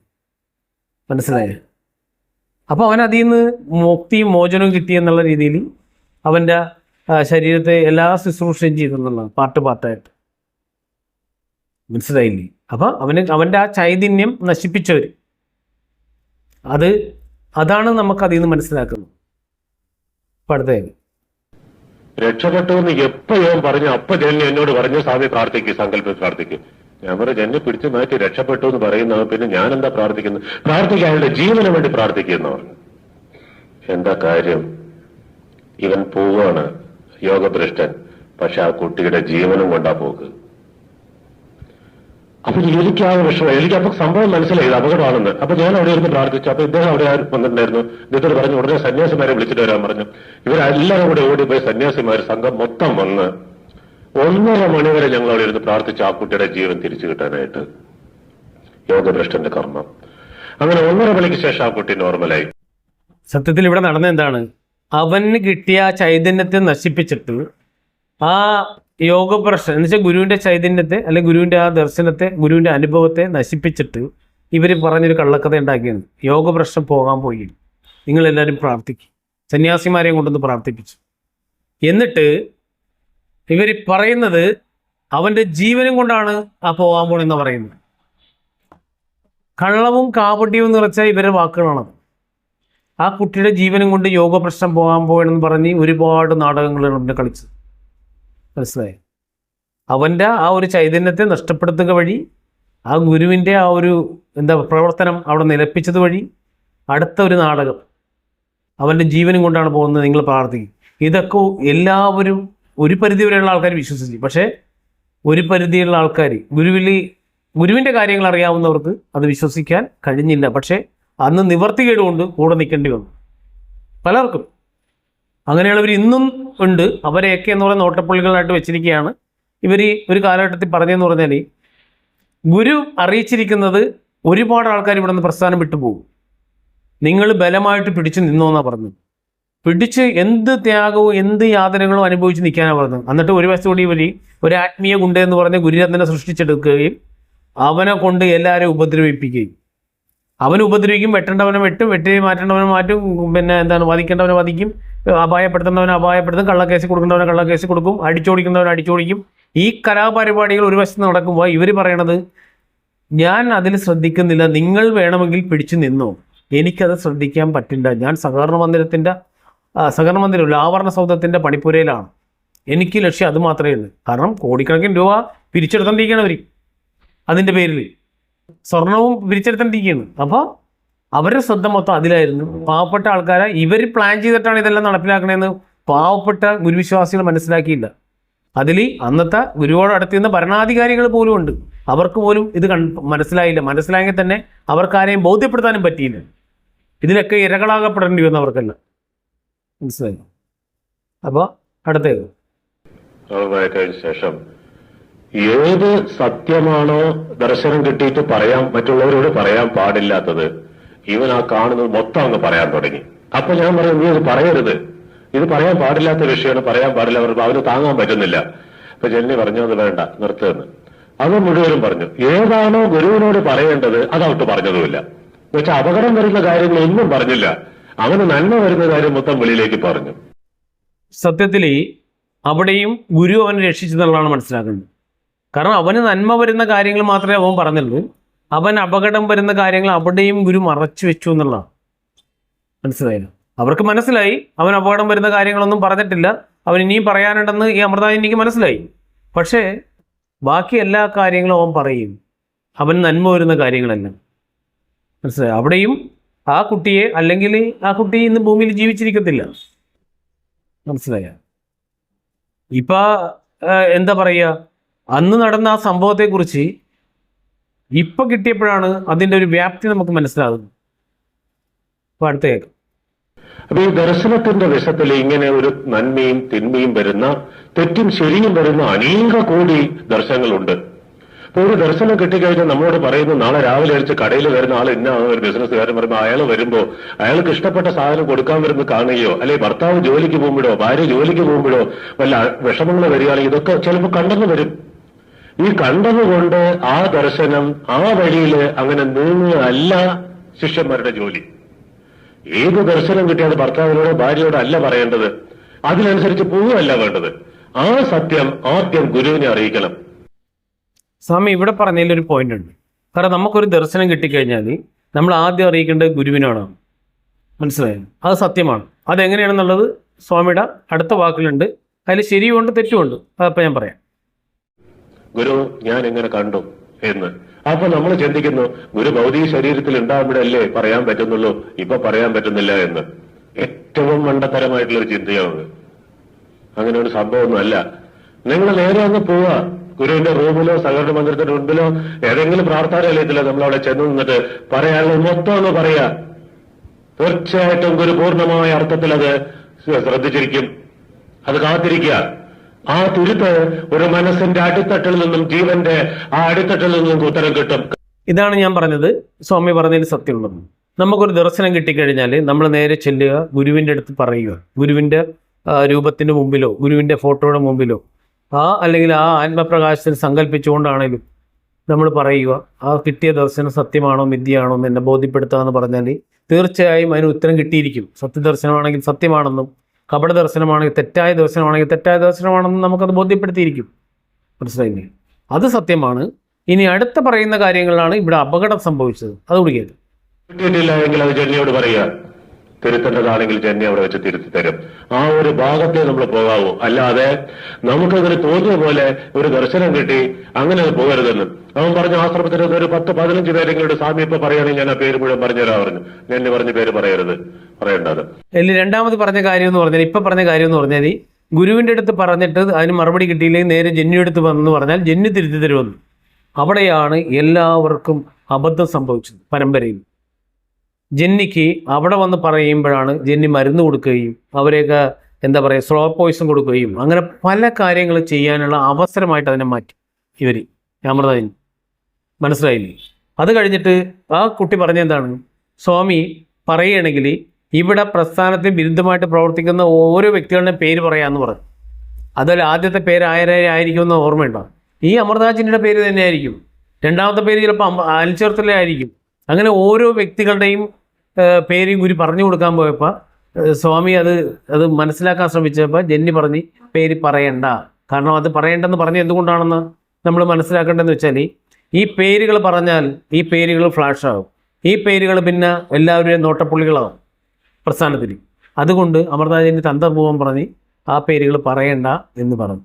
വകേക്ക് എങ്ങനെ ദർശനത്തിൽ തെറ്റായ ചിന്താഗതി വെച്ചുകൊണ്ട് ഈ പ്രാർത്ഥനയും സങ്കല്പത്തിനെയും തെറ്റിക്കുന്ന ഒരു കർമ്മത്തിലേക്ക് അനേകായിരം യോഗഭ്രഷ്ടന്മാര് ഈ പരമ്പരയിലുണ്ട്, ഈ പരമ്പരയിൽ സ്വാധീനിച്ചുകൊണ്ടിരിക്കുന്നുണ്ട്. അപ്പൊ ആ സ്വാധീന വലയത്തിൽ ഇങ്ങനെ ഒരു ചെറിയ പൊട്ടുപൊട്ട ദർശനങ്ങൾ കിട്ടുന്ന അവസരത്തിൽ ആ സുഖത്തിൽ അങ്ങനെ ലയിച്ചു പോവാണ്. അപ്പൊ ആ സുഖത്തിൽ ലയിച്ചു പോകുമ്പോൾ അതിന്റെ പുറകെ പോയി കഴിഞ്ഞാൽ ഈ ജീവൻ സത്യത്തിന്റെ മാർഗത്തിൽ നിന്നും വ്യതിചലിച്ചു പോവുകയാണെന്ന് മനസ്സിലാക്കാൻ കഴിയില്ല. കാരണം അവരും ദർശനം കൊടുക്കുന്നത് ഗുരുവിന്റെ രൂപത്തിലാണ്. പറഞ്ഞത് കേട്ടില്ലേ? ഒരുപാട് കൊച്ചു കൊച്ചു ദർശനങ്ങൾ കിട്ടും, അതിൻ്റെ ഒന്നും വഴിയെ പോകരുത്. എന്നുവെച്ചാൽ യോഗഭ്രഷ്ടന്മാർ അനേകായിരം ഉണ്ടെന്നുള്ള പറയുന്നത്. എന്നുവെച്ചാൽ ഈ പ്രസാദിന് കിട്ടിയ ഗുരുവിന്റെ രൂപത്തിൽ വന്ന് കൊടുത്ത അല്ലെങ്കിൽ ഗുരുവിൽ നിന്ന് കിട്ടിയ സത്യദർശനം പോലെ ഇനിയും യോഗഭ്രഷ്ടന്മാരും മറ്റുള്ളവരുടെ ദർശനത്തിലും വരും. ഗുരു നമ്മളോട് ബൈലോ തയ്യാറാക്കുന്ന സമയത്ത് പറഞ്ഞതാണ്, ഗൃഹസ്ഥാശ്രമികൾക്ക് ഒരുപാട് ആൾക്കാർക്ക് ദർശനത്തിൽ തെളിഞ്ഞു വരും, കുട്ടികൾക്ക് വരും. സന്യാസിമാർക്ക് മാത്രമുള്ളൊരു പേറ്റന്റ് അല്ല ഇത്. ഈ ശിഷ്യപൂജ എന്ന് പറയുന്നവർക്ക് മാത്രമുള്ളൊരു പേറ്റന്റ് അല്ല ദർശനം. മനസ്സിലായോ? അവരെ പുകഴ്ത്തി പറയുന്നത് ആരെങ്കിലും കള്ളദർശനമാണെന്ന് പറഞ്ഞാലും അവർ വ്യാപകമായിട്ട് പ്രചരിപ്പിക്കും. അതേസമയത്ത് സത്യദർശനം പറഞ്ഞ ഒട്ടനവധി ആൾക്കാരെ ഇവർ നശിപ്പിച്ചു കളഞ്ഞിട്ടുണ്ട്. കുടുംബവും എല്ലാം, അവരുടെ സ്ഥാവരജംഗ വസ്തുക്കളും കുടുംബ ബന്ധങ്ങളും. മനസ്സിലായോ? അതിലൊരു ഇരയാണ് ഈ പറഞ്ഞ തരുൺ ചേട്ടനും ബോസാറും. അവർ നമ്മൾ ഉദ്ദേശിക്കുന്ന ആൾക്കാരല്ല. അവരെക്കുറിച്ചുള്ള ഞാൻ കൃത്യമായിട്ട് പറയാം. അപ്പോൾ അടുത്ത കേൾക്കാം. അപ്പൊ ഞാൻ ഈ കുട്ടിയോട് പിന്നീട് ഞാൻ വിശദമായിട്ട് ചോദിച്ചു, ഈ കുട്ടിക്ക് എന്നോട് മുമ്പിൽ വെച്ചിട്ട് ഒരു സത്യദർശനവും ഒരു അസത്യദർശനവും തമ്മിലുള്ള വ്യത്യാസം നിനക്ക് അറിയാമോ? അറിയില്ല. ശരിയായിട്ടുള്ള ഗുരുവും തെറ്റായിട്ട് വരുന്ന ഒരു ഗുരുവിന്റെ വ്യത്യാസം അറിയാമോ? അറിയില്ല. അതിന് ദർശനത്തിന് ഒരു മാർഗമുണ്ട്. അത് പ്രകാശത്തിന്റെ അല്ലെങ്കിൽ വർണ്ണങ്ങളുടെ വ്യത്യാസം, അങ്ങനെ ഒരുപാട് അടയാളങ്ങളൊക്കെ നോക്കുന്ന വിഷയങ്ങളുണ്ട്. അതൊന്നും അറിയാതെ നമ്മൾ ഒരു ഗുരുവിന്റെ രൂപം കാണുന്ന അവസരത്തിൽ തന്നെ തീർച്ചയായിട്ടും നമ്മൾ അമ്പരന്ന് ലയിച്ചു പോകും. അത് നമ്മുടെ മനുഷ്യ സ്വഭാവമാണ്. നമുക്ക് അത്രയ്ക്ക് കഴിയുള്ളൂ. അപ്പോഴും നമ്മളെ മനസ്സിന്റെ ധൈര്യം വിടാതെ പ്രാർത്ഥിച്ചുകൊണ്ട് ഗുരുവെ ആ സത്യം എന്തോ അതാണ് അവിടെ നടപ്പിലാകേണ്ടത് എന്നുള്ളൊരു ദൃഢമായ ചിന്തയോട് വരുമ്പോൾ മാത്രമേ ഇത് സത്യത്തിലേക്ക് പോകാൻ കഴിയുള്ളൂ. അപ്പൊ ഇതിൽ പൂർണ്ണസ്വാമി പറയുന്നത് വെച്ചാൽ ദർശനത്തിന്റെ ഒരു വിവിധ വശങ്ങളാണ് പറയുന്നത്. സത്യദർശനവും കപട ദർശനവും ഉണ്ട്. അപ്പൊ ഏറ്റവും കൂടുതൽ കപട ദർശനദാതാവാണ് നമ്മുടെ അമൃതാജന്യ.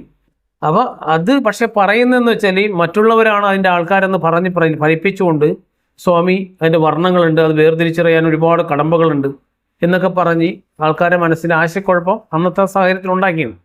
മനസ്സിലായി? അമൃതാജന്യ നിർദ്ദേശാനുസരണമാണ് ഇവർ ഈ മീറ്റിങ്ങിൽ ഇതൊക്കെ പറയുന്നത്. അപ്പോൾ അടുത്ത കേൾക്കും. അങ്ങനെ കൂടുതൽ ദർശനം നമുക്കൊരു വിഷമഘട്ടം വരികയാണെങ്കിൽ തീർച്ചയായിട്ടും നിങ്ങൾ ആശ്രമത്തിലേക്ക് ആ നിമിഷം എത്തിയേ പറ്റും. അവിടെ എത്തി ഗുരുവിനെ ആ കാര്യം മുഴുവൻ അറിയിച്ച് അതിനെ തിരുത്തിക്കൊണ്ടുപോകണം. ഇപ്പൊ ആ കുട്ടി വളരെ നോർമല്, ഒരു പ്രയാസമൊന്നുമില്ല, സന്തോഷമായിട്ട് നടക്കുന്നു. അപ്പം പറഞ്ഞു വെക്കുന്നത് എന്താണ്? ഒരു ദർശനം കിട്ടിയാൽ അപ്പം ഇവിടെ വരണം. ഇവിടെ വന്ന് എന്ന് വെച്ചാൽ ഗുരുവിനോട് പറഞ്ഞിട്ട് നടന്നില്ലെങ്കിൽ അമൃതാജന്യനോട് പറയണം എന്നുള്ളതാണ്. പക്ഷേ എല്ലാ സമയത്തും എന്ന് പറഞ്ഞാൽ ആ കാലഘട്ടത്തിൽ അമൃതാജന്യനോട് ചെന്ന് പറയിപ്പിച്ചാണ് ഈ ദർശനം എന്ന് പറയുന്നത് ഒരു കോമഡിയായിട്ട് മാറും. മനസ്സിലായോ? ഈ അമൃതാജന്യ എന്ന് പറയുന്നവർക്ക് കിട്ടുന്ന ദർശനം പോലും കോമഡിയായിട്ട് അക്കാലത്ത് യഥാർത്ഥത്തിൽ ഈ കാര്യങ്ങൾ സത്യങ്ങൾ അറിയാവുന്നവർക്ക് മനസ്സിലായിട്ടുണ്ടായിരുന്നു. അപ്പൊ അടുത്തേക്ക്. പക്ഷെ ഈ പ്രക്രിയ ഈ ഇയാളെ പിടിച്ചു മാറ്റുന്ന പ്രക്രിയ മുഴുവനും സ്വീകരിച്ചത് അമൃതാജന്യയും 1-2 ജന്യമാരായിരുന്നു. ഞാൻ അതിന് ഈ 3 ദിവസവും ഞാൻ ദൃക്സാക്ഷിയായിട്ട് ഈ കുട്ടിയുടെ ഭാഗത്ത് നിൽക്കുകയാണ്. സത്യം പറഞ്ഞാല് സ്വാമി ഇതൊക്കെ സത്യമാണെന്ന് വിശ്വസിച്ചു. ഈ കുട്ടിയുടെ നിന്ന് ഈ യോഗപ്രശ്ന പിടിച്ചു മാറ്റുന്ന രംഗത്ത് ഇത് യോഗപ്രശ്നമല്ല, ഗുരുവിന്റെ ആ സത്യദർശനത്തെ നശിപ്പിക്കുകയാണെന്ന് മനസ്സിലാക്കാനുള്ള ഒരു ഇത് അന്ന് സ്വാമിക്കില്ലായിരുന്നു. ഇതിന് സപ്പോർട്ടായിട്ട് നിന്ന ഒരു ഗ്യാങ്ങിൽപ്പെട്ടാണ് ഈ പറയുന്ന ജന്യമാർ. അമൃതാജന്യം 3 പേരും കൂടിയാണ് ഇതിന്റെ ഈ യോഗപ്രശ്നം പിടിച്ചു മാറ്റാൻ ഇറങ്ങി പുറപ്പെട്ടതെന്ന്. അപ്പൊ അടുത്ത കേൾക്കാം നമുക്ക്.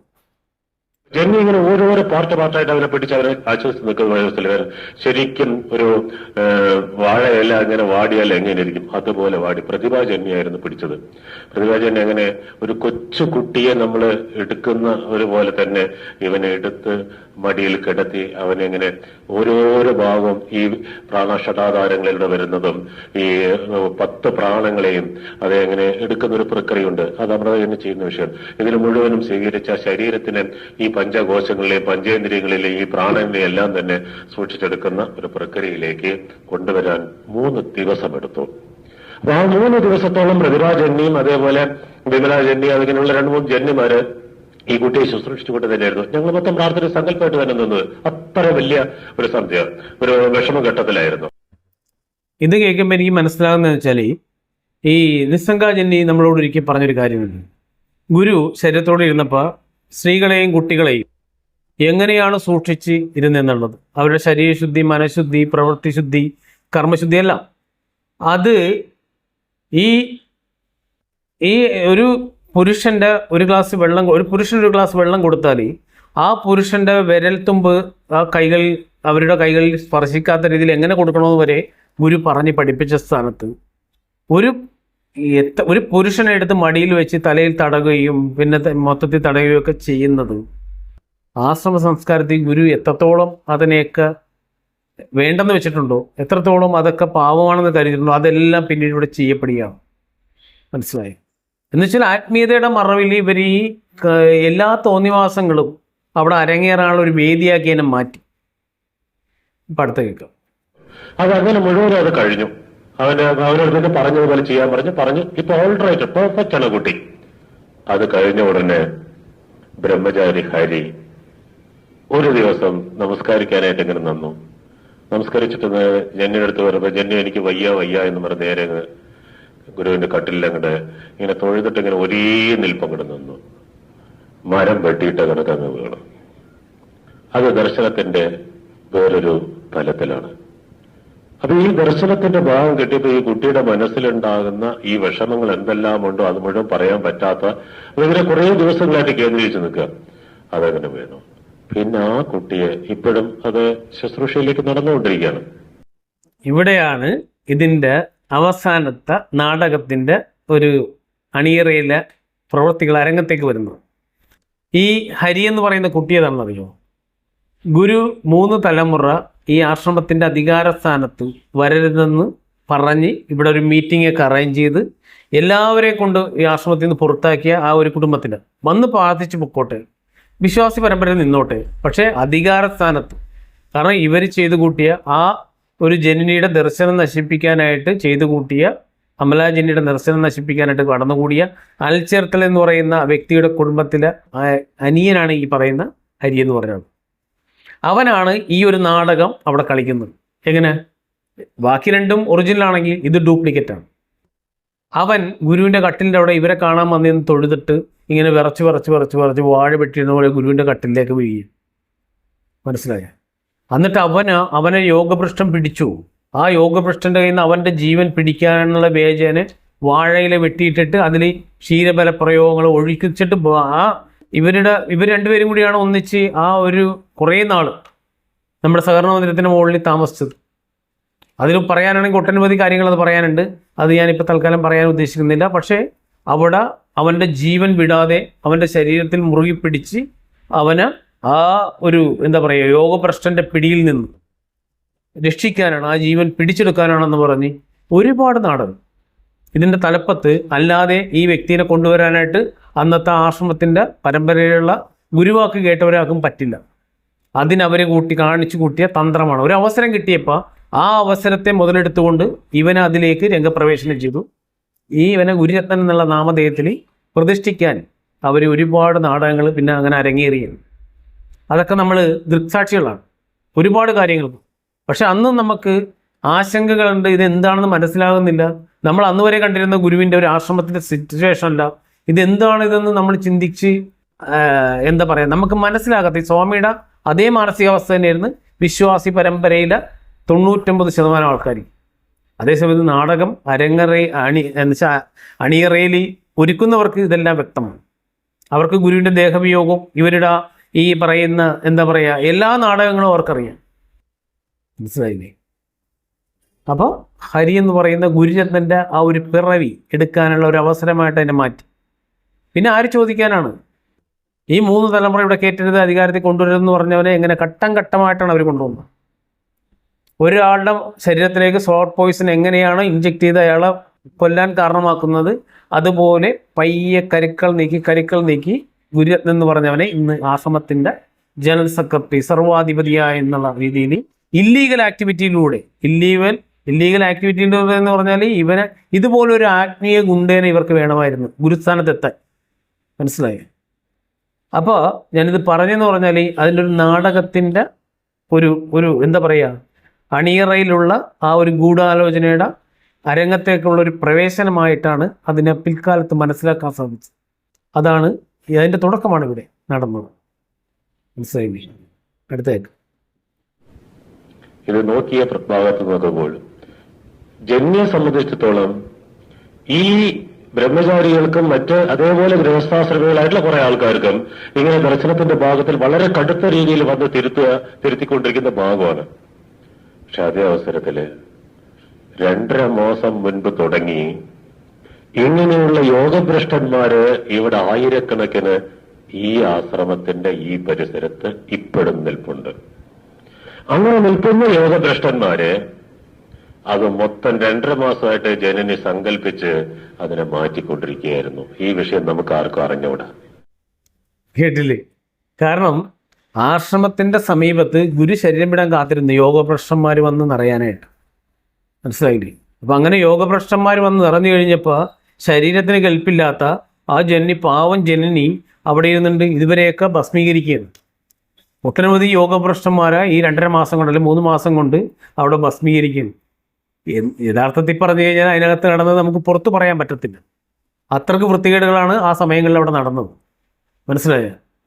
എന്നുവെച്ചാൽ എന്തൊക്കെ നാടകങ്ങളാണോ കളിക്കാൻ പറ്റുക, സിനിമ, പാട്ട്, കൂത്ത്, അരങ്ങ്, എന്തൊക്കെ വൃത്തികേട് അതിനകത്ത് ചെയ്യാൻ പറ്റും അതെല്ലാം അവർ ചെയ്യും. മനസ്സിലായില്ലേ? അപ്പോൾ അതിനെയാണ് സ്വാമീനെ കൊണ്ട് ഈ വർണ്ണനാ സ്വഭാവത്തിൽ ഇവിടെ വന്നിട്ട് യഥാർത്ഥത്തിൽ കിട്ടിയ ദർശനത്തെ, സത്യദർശനത്തെ നശിപ്പിക്കുന്നത് യോഗപ്രശ്നം എന്നുള്ള പേരിലാണ്. അപ്പം നമുക്ക് ഇനി ഈ ഹരികുമാർ എങ്ങനെയാണ് വന്നതെന്നുള്ളത് നമ്മൾ മനസ്സിലാക്കണ്ടേ. ഈ ഹരികുമാർ അവനൊരു വീഡിയോ അഭിമുഖത്തിൽ നിന്ന് 2015-16 കാലഘട്ടത്തിൽ ഞാൻ സെക്യൂരിറ്റി മാനേജറായിട്ടിരുന്നപ്പോൾ ഞാൻ നിൽക്കുന്ന ഗുരുവിൻ്റെ വാഹനവ്യൂഹത്തിലും യൂണിറ്റ് വിസിറ്റ് എന്ന് പറയുന്ന ഒരു സംഭവം ഉണ്ടായിരുന്നു. എല്ലാ വ്യാഴാഴ്ചകളിലും ഗുരുവിൻ്റെ വാഹനവും പിന്നെ ഈ പറയുന്ന ഇവരുടെ വാഹനവും എല്ലാം കൂടി ഒരു വാഹന വ്യൂഹം പോലെ ഈ യൂണിറ്റുകൾ സന്ദർശിക്കും. ഗുരുവിൻ്റെ എല്ലാ യൂണിറ്റുകളും സന്ദർശിക്കും. അപ്പോൾ അങ്ങനെ പോകുന്ന വേളയിൽ നമ്മൾ 4-ാം നമ്പർ ഗേറ്റിൻ്റെ ഇറക്കത്തിന് അവിടെ ഇങ്ങനെ വണ്ടിയായിട്ട് ഞാനാണ് പൈലറ്റ്. അപ്പോൾ എൻ്റെ മുമ്പിൽ കൂടി പൈലറ്റ് വാഹനം ഓടിക്കുന്നത് ഞാനാണ് സെക്യൂരിറ്റി മാനേജർ, എനിക്കാണ് അതിൻ്റെ ഇൻചാർജ് ആ സമയത്ത്. അപ്പോൾ ഞാൻ ചെയ്ത് അതിൻ്റെ മുമ്പിൽ നിൽക്കുമ്പോൾ ഒരാൾ കറുത്ത കോട്ടും പാൻറ്റും ഇട്ട് കടന്നു പോകും. അപ്പോൾ ഈ രൂപം എനിക്ക് നല്ല പരിചയമുണ്ടല്ലോ പറഞ്ഞ് തിരിഞ്ഞു നോക്കിയപ്പോൾ ഞാൻ കാണുന്ന കാഴ്ച ഗുരുമിത്രൻ, ഈ ഗുരുചന്ദ്രൻ്റെ കാല് തൊട്ടിയവൻ വന്നിക്കുന്നതാണ് അവിടെ വെച്ച്. മനസ്സിലായി? അപ്പം ഞാൻ ചിന്തിച്ച് ഇത്രയും പരസ്യമായിട്ട് ഗുരു പറഞ്ഞിരിക്കുന്നത് ഗുരുവിൻ്റെ പാദം മാത്രമേ നമസ്കരിക്കാൻ പാടുള്ളൂ. അതിൽ ഒരുപാട് തെറ്റുകൾ പറയുന്നുണ്ട്. ഗുരുവിനെ പാദം നമസ്കരിച്ചവർ സ്വന്തം മാതാപിതാക്കൾ പോലും പാദം നമസ്കരിക്കരുത്. നമ്മൾ ആർക്കും പാദം നമസ്കരിക്കാൻ നിന്ന് കൊടുക്കരുത്. മനസ്സിലായേ? അത് ഒരുപാട് പാപകർമ്മങ്ങളുള്ള കാര്യമാണെന്നാണ് പറയുന്നത്. അപ്പോൾ ഇവൻ അവിടെ നിന്ന് നോക്കിയാണ് ഗുരുചന്ദ്രൻ എല്ലാവരും കണ്ടിട്ടുണ്ടോ എന്നുള്ളത്. കാരണം ഗുരുവിൻ്റെ വാഹന വ്യൂഹത്തിൽ പൂവിടാനായിട്ട് ഒരുപാട് പേര് വന്നിരിക്കുകയാണ്. പക്ഷെ അന്ന് ഇവൻ പറഞ്ഞ ചില സത്യങ്ങളുണ്ട്. ആ സത്യങ്ങൾ ഞാനിവിടെ നിങ്ങളുടെ അറിവിലേക്കായിട്ട് കേൾപ്പിക്കാം. മനസ്സിലായോ? ഇവൻ എങ്ങനെയാണോ എന്തിനാണോ ഇതിൽ വന്നത്, ഈ പ്രസ്ഥാനത്തിൽ ഇവനെപ്പോലെ ക്വാളിറ്റി ഇല്ലാത്തവരത്തിന് ഇതിൽ എങ്ങനെ വലിഞ്ഞു കയറി വന്നെന്നുള്ളത് വളരെ പച്ചയായിട്ട് അവനതിൽ പറയുന്നുണ്ട്. മനസ്സിലായോ? അപ്പോൾ അതൊന്ന് കേൾക്കാം. എൻ്റെ ഉള്ളിലൊരു സന്യാസിയാകണമെന്ന് ആഗ്രഹം എന്ന് പറയുന്നത് വളരെ കാലത്തിന് മുമ്പേ ഉണ്ട്. അത് ആത്മീയമായ അതീന്ദ്രിയമായ വലിയ അനുഭവത്തിൻ്റെ അടിസ്ഥാനത്തിലല്ലേ. ഞാൻ നോക്കിയ സമയത്ത്, അന്ന് ഞാൻ പയ്യനായിട്ടിരിക്കുന്ന സമയത്ത് ഇവിടെ സന്യാസിമാർക്ക് വലിയ പരിഗണനകൾ കിട്ടുന്നു, വലിയ പ്രിവിലേജസ് ആണ്. എല്ലാവരും അവരോട് വളരെ ബഹുമാനത്തോടു കൂടി പെരുമാറുന്നു. എല്ലാവരും അവരോട് വളരെ എല്ലാവരും അവരിയ്ക്കുന്ന സമയത്ത് ആരും ഇരിക്കാറില്ല. അങ്ങനെയൊക്കെയുള്ള ആ പ്രിവിലേജസ് മാത്രം. വേറെ എൻ്റെ ഉള്ളിലുള്ള അടിസ്ഥാനപരമായി അതിനോടുള്ള അദമ്യമായ ത്വരയോ അഭിവാഞ്ചയോ ആഗ്രഹമോ ഒന്നുമല്ല. ഈ പ്രിവിലേജസ് ആണ് ഞാൻ ഇത് ചെയ്തത്. എന്നാൽ നാട്ടിൽ നിൽക്കുന്ന സമയത്തും എൻ്റെ മനസ്സിലിതുണ്ട്. ഇവിടെ വരുന്ന സമയത്താണല്ലോ, ഇവിടുന്ന് സന്യാസിമാർ നാട്ടിൽ വരാറുണ്ട്. അപ്പോൾ എല്ലാ ആളുകളും വളരെ ഭയഭക്തി ബഹുമാനത്തോടു കൂടി അവരുടെ റൂമിൽ പോയി നിൽക്കുന്നു. അപ്പോൾ അവർക്കൊരു വ്യത്യസ്തത കിട്ടുന്നു. അപ്പം ഞാൻ വിചാരിച്ചു എനിക്ക് എത്താൻ കഴിയുന്ന ഏറ്റവും വലിയ മേഖലയെന്ന് പറയുമ്പോഴത്തേക്ക് അതാണ്. ഞാനെന്ന് പറയുന്ന ഒരു വളരെ പരിമിതനായ ഒരു ദുർബലനായ ഒരു വ്യക്തിയെ സംബന്ധിച്ചിടത്തോളം മറ്റൊരു മേഖലയിലേക്ക് പോയി കഴിഞ്ഞാൽ എനിക്ക് എത്തുന്നതിനെന്ന് പറഞ്ഞാൽ പരിമിതിയുണ്ട്. ആ പരിമിതികളെ അതിജീവിക്കുവാൻ കഴിയുന്ന ഏറ്റവും വലിയൊരു വഴിയായിട്ടെന്ന് പറയുന്നത് ഞാനിതിനെ കണ്ടു. അത് സത്യമാണ്. അത് ഞാൻ വളരെ ഓപ്പണായിട്ട് പറയും. ഞാൻ ആരോടും പറഞ്ഞിട്ടില്ല ഈ കാര്യം, ഓപ്പണായിട്ട് പറയുകയാണ്. അപ്പം കേട്ടില്ലേ? ഈ വീഡിയോയിൽ ഇയാളുടെ ആ ഒരു ലക്ഷ്യവും അയാളുടെ പരിമിതിയും അയാളുടെ എന്താ പറയുക ദുർബലനായ ഒരു മനുഷ്യൻ ഇയാളെല്ലാം സത്യസന്ധമായിട്ടാണ് പറയുന്നത് ഈ കാര്യം. കാരണം നാട്ടിൽ നിൽക്കുന്ന സമയത്ത് ഇവിടെ നിന്ന് സന്യാസിമാർ അവിടെ ചെല്ലുമ്പോൾ അവർക്ക് കിട്ടുന്ന പ്രിവിലേജ്, അവർക്ക് കിട്ടുന്ന അംഗീകാരം, അവർക്ക് കിട്ടുന്ന ബഹുമാനം, ഇതൊക്കെയാണ് ഇയാളെ സ്വാധീനിച്ചത്. മനസ്സിലായി? അല്ലാതെ അതീന്ദ്രമായ ആത്മീയ അനുഭൂതി ഉണ്ടായിട്ടോ ജ്ഞാനമുണ്ടായിട്ടോ അല്ല. അപ്പോൾ അയാൾ തന്നെ ഈ ഒരു വീഡിയോയിൽ ഇത് വ്യക്തമായിട്ട് പറയുന്നുണ്ട്. മനസ്സിലായേ? ഇവിടെ പറഞ്ഞു വെക്കുന്നത് എന്താണ്? ഒരു ദർശനവും ഒരു അനുഭവവും ഒക്കെ പറഞ്ഞ് ഒരു നാടകത്തിൻ്റെ കാര്യങ്ങൾ. ഇയാൾ വളർന്ന് വലുതായി, ഇയാൾ എല്ലാം കൈപ്പിടിയിലാക്കി ഇപ്പം എന്ന് പറഞ്ഞാൽ ഇയാളുടെ സ്വാതന്ത്ര്യവും എല്ലാം ഈ ശിഷ്യപൂജിത എന്ന് പറയുന്ന അമൃതാജിനെ എന്ത് പറയണമെന്ന് ഇയാൾ തീരുമാനിക്കും. ആ ഒരു പൊസിഷൻ എത്തിയപ്പോൾ എന്താ സംഭവിച്ചത്? ആദ്യം ഇവർക്ക് അനുകൂലമായ ഒരു സാഹചര്യം ഉണ്ടാക്കാൻ വേണ്ടി വെട്ടി നിർത്താൻ വേണ്ടി കൊണ്ടുവന്നാണ് ഈ ആത്മീയ ഗുണ്ടേനെ. പക്ഷേ ഒരു പരിധി കഴിഞ്ഞപ്പോൾ ഇയാൾ അവർക്ക് പിടിച്ചാൽ കിട്ടാത്തൊരു പരുവത്തിലായി, ഒന്നും ചെയ്യാൻ പറ്റാത്തൊരു പരുവത്തിലായി. മനസ്സിലായേ? അപ്പോൾ അയാളുടെ സത്യസന്ധമായ വാക്കുകളാണത്. സത്യസന്ധമായ വാക്കുകളെന്ന് വെച്ചാൽ അറിയാതെ പുള്ളി പറഞ്ഞു പോകണം ചില കാര്യങ്ങൾ. മനസ്സിലായി? ഒരുപാട് സമയത്ത് ഇയാൾ പലരോടും ഈ വിഡിത്തങ്ങൾ പറഞ്ഞിട്ടുണ്ട്. ഇപ്പോൾ ഇദ്ദേഹം ഒരാളോട് ഒരു സ്ഥലത്ത് പോകാൻ പറഞ്ഞപ്പോൾ അവരെന്ന് അമൃതാജിനോട് ചോദിച്ചപ്പോൾ പറഞ്ഞ് പോകണ്ട എന്ന് പറഞ്ഞു. അവർക്ക് തോന്നിയപ്പോൾ പോകണ്ടെന്ന് പറഞ്ഞ് തിരിച്ചു വന്നപ്പോഴെന്ന് പറഞ്ഞാൽ ഇയാൾ വന്ന് ഈ മറ്റേ പോകണ്ടെന്ന് പറഞ്ഞ വ്യക്തി ഈ ഗുരുരത്നൻ്റെ അടുത്ത് പറഞ്ഞപ്പോൾ അവരങ്ങനെ പറഞ്ഞാ എങ്കിൽ താമ്പാ ഞാൻ ചോദിക്കാമല്ലോ എന്ന് പറഞ്ഞ് കയ്യെ പിടിച്ച് വിളിച്ചുകൊണ്ട് അങ്ങോട്ട് പോയി. സ്നേഹത്തോട് വിളിച്ചുകൊണ്ട് പോയിട്ട് ഇന്നുപോലെ ഒരു കാര്യത്തിന് ഇയാളെ വിടിയണമെന്ന് പറഞ്ഞപ്പോൾ പൊക്കോന്ന് പറഞ്ഞു. മനസ്സിലായോ? തിരിച്ചു പറയാൻ പറ്റില്ല ഇവർക്ക്. ഈ അമൃതാജിന്യ എന്ന് പറയുന്ന ഈ ശിഷ്യപൂജിത എന്ന ശിഷ്യപരാജിതൊക്കെ പറയാൻ പറ്റില്ല. മനസ്സിലായില്ലേ? അപ്പോൾ അതാണ് അവസ്ഥ. അടുത്ത കേൾക്കാം. ദർശനം എന്നുള്ളത് ഈ പ്രപഞ്ചത്തിന്റെ മഹിമയാണത്. ആ മഹിമയോട് തന്നെ കൈകാര്യം ചെയ്യാതിരുന്നാൽ നമുക്ക് അപകടമാണ്. ഒരു ദർശനം കിട്ടി, ആ സത്യമാണ് എന്നൊക്കെ പറഞ്ഞു കഴിഞ്ഞാൽ, ഇപ്പൊ ദർശനം എന്ന സത്യത്തെ അതിന്റെ തനതായ രീതിയിൽ അതിന്റെ ആ ഒരു ഉദ്ദേശത്തോട് കൈകാര്യം ചെയ്തില്ലെങ്കിൽ അപകടമാണെന്ന സ്വാമി പറയുന്നു. ആ സത്യമാണ്. ദർശനത്തെ സ്വന്തം സ്വാർത്ഥ താല്പര്യങ്ങൾക്ക് ഉപയോഗിക്കാൻ പാടില്ലെന്നാണ് ഗുരു പറഞ്ഞിരിക്കുന്നത്. മനസ്സിലായി? അത്രയും പവിത്രമായിട്ട് വേണം ദർശനം കിട്ടിയാൽ അത് സത്യദർശനമോ കപടദർശനമോ എന്നുള്ളത് തിരിച്ചറിഞ്ഞ് അത് ആ രീതി കൈകാര്യം ചെയ്യണമെന്നാണ് ഗുരു പറഞ്ഞിരിക്കുന്നത്. അത് ശിഷ്യപൂജിത എന്ന് പറയുന്ന അവർക്ക് അതിനുള്ള ക്വാളിറ്റി ഇല്ല, അതിനുള്ള ഒരു യോഗ്യതയില്ല. മനസ്സിലായോ? ആ ദർശനം തിരുത്താനോ അതിന് എങ്ങനെയാണോ ഈ പ്രസ്ഥാനം ഗുരുവിൻ്റെ ഇച്ഛിച്ചുകൊത്ത് കൊണ്ടുപോകാനോ അങ്ങനെ ധരിപ്പിച്ചു എല്ലാ വിശ്വാസമൂർത്തി ഈ ദർശനം എന്ന ആ ഒരു മാധ്യമത്തിൻ്റെ മറവിൽ. അതുകൊണ്ടാണ് ഈ ആൾക്കാർ ദർശനമെന്ന് കേൾക്കുമ്പോഴേ പേടിയായിപ്പോയി പിൽക്കാലത്ത്. മനസ്സിലായോ? കാരണം ദർശനം കിട്ടിയാൽ ആദ്യകാലത്ത് ഗുരു അതിന് എല്ലാവർക്കും ഈ എന്താ പറയുക അത് കൂടുതൽ കിട്ടത്തക്ക രീതിയിൽ ആത്മീയ അനുഭവം ഉണ്ടാകത്തക്ക രീതിയിൽ അതിനെ പരിപോഷിപ്പിക്കാനുള്ള കാര്യങ്ങളാണ് പറഞ്ഞു കൊടുത്തത്. ഇവരതല്ല, അതിനെയൊക്കെ നശിപ്പിക്കുന്ന രീതിയിലുള്ള കാര്യങ്ങളാണ് പറഞ്ഞു കൊടുത്തത്. മനസ്സിലായോ? അപ്പോൾ അടുത്ത കേൾക്കാം. ഒരാൾ എന്നോട് ചോദിച്ചു, ഡൽഹി പോയപ്പോ സ്വാമി പ്രസിഡന്റ് KR നാരായണൻ വരുന്ന വിവരം ഗുരു പറഞ്ഞല്ലോ. പറഞ്ഞു. അദ്ദേഹത്തിന് ഭക്ഷണം ഏതുവരെ കൊടുക്കണമെന്ന് ഗുരു പറഞ്ഞു. ഞാൻ പറഞ്ഞിട്ടുണ്ട്. ഏത് ഭക്ഷണം കൊടുക്കണം, ആര് പൂ കൊടുക്കണം, ആര് പൂമാല ഏറണം. അയാൾ ഉടനെ ചോദിച്ചു, എന്നാ പിന്നെ പ്രസിഡന്റ് വരില്ല എന്ന് ഗുരുവിന് അറിയില്ലേ, എന്തുകൊണ്ട് പറഞ്ഞില്ല? അപ്പൊ ഈ ഉദ്ഘാടനത്തിന് പ്രസിഡന്റ് വരാമെന്നാണ് സമ്മതിച്ചിരുന്നത്. പക്ഷേ അതിനുള്ള ഒരുക്കങ്ങളെല്ലാം പൂർത്തിയായി കഴിഞ്ഞപ്പോൾ പ്രസിഡന്റ് വരുന്നില്ല, അദ്ദേഹത്തിന് ദേഹാസ്വസ്ഥ ഉണ്ടെന്നുള്ളൊരു അറിയിപ്പ് വന്നു, സുഖമില്ലെന്നുള്ളൊരു അറിയിപ്പ് വന്നു. അപ്പോൾ ഒരു വിശ്വാസി ഈ അന്നത്തെ കാലത്തും ഈ അമൃതാജിനിയുടെ ദർശനത്തെ സംശയത്തോടെ നോക്കുന്നവർ ചോദിച്ച ചോദ്യമാണ് സ്വാമിയോട്. മനസ്സിലായി? അപ്പോൾ ആ ചോദിച്ചപ്പോൾ അദ്ദേഹം ചോദിച്ച കാര്യം സ്വാമി പറയുന്നു, ഈ KR നാരായണൻ വരൂല്ലെന്ന് ഗുരുവിന് അറിയാമായിരുന്നല്ലോ, പിന്നെ എന്തുകൊണ്ട് വരുമെന്നും പറഞ്ഞ് ഈ ഇണക്കങ്ങളൊക്കെ ഈ ഒരുക്കങ്ങളൊക്കെ നടത്തിയെന്നുള്ള ചോദ്യമാണ് അദ്ദേഹം ചോദിക്കുന്നത്. മനസ്സിലായി? ഏതുതരം ഭക്ഷണം കൊടുക്കണമെന്ന് വരെയും പറഞ്ഞിട്ട് എന്തുകൊണ്ട് ഈ വരുന്നില്ല എന്നുള്ള കാര്യം മനസ്സിലാക്കിയില്ല എന്നുള്ളത്. അപ്പോൾ സ്വാമി അതിനൊരു കുറച്ച് തട്ടാമുട്ടി ഉത്തരങ്ങളൊക്കെ പറയും. മനസ്സിലായി? ശരിയായ ചോദ്യമല്ലേ?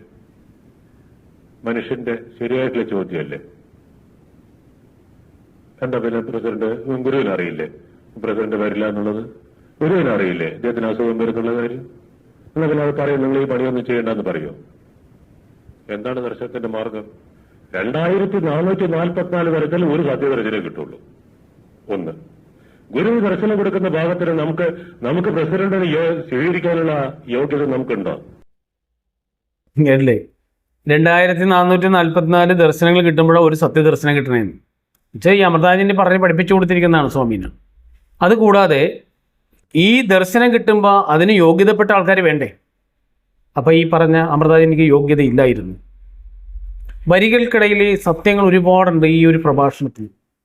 നമ്മളത് സത്യം കണ്ടെത്താൻ ശ്രമിച്ചു കഴിഞ്ഞാൽ ഈ സ്വാമിയുടെ വായിന്ന് തന്നെ ഇവർ പറഞ്ഞു വിട്ടിട്ടാണെങ്കിലും ആ സത്യങ്ങൾ വെളിച്ചത്ത് വരുന്നതാണ്.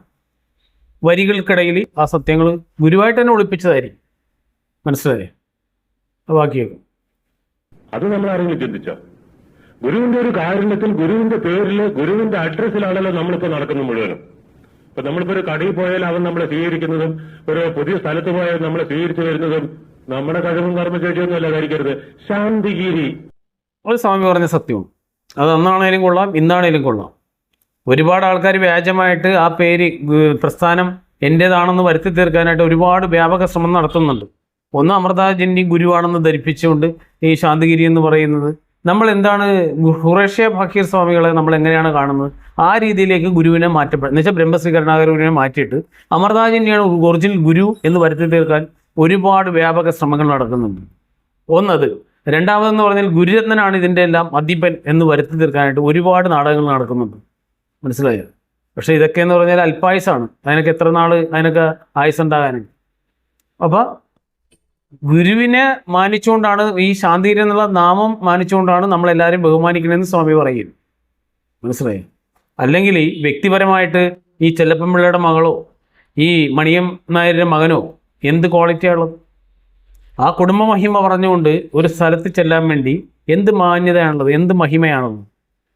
ബ്രഹ്മശ്രീ കരുണാകര ഗുരു സ്ഥാപിച്ച ആ പ്രസ്ഥാനത്തെ അതിൻ്റെ മുകളിൽ വലിഞ്ഞു കയറിയിരുന്നിട്ടാണ് എന്താ പറയുക, ഞാനാണ് ഇതിൻ്റെ അധിപൻ, ഞാനാണ് ഇതിൻ്റെ അധിപ എന്ന് പറയാൻ യാതൊരു ഉളുപ്പില്ലാതിരിക്കണം ഇപ്പം. മനസ്സിലായി? സ്വാമി പറഞ്ഞാൽ സത്യം. ശാന്തിഗിരി എന്നുള്ള ഒരു ലേബിൾ ഗുരുവിൻ്റെ ലേബലിലാണ് അറിയപ്പെടുന്നതല്ല. അതൊന്നും ഒരു സുപ്രഭാതത്തിൽ മാറ്റിമറിക്കാൻ പറ്റുന്നതല്ല.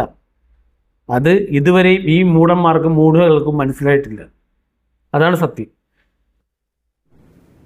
നവജ്യോതി ശ്രീ കരുണാകര ഗുരുവിന്റെ ഒരു ശിഷ്യൻ, ഈ ഒരു ക്വാളിറ്റിയാണ് നമുക്കുള്ളത്. ഈ ഒരു അർഹതയിൽ വെച്ചിട്ടാണ് പൊതുജനം നമ്മളെ മാനിക്കുന്നത്, നമ്മളെ കഴിവൊന്നുമല്ല. അദ്ദേഹം ആദ്യം പറയാമെന്ന ആ വാക്കുകൾ ശ്രദ്ധിച്ചറിയാൻ പറ്റും. എന്ന് പറഞ്ഞിട്ട് ബ്രഹ്മശ്രീ എന്ന് പറയാൻ വന്നിട്ട് ഉടനെ ആ വളച്ചിട്ട് നവജ്യോതി ശ്രീ കരുണാകര ഗുരു, ആ ഗുരുവിൻ്റെ ക്വാളിറ്റിയിലാണ് നമ്മൾ അറിയപ്പെടുന്നത്. ആ ഗുരുവിൻ്റെ ശിഷ്യൻ എന്നുള്ള ലേബലിലാണ് നമ്മൾ അറിയപ്പെടുന്നത്. ആ ലേബലിലാണ് ആൾക്കാർ നമ്മളെ മാനിക്കുന്നത്. അത് സത്യമാണ്. പക്ഷെ ആ പറഞ്ഞ ആ പ്രയോഗം എന്ന് വെച്ചാൽ ബ്രഹ്മശ്രീ എന്നുള്ളതാണ് യഥാർത്ഥ വാക്ക്. നവജ്യോതി എന്നുള്ളത് ഗുരുവിൻ്റെ 73ാമത് ജയന്തി. ഗുരു ആയുസങ്കല്പത്തിൽ ലയിച്ച് മാസങ്ങൾ കഴിഞ്ഞിട്ട് ഇവർക്കൊരു ശിഷ്യത്വം സ്വീകരിക്കാൻ വേണ്ടി ഗുരുസ്ഥാനീയ അഭിവന്ദ്യ ശിഷ്യപൂജിത അമൃതാജ്ഞാന തപസ്നി എന്ന നാമം സ്വീകരിക്കുന്നതിന് വേണ്ടി ഗുരുവിനൊരു ഒരു പട്ടം ചാർത്തി കൊടുത്താണ്. ശരിക്കും പറഞ്ഞാൽ ഗുരുവിന് വിശേഷണങ്ങളുടെ ഒന്നും ആവശ്യമില്ലെന്ന് ഗുരു പറഞ്ഞിട്ടുണ്ട്. പക്ഷേ ഗുരു ഉപയോഗിച്ചിരുന്നതാണ് ബ്രഹ്മശ്രീ എന്നുള്ള പദം. അത് ഗുരു ദേഹവിയോഗം ചെയ്യുന്നത് വരെ ഉപയോഗിച്ചിട്ടുണ്ട്. ഗുരുവിൻ്റെ ദേഹവിയോഗ സർട്ടിഫിക്കറ്റിലും അത് തന്നെയാണ്. മനസ്സിലായില്ലേ? ദേഹവിയോഗ സർട്ടിഫിക്കറ്റ് ഇപ്പോൾ ഗുരു ആയുസങ്കല്പത്തിൽ ലയിച്ചത് എന്നാണ് 1999 മെയ് 6, അതായത് മേയുടെ 23-ാം തീയതി. ഈ സർട്ടിഫിക്കറ്റിന് വേണ്ടി അപേക്ഷ കൊടുത്തത് 1999 മെയ് 13-ാം തീയതി. ആരാണ് കൊടുത്തത്? ആശ്രമം പ്രസിഡന്റ്. ആരുടെ നിർദ്ദേശപ്രകാരം ഒരിക്കലും കൊടുത്തത്? ഈ അമൃതാജന്യയുടെ. അന്ന് ബുദ്ധിപരമായിട്ട് ആ സർട്ടിഫിക്കറ്റിൽ തന്നെ ചില കാര്യങ്ങൾ കാണിച്ചിട്ടുണ്ട്. മനസ്സിലായോ? അത് ഞാൻ പിന്നീട് പറയാം. ആ സർട്ടിഫിക്കറ്റിനെ കുറിച്ചുള്ള കാര്യങ്ങളൊക്കെ ഇടയ്ക്കിടയ്ക്ക് അത് ഞാൻ ഒരിക്കൽ പറഞ്ഞതാണ്, എങ്കിലും പിന്നീട് പറയാം. വേറെ എന്തെങ്കിലും ആവശ്യം വരുമ്പോൾ അതുമായിട്ട് സർട്ടിഫിക്കറ്റ് കാണിച്ചുകൊണ്ട് തന്നെ ഞാൻ പറയാം. അപ്പോൾ ഗുരു ശരീരത്തോടെ ഇരുന്നപ്പോൾ സ്വീകരിച്ചിരുന്ന, അല്ലെങ്കിൽ അന്ന് വരെ ഇതായിട്ട് കയ്യിൽ കരുതിയിരുന്ന എല്ലാം ഗുരുവിൻ്റെതായി തന്നെ തനതായിട്ട് നിലനിൽക്കണം. സ്ഥാപന ജംഗമ വസ്തുക്കളായാലും കൊള്ളാം. ഗുരു ഉപയോഗിച്ച ഒരുപാട് അമൂല്യ വസ്തുക്കളുണ്ട്. പാത്രങ്ങളായാലും ഒരുപാട് കാര്യങ്ങൾ. അതൊരിക്കൽ ഞാൻ എല്ലാവരും അറിവിലേക്ക് ഷെയർ ചെയ്യുന്നതാണ്. ആ ഫോട്ടോസ് എല്ലാം, ഗുരു ഉപയോഗിച്ചിരുന്ന വസ്തുവകകളെല്ലാം. അപ്പോൾ ഞാൻ പറഞ്ഞു വന്നതെന്ന് വെച്ചാൽ, ആ ബ്രഹ്മശ്രീ എന്ന് പറയാൻ വന്നിട്ട് അത് വിഴുങ്ങിയിട്ടാണ് എന്താ പറയുക, നവജ്യോതി ശ്രീ കരുണാകര ഗുരു എന്ന് പറഞ്ഞു. ആ സ്വാമി പറഞ്ഞ വളരെ ക്വാളിറ്റി കാര്യമുള്ള കാര്യമാണ്. എന്താണ്? ഗുരുവിൻ്റെ ആ ഒരു മഹിമയിലാണ് ഈ ശിഷ്യഗണങ്ങളിൽ ആ ഒരു മഹിമ മുതലെടുത്തുകൊണ്ടാണ് ഈ പറയുന്ന എല്ലാ ദുർനടപ്പുകളും നടത്തുന്നതും എല്ലാ ആ ബഹുമാനങ്ങളും സ്വീകരിക്കുന്നതും. ഈ ദർശനത്തിന്റെ ഭാഗത്തിൽ ഒരിക്കലും അങ്ങനെ നേരിട്ട് കൊടുക്കുന്ന വിഷയമല്ല, ധരിക്കരുത്. ഒരു ഭൗതിക ശരീരത്തിൽ ഉണ്ടാകുന്ന അവസരത്തിൽ ഈ വൈക്കത്തുള്ള ഒരു വീട്ടിലേക്ക് ഒരു രുദ്രാക്ഷം എടുക്കുന്ന കഥ ജീവചരിത്രത്തിൽ നിങ്ങൾ കേട്ടിരിക്കും. പാലക്കാട് നിന്നുള്ള ഒരു ആത്മാവ് അവിടെ നിന്ന് ഓടിപ്പോയ മധുരമീനാക്ഷി എന്ന രൂപത്തിൽ വന്ന ഒരു ജീവനില് മധുര മീനാക്ഷി ആ പെൺകുട്ടിയുടെ ശരീരത്തിൽ നിന്ന് അവസരത്തില് ആ കുട്ടി ജന്മം എടുത്ത് വന്നപ്പോ ഈ മധുര മീനാക്ഷിയാണ് നിന്ന് പറഞ്ഞു കൊടുക്കുന്നത്, ഇന്നത് ചെയ്യും, നാളെ ആരൊക്കെ വരും, എന്തൊക്കെ വരും അറിയാമല്ലോ ആശ്രമത്തില്. അപ്പൊ അങ്ങനെ ഒരു കർമ്മം ചെയ്യാനായിട്ട് ഒരു രുദ്രാക്ഷം ആവശ്യമുണ്ട്. വളരെ വിശേഷപ്പെട്ട ഒരു രുദ്രാക്ഷമാണ്. അപ്പൊ ആ രുദ്രാക്ഷം എവിടെ കിട്ടും? അപ്പൊ ദർശനത്തിൽ ചോദിക്കാൻ പറഞ്ഞു, അത് ഇന്ന സ്ഥലത്തുണ്ട്. അങ്ങനെ ഗുരുവും ഈ കുട്ടിയെ കൂട്ടി കാറെടുത്ത് ഒരു 2-3 ആൾക്കാര് അങ്ങനെ വൈക്കത്ത് വന്നു. വൈക്കത്ത് വന്നിട്ട് ഒരാളോട് ചോദിച്ചു, ഇന്ന വീട്ടിലെ ആൾ അവിടെയാണെന്ന്. അവര് പറഞ്ഞു അത് അപ്പുറത്താണെന്ന്. അങ്ങനെ അത് മുഴുവൻ ഇങ്ങനെ കറങ്ങി ആ സ്ഥലം മൊത്തം രാവിലെ മുതൽ വൈകുന്നേരം വരെ ഇന്ന വീടാണ് ഇങ്ങനെ പറഞ്ഞുകൊണ്ട് വന്നു. അവസാനം ചോദിച്ച ആളുടെ അടുത്ത് എത്തി. അപ്പൊ ഗുരു പറഞ്ഞു, നീ ആരാണെന്ന് വ്യക്തമായിട്ട് പറ. അപ്പൊ പറഞ്ഞു, മൂക്കിൽ മറവുള്ള കറുത്ത പുള്ളിയുള്ള ആളാണ്. നോക്കിയപ്പോ ആദ്യം വന്ന ആളാ. എന്നാ പിന്നെ ആദ്യം വന്ന ആളുടെ അടുത്ത് ഗുരു അപ്പൊ തന്നെ പറഞ്ഞൂടെ? അത് ദർശനത്തിന്റെ വിഷയം അങ്ങനെയാണ്. അത് അങ്ങനെ ഡയറക്റ്റ് ആയിട്ട് വരുന്ന വിഷയമല്ല. പിന്നെയോ പല ആൾക്കാർക്കും നേരത്തെ കിട്ടും. അത് പലതും സത്യമായിരിക്കും, പലതും തെറ്റായിരിക്കും, പലതും സത്യത്തിൽ നിന്ന് വന്നതായിരിക്കും, പലതും തെറ്റിൽ നിന്നും വന്നതായിരിക്കും. അതുകൊണ്ട് അതിലൊന്നും ആരും വീണു പോകരുത്. അതിലൊന്നും നമുക്ക് വേണ്ട വിഷയമല്ല. ഇതിൽ പറഞ്ഞു വെക്കുന്നതെന്ന് പറഞ്ഞാൽ, ഗുരു ഒരു ദർശനം തന്നു കഴിഞ്ഞാൽ അതിൽ ചെയ്യേണ്ട കാര്യങ്ങൾ നമ്മൾ ചെയ്യുക എന്ന് മാത്രമേ നമ്മൾ ശ്രദ്ധിക്കാവൂ. അതിന് അതിൻ്റെതായ കടമ്പകൾ ചിലപ്പോൾ നടക്കും, ചിലപ്പോൾ നടക്കില്ല. ചിലപ്പോൾ തെറ്റായ ദർശനമായിരിക്കും, ചിലപ്പോൾ ശരിയായ ദർശനമായിരിക്കും എന്നാണ് സ്വാമി അതിൽ പറഞ്ഞു വെക്കുന്നത്. അത് ഗുരുവിൻ്റെ കൂടെ ആ സമയത്തും ഗുരു ശരീരത്തോടെ ഇരുന്നപ്പോഴും ഇതുപോലെയുള്ള കാര്യങ്ങൾ ഉണ്ടായിട്ടുണ്ട് എന്ന് സൂചിപ്പിക്കുന്നതിന് വേണ്ടിയാണ്. ഇതിങ്ങനെയല്ല എൻ്റെ രീതി എന്ന് പറഞ്ഞാൽ, ഗുരുവിൻ്റെ ഗുരുവാണികളിൽ അത് കൃത്യമായിട്ട് പറഞ്ഞിട്ടുണ്ട്. എന്തുകൊണ്ടാണ്, ആരാണ്, എവിടെയാണ്, അത് നടന്ന കാര്യങ്ങളും എല്ലാം. ഒരു രുദ്രാക്ഷത്തിൻ്റെ ഈ അന്വേഷിച്ച് നടന്നൊരു കഥയല്ല, ഒരു സംഭവമുണ്ട്. ആ സംഭവം കറക്റ്റാണ്. പക്ഷേ ഇവരെല്ലാം വളച്ചൊടിക്കണമെന്ന് വെച്ചാൽ ഉദാഹരണത്തിന് ഞാൻ പറഞ്ഞുതരാം. ഗുരു ശരീരത്തോടെ ഇരുന്നപ്പോൾ ഗുരു കിണറ്റിൽ വീണ് ഒരു സ്ത്രീ മരിച്ചൊരു സംഭവമുണ്ട്. കിണറ്റിൽ ചാടി ആത്മഹത്യ ചെയ്തു, ആ കുടുംബ പ്രശ്നം കാരണം. പക്ഷേ ഈ സംഭവം എല്ലാ അന്വേഷണ ഉദ്യോഗസ്ഥന്മാരും അന്വേഷിച്ച് അതിൻ്റെ ഇഴകീറി പരിശോധിച്ചതാണ്, മനസ്സിലായോ? പക്ഷേ ഇതിന് സമാനമായി 2015 കാലഘട്ടത്തിൽ നമ്മുടെ ആ പാറക്കുളത്തിനകത്ത് ഒരു ലേഡി, ഇവിടുത്തെ അന്നത്തെ സെക്യൂരിറ്റി, അവിടെ നിന്ന് സെക്യൂരിറ്റി പറഞ്ഞതെന്ന് പറഞ്ഞാൽ ഗുരുരത്നസ്വാമീനെ അന്വേഷിച്ച് വന്നതാണെന്നാണ് പറഞ്ഞത്. പക്ഷെ പിന്നീട് അയാളെ കണ്ടില്ല പിൽക്കാലത്ത്. എന്നുവെച്ചാൽ ഇത് പറഞ്ഞ് അവിടെ റിപ്പോർട്ട് കൊടുത്ത് അവിടെ കുറേ ആൾക്കാരോട് പറഞ്ഞതിന് ശേഷം അയാളെ കണ്ടില്ല. അങ്ങനെ ഒരു പെൺകുട്ടി വന്നിട്ട് അവിടെ അവർ ആ പാറക്കുളത്തിലേക്ക് എടുത്ത് ചാടി ആത്മഹത്യ ചെയ്തു. തല ആ പാറയിൽ ഇടിച്ചിട്ട് വെള്ളത്തിൽ പോയിട്ട് ആ വെള്ളത്തിൽ മുങ്ങിപ്പോയതിനെ എടുക്കാൻ വേണ്ടി ഫയർഫോഴ്സ് ഒന്നും കിട്ടിയില്ല. കാരണം ഈ പാറക്കുളത്തിനകത്തൊരു സമ്മർദ്ദം ഉണ്ടാകുമെന്ന് പറയുന്നു. സാധാരണ കുളങ്ങൾ പോലെ അല്ല പാറക്കുളം. അപ്പോൾ അത് പിന്നെ നേവിയുടെ ബോട്ട് ഇറക്കിയാണ് അവർ വന്ന് തപ്പിയാണ് ഈ പറയുന്ന ബോഡി എടുത്ത്. അപ്പോൾ ബോഡി എടുത്ത സമയത്ത് ഈ കുളം വറ്റിക്കുകയുണ്ടായി. ഈ കുളം വറ്റിച്ചപ്പോൾ ഞാനത് ആ കുളത്തിൽ ഇറങ്ങിയിട്ടുണ്ട് ആ വറ്റിക്കുന്ന വേളയിൽ. നിങ്ങൾക്ക് ആ വീഡിയോയിൽ കാണും, മനസ്സിലായേ? പക്ഷേ ആ സംഭവത്തെക്കുറിച്ച് പിന്നീട് ഒരു അന്വേഷണം നടക്കാനായിട്ട് സാഹചര്യം ഉണ്ടായില്ല. ഒരുപാട് സംശയങ്ങൾ എനിക്കുണ്ടായിരുന്ന ഒരു സന്ദർഭമാണത്. ഞാൻ ആ പാറക്കുളത്തിൽ ഇറങ്ങിയതിൻ്റെ വീഡിയോ നിങ്ങൾക്കൂടെ കാണാം, മനസ്സിലായോ?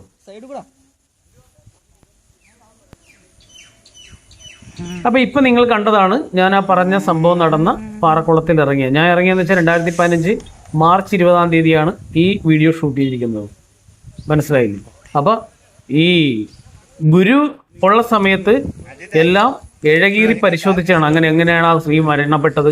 അതിന് പോലീസ് അന്വേഷണം ഉണ്ടായിരുന്നു, ഒരുപാട് പ്രക്ഷോഭങ്ങളുണ്ടായിരുന്നു. പക്ഷേ പിൽക്കാലത്തെന്ന് പറഞ്ഞാൽ ഇയാൾ എല്ലാവരെയും സോപ്പിട്ട് എല്ലാ മത നേതാക്കന്മാരെയും രാഷ്ട്രീയ പാർട്ടിക്കാരെയും അതിൻ്റെ നേതാക്കന്മാരെയും ഫ്രീ ചികിത്സ കൊടുത്ത് ഇല്ലീഗലായിട്ടുള്ള പല സംഭവങ്ങൾക്കും അവർക്ക് അനുവദിച്ച് കൊടുത്തുകൊണ്ട് ഇദ്ദേഹം എല്ലാവരെയും കൈപ്പിടിയിൽ ഒതുക്കുമ്പോൾ അവരാരും പ്രശ്നങ്ങളുണ്ടാക്കുന്നില്ല. പോലീസ് സംവിധാനങ്ങളും നിശബ്ദമായിട്ട് നിൽക്കുന്നു. കാരണം എല്ലായിടത്തും പറയുന്ന മുഖ്യമന്ത്രിയായിട്ട് ഞാൻ ഇരിക്കുന്ന കണ്ടില്ലേ, പിന്നെ എന്താ പറയുക, മറ്റു മന്ത്രിമാരായിട്ട് ഇരിക്കുന്ന കണ്ടില്ലേ, എനിക്ക് അത്രയും സ്വാധീനമുണ്ട്, ഞാൻ ഭയങ്കര പ്രബലനാണെന്ന് ഇയാൾ തന്നെ പറഞ്ഞ് പ്രചരിപ്പിക്കുകയാണ് ഉപജാപ വൃന്ദങ്ങളെ വെച്ചുകൊണ്ട്. അപ്പോൾ അതിൽ ഭയന്നിട്ടൊരു അന്വേഷണം ഉണ്ടാകുന്നില്ല.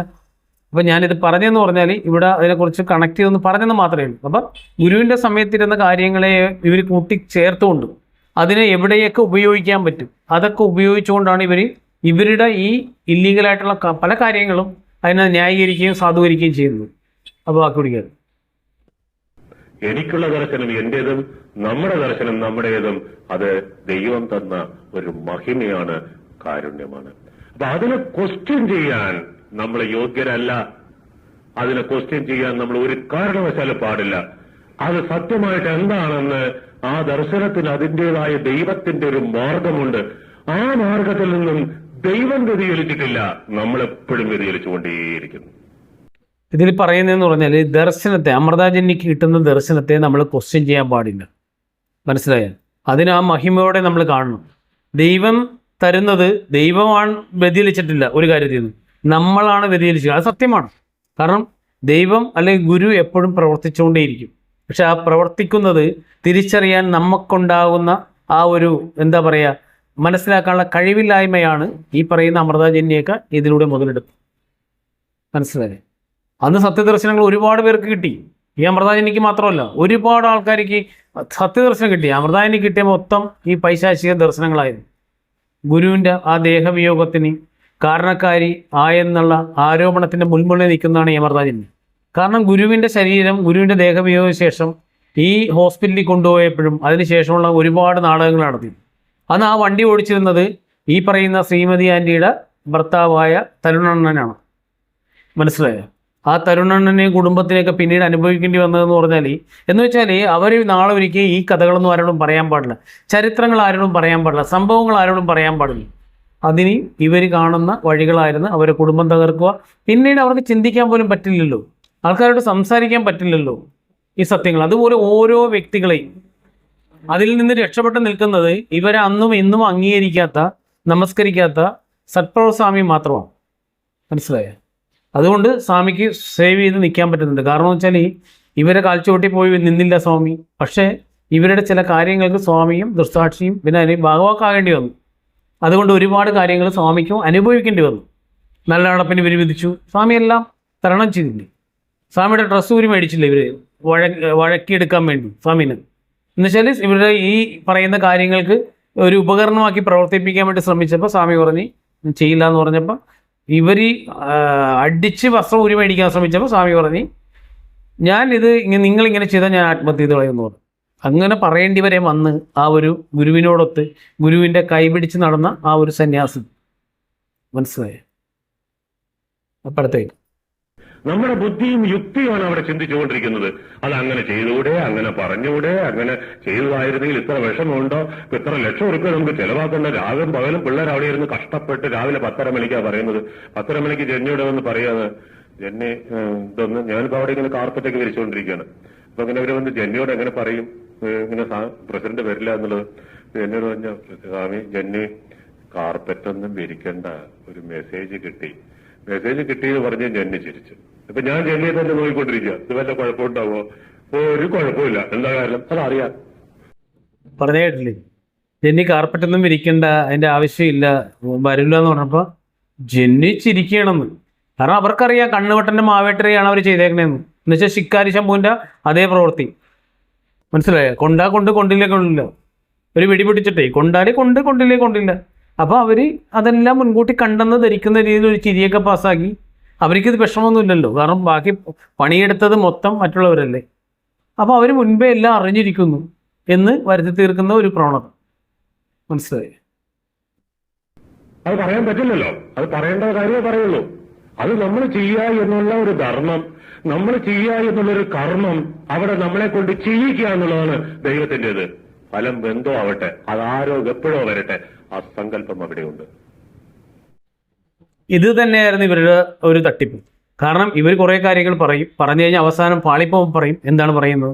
ഇത് നിങ്ങളുടെ ധർമ്മം, നിങ്ങളുടെ കർമ്മം, അത് നിങ്ങൾ ചെയ്യുന്നു, വരാതിരിക്കുക ചെയ്യട്ടെ. വരുന്നത് കാര്യങ്ങൾ, ഫലിക്കുന്ന കാര്യങ്ങൾ മാത്രം ഇവർ പ്രൊമോട്ട് ചെയ്യും. കാരണം ഇതിനൊരു ഉദാഹരണം ഞാൻ പറഞ്ഞു. തൃശ്ശൂർ ഒരാൾ ഗുരുവിനെ കണ്ടിട്ടില്ല, പക്ഷേ ഗുരുഭക്തയാണ് അദ്ദേഹത്തിൻ്റെ ഭാര്യ. അദ്ദേഹത്തിൻ്റെ ഭാര്യയുടെ ഭർത്താവ് ഇങ്ങനെ ഒരു കാര്യം ചോദിക്കുന്നത്, നിൻ്റെ ഭർത്താവ് അല്ല ഗുരുവിന് ശക്തി ഉണ്ടെങ്കിൽ എനിക്ക് നാളെ ലോട്ടറി അടിക്കുമെന്ന് പറഞ്ഞു. അങ്ങനെ അദ്ദേഹത്തിന് ലോട്ടറി അടിച്ചു, സൂപ്പർ ലോട്ടറി അടിച്ചു കഴിഞ്ഞപ്പോൾ കോടിക്കണക്കിന് രൂപ കിട്ടി. അപ്പോൾ അവരിപ്പോൾ കടുത്ത ഭക്തരാണ്. ആ വൈഫിന് കാര്യങ്ങളൊക്കെ അറിയാം, പക്ഷേ ഭർത്താവിന് ഇപ്പോഴും ഈ പറയുന്ന അമൃതായൻ്റെ കള്ളത്തരം അറിയില്ല. അവർ ഒരുപാട് പൈസ ആശ്രമത്തിൽ സമർപ്പിക്കുന്നുണ്ട്. എന്ന് വെച്ചാൽ ഈ അമൃതായൻ ഇപ്പോൾ പറഞ്ഞ എന്താണെന്നറിയോ? എൻ്റെ കഴിഞ്ഞ ജന്മത്തിലെ സഹോദരനായിരുന്നു ആ ആളെന്നുള്ളതാണ്. കാര്യം എന്താണ്? കോടിക്കണക്കിന് രൂപ സ്വത്തുണ്ട്. ആ സ്വത്തും തീർന്നു നോക്കട്ടെ, അല്ല ആശ്രമത്തിന് എഴുതി കൊടുത്ത് നോക്കട്ടെ. പിന്നെ പിറ്റേ ദിവസം സഹോദരനും ഇല്ല, സഹോദരിയും ഇല്ല, കറിവേപ്പിലുണ്ട്. മനസ്സിലായേ? അതൊക്കെ അവരെഴുതി കൊടുക്കാതിരിക്കട്ടെ, അവർ എന്താ പറയുക, അവരുടെ സ്വത്ത് അവർ സൂക്ഷിക്കട്ടെ. ഗുരുവിലുള്ള വിശ്വാസത്തെ കൊണ്ടായിരിക്കും അവർ കടിച്ചത്. അത് എന്തും ആയിക്കോട്ടെ. പക്ഷേ ഇതിനെ മുതലെടുക്കുന്ന ഇത്തിക്കണ്ണിയാണ് ഈ പറഞ്ഞ അമൃതാജിനി. ഇപ്പം ഈ അനിച്ചേർത്തൽ പറയൂലേ, ഒരുപാട് പെണ്ണുങ്ങളെയും ഒരുപാട് ആൾക്കാരെ കയ്യിലെടുക്കാൻ വേണ്ടിയുള്ള നമ്പർ എന്താ വെച്ചാൽ, അത് ചേച്ചി അതിന് ദർശനം കണ്ട് കഴിഞ്ഞ ജന്മത്തിൽ ചേച്ചി എൻ്റെ അമ്മയായിരുന്നു എന്ന് പറയും. അത് ചിലരോട് പറയും കഴിഞ്ഞ ജന്മത്തിൽ എൻ്റെ കാമുകിയായിരുന്നു എന്ന് പറയും. ചിലരോട് പറയും കഴിഞ്ഞ ജന്മത്തിൽ എൻ്റെ ഭാര്യയായിരുന്നു എന്ന് പറയും. ചിലരോട് പറയും എൻ്റെ പെങ്ങളായിരുന്നു എന്ന് പറയും. അത് തരം പോലെ ഇങ്ങനെ മാറ്റി മാറ്റി അനിച്ചേർത്തൽ പറയും. മനസ്സിലായോ? അതിൻ്റെ പുതിയ വെർഷൻസാണ് ഇവരിറക്കുന്നത്. അങ്ങനെ പറയുമ്പോൾ ഒരു പെൺകുട്ടിയോടോ ഒരു പെണ്ണിനോടോ ഒരു അമ്മയോടോ ഒക്കെ പറയുമ്പോൾ അവരുടെ മനസ്സിൽ ആ ഒരു വാത്സല്യം വരും, അല്ലെങ്കിൽ ആ ഒരു എന്താണോ പറയുന്ന ആ വികാരം അവരുടെ മനസ്സിലുണ്ടാവും. മനസ്സിലായോ? അപ്പം അങ്ങനെ ഇയാൾ ഒരുപാട് പേരെ ഇയാൾ പറ്റിച്ചിട്ടുണ്ട്. അവർക്കൊന്നും അറിയില്ല ഇതിനെക്കുറിച്ച്. മനസ്സിലായില്ലേ? ഇയാളൊരു തന്ത്രമാണ് ഈ സ്ത്രീജനങ്ങളെയൊക്കെ വലയിലാക്കാനുള്ള. അതുപോലെ തന്നെ പുരുഷന്മാരെയും ഇതുപോലെയുള്ള തന്ത്രങ്ങൾ പുള്ളി ഉപയോഗിച്ചിട്ടുണ്ട്. അയാൾക്ക് വേണ്ടപ്പെട്ട ഉപയോഗിക്കാൻ പറ്റിയ ആളാണെന്ന് തോന്നിക്കഴിഞ്ഞാൽ, എന്തെങ്കിലും കാര്യത്തിനൊക്കെ ഉപയോഗിക്കാൻ പറ്റിയ കൂടെ നിർത്താൻ പറ്റിയ ആളാണെന്ന് തോന്നിക്കഴിഞ്ഞാൽ, നീ കഴിഞ്ഞ മുൻപത്തെ എൻ്റെ അനിയനായിരുന്നു, ഞാനത് ദർശനം കണ്ട് ഗുരു എനിക്ക് കാണിച്ചതെന്ന് പറഞ്ഞ് കള്ളങ്ങൾ പറയും. മനസ്സിലായില്ലേ?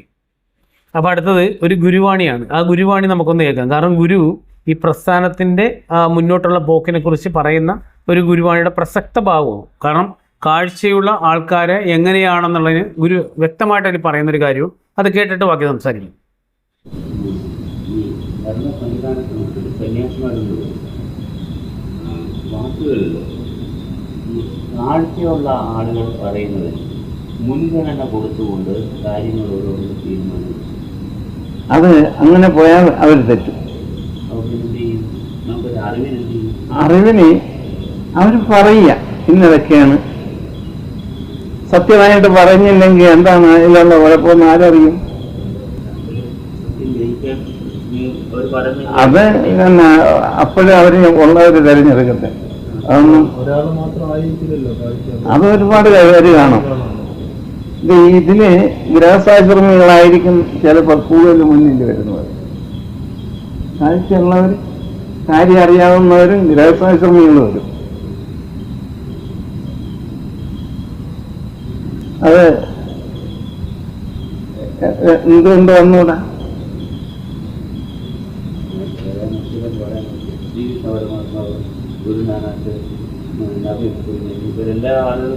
അങ്ങനെയാണ്. ഗൃഹസ്ഥാശ്രമത്തിന് വേറെ കുഴപ്പമൊന്നുമില്ല. ഇവരിത് സംഘത്തെ നിലനിർത്തുന്നവരായില്ല. കേട്ടില്ലേ? ഗുരു വളരെ സ്പഷ്ടമായിട്ട് പറയുന്നുണ്ട്. എന്താ പറയുക, കൃത്യമായിട്ട് പറയുന്നുണ്ട്. കാഴ്ചയുള്ളവർക്ക് മുൻഗണന കൊടുക്കേണ്ട ആവശ്യമില്ല. പിന്നെ അതുതന്നെയല്ല, ഗൃഹസ്ഥാശ്രമികൾ മുന്നിൽ വരും കാഴ്ചയുടെ കാര്യത്തിൽ. അപ്പോൾ ഏത് രീതിയിലാണ് അവർക്ക് വേറെ കുഴപ്പമൊന്നുമില്ല നമ്മൾ ഗുരു പറയുന്നത്. അവർ സംഘത്തെ നിലനിർത്തുന്നവരായിരിക്കണം. സംഘം എന്ന് പറഞ്ഞാൽ ഈ സന്യാസ സംഘവും നമ്മുടെ പ്രസ്ഥാനം, സന്യാസ സംഘം എന്ന് പറയുന്നത് നമ്മുടെ പ്രസ്ഥാനത്തിൻ്റെ നെടുന്തൂണാണ്. ആ സംഘത്തെ എല്ലാ വശത്തു നിന്നും പ്രൊട്ടക്റ്റ് ചെയ്യേണ്ടത് ആരാണ്? ഈ പറയുന്ന ഗൃഹസ്ഥാശ്രമികളാണ്. ഇന്ന് കാണിക്കുന്ന തോന്നിവാസത്തിനല്ല, യഥാർത്ഥ ഗുരു കൊണ്ടുവന്ന ആ സന്യാസത്തെ പ്രൊട്ടക്റ്റ് ചെയ്യേണ്ടത് ഗൃഹസ്ഥാശ്രമികളുടെ ധർമ്മമാണ്. അപ്പോൾ അവരിൽ കാഴ്ചകൾ ഒരുപാട് പേരുണ്ടാവും. അപ്പോൾ കാഴ്ചക്ക് മുൻഗണന കൊടുക്കേണ്ടത് തന്നെയാണ് ഗുരു പറയുന്നത്. എന്നാൽ കാഴ്ചയുടെ ആവശ്യമുണ്ട് താനും.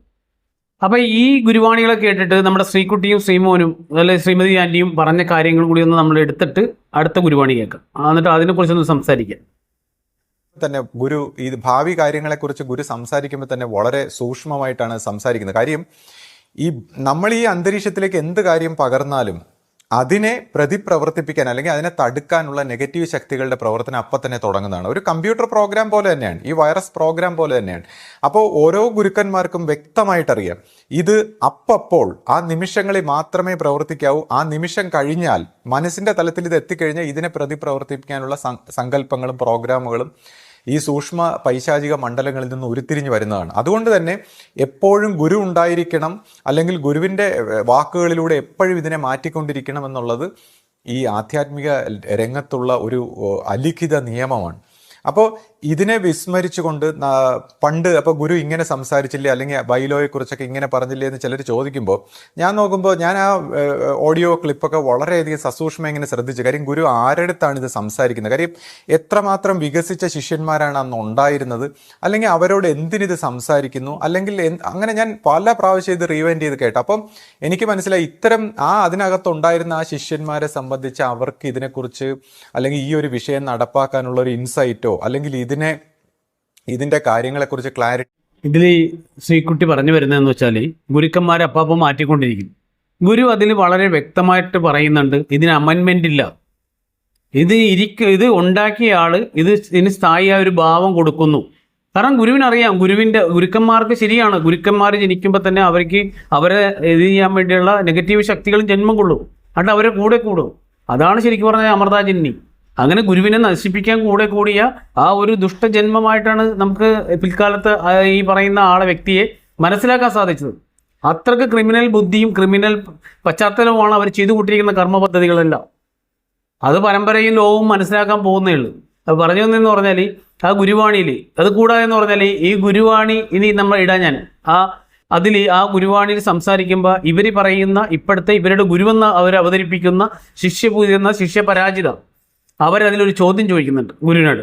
അത് ഇട്ട് കേൾപ്പിച്ചിട്ട് ഞാൻ അതിന് മറുപടി പറയാം. കാരണം ഈ വികസിക്കാത്ത ശിഷ്യ സമൂഹം എന്ന് പറഞ്ഞാൽ ശരിയാണ്, ഏറ്റവും കൂടുതൽ വികസിക്കാത്തത് ഈ അമൃതാജ്ഞാന തപസ്വിനിയാണെന്ന് ആ ഗുരുവാണി കേൾക്കുമ്പോൾ അത് നമ്മുടെ ഗുരുവാണി വോളിയം 1-ലും 2-ലും ഒക്കെ വ്യക്തമായിട്ട് എഴുതിയിട്ടുണ്ട്. ഞാനത് വായിച്ച് കേൾപ്പിക്കുകയും കൂടി ചെയ്യാം. ആദ്യം ആ ഗുരുവാണി നമുക്കൊന്ന് കേൾക്കാം, അതിന് ശേഷം ഞാൻ പറഞ്ഞുതരാം. ഗുരു പറഞ്ഞിരിക്കുന്ന വാക്കിനെ തെറ്റിച്ച് ആര് പറഞ്ഞാലും അവർ വെളിയില്ല, അല്ലാതെ വേറെ അല്ല. ഇതെന്നും ഇങ്ങനെ ഇരുന്നില്ലെങ്കിൽ ഇവർ പെശകും. ബുദ്ധിയും കഴിവുള്ളവർ വന്ന് ഇതിനെ തെറ്റിച്ച് ഇല്ലാതാക്കി കളയും.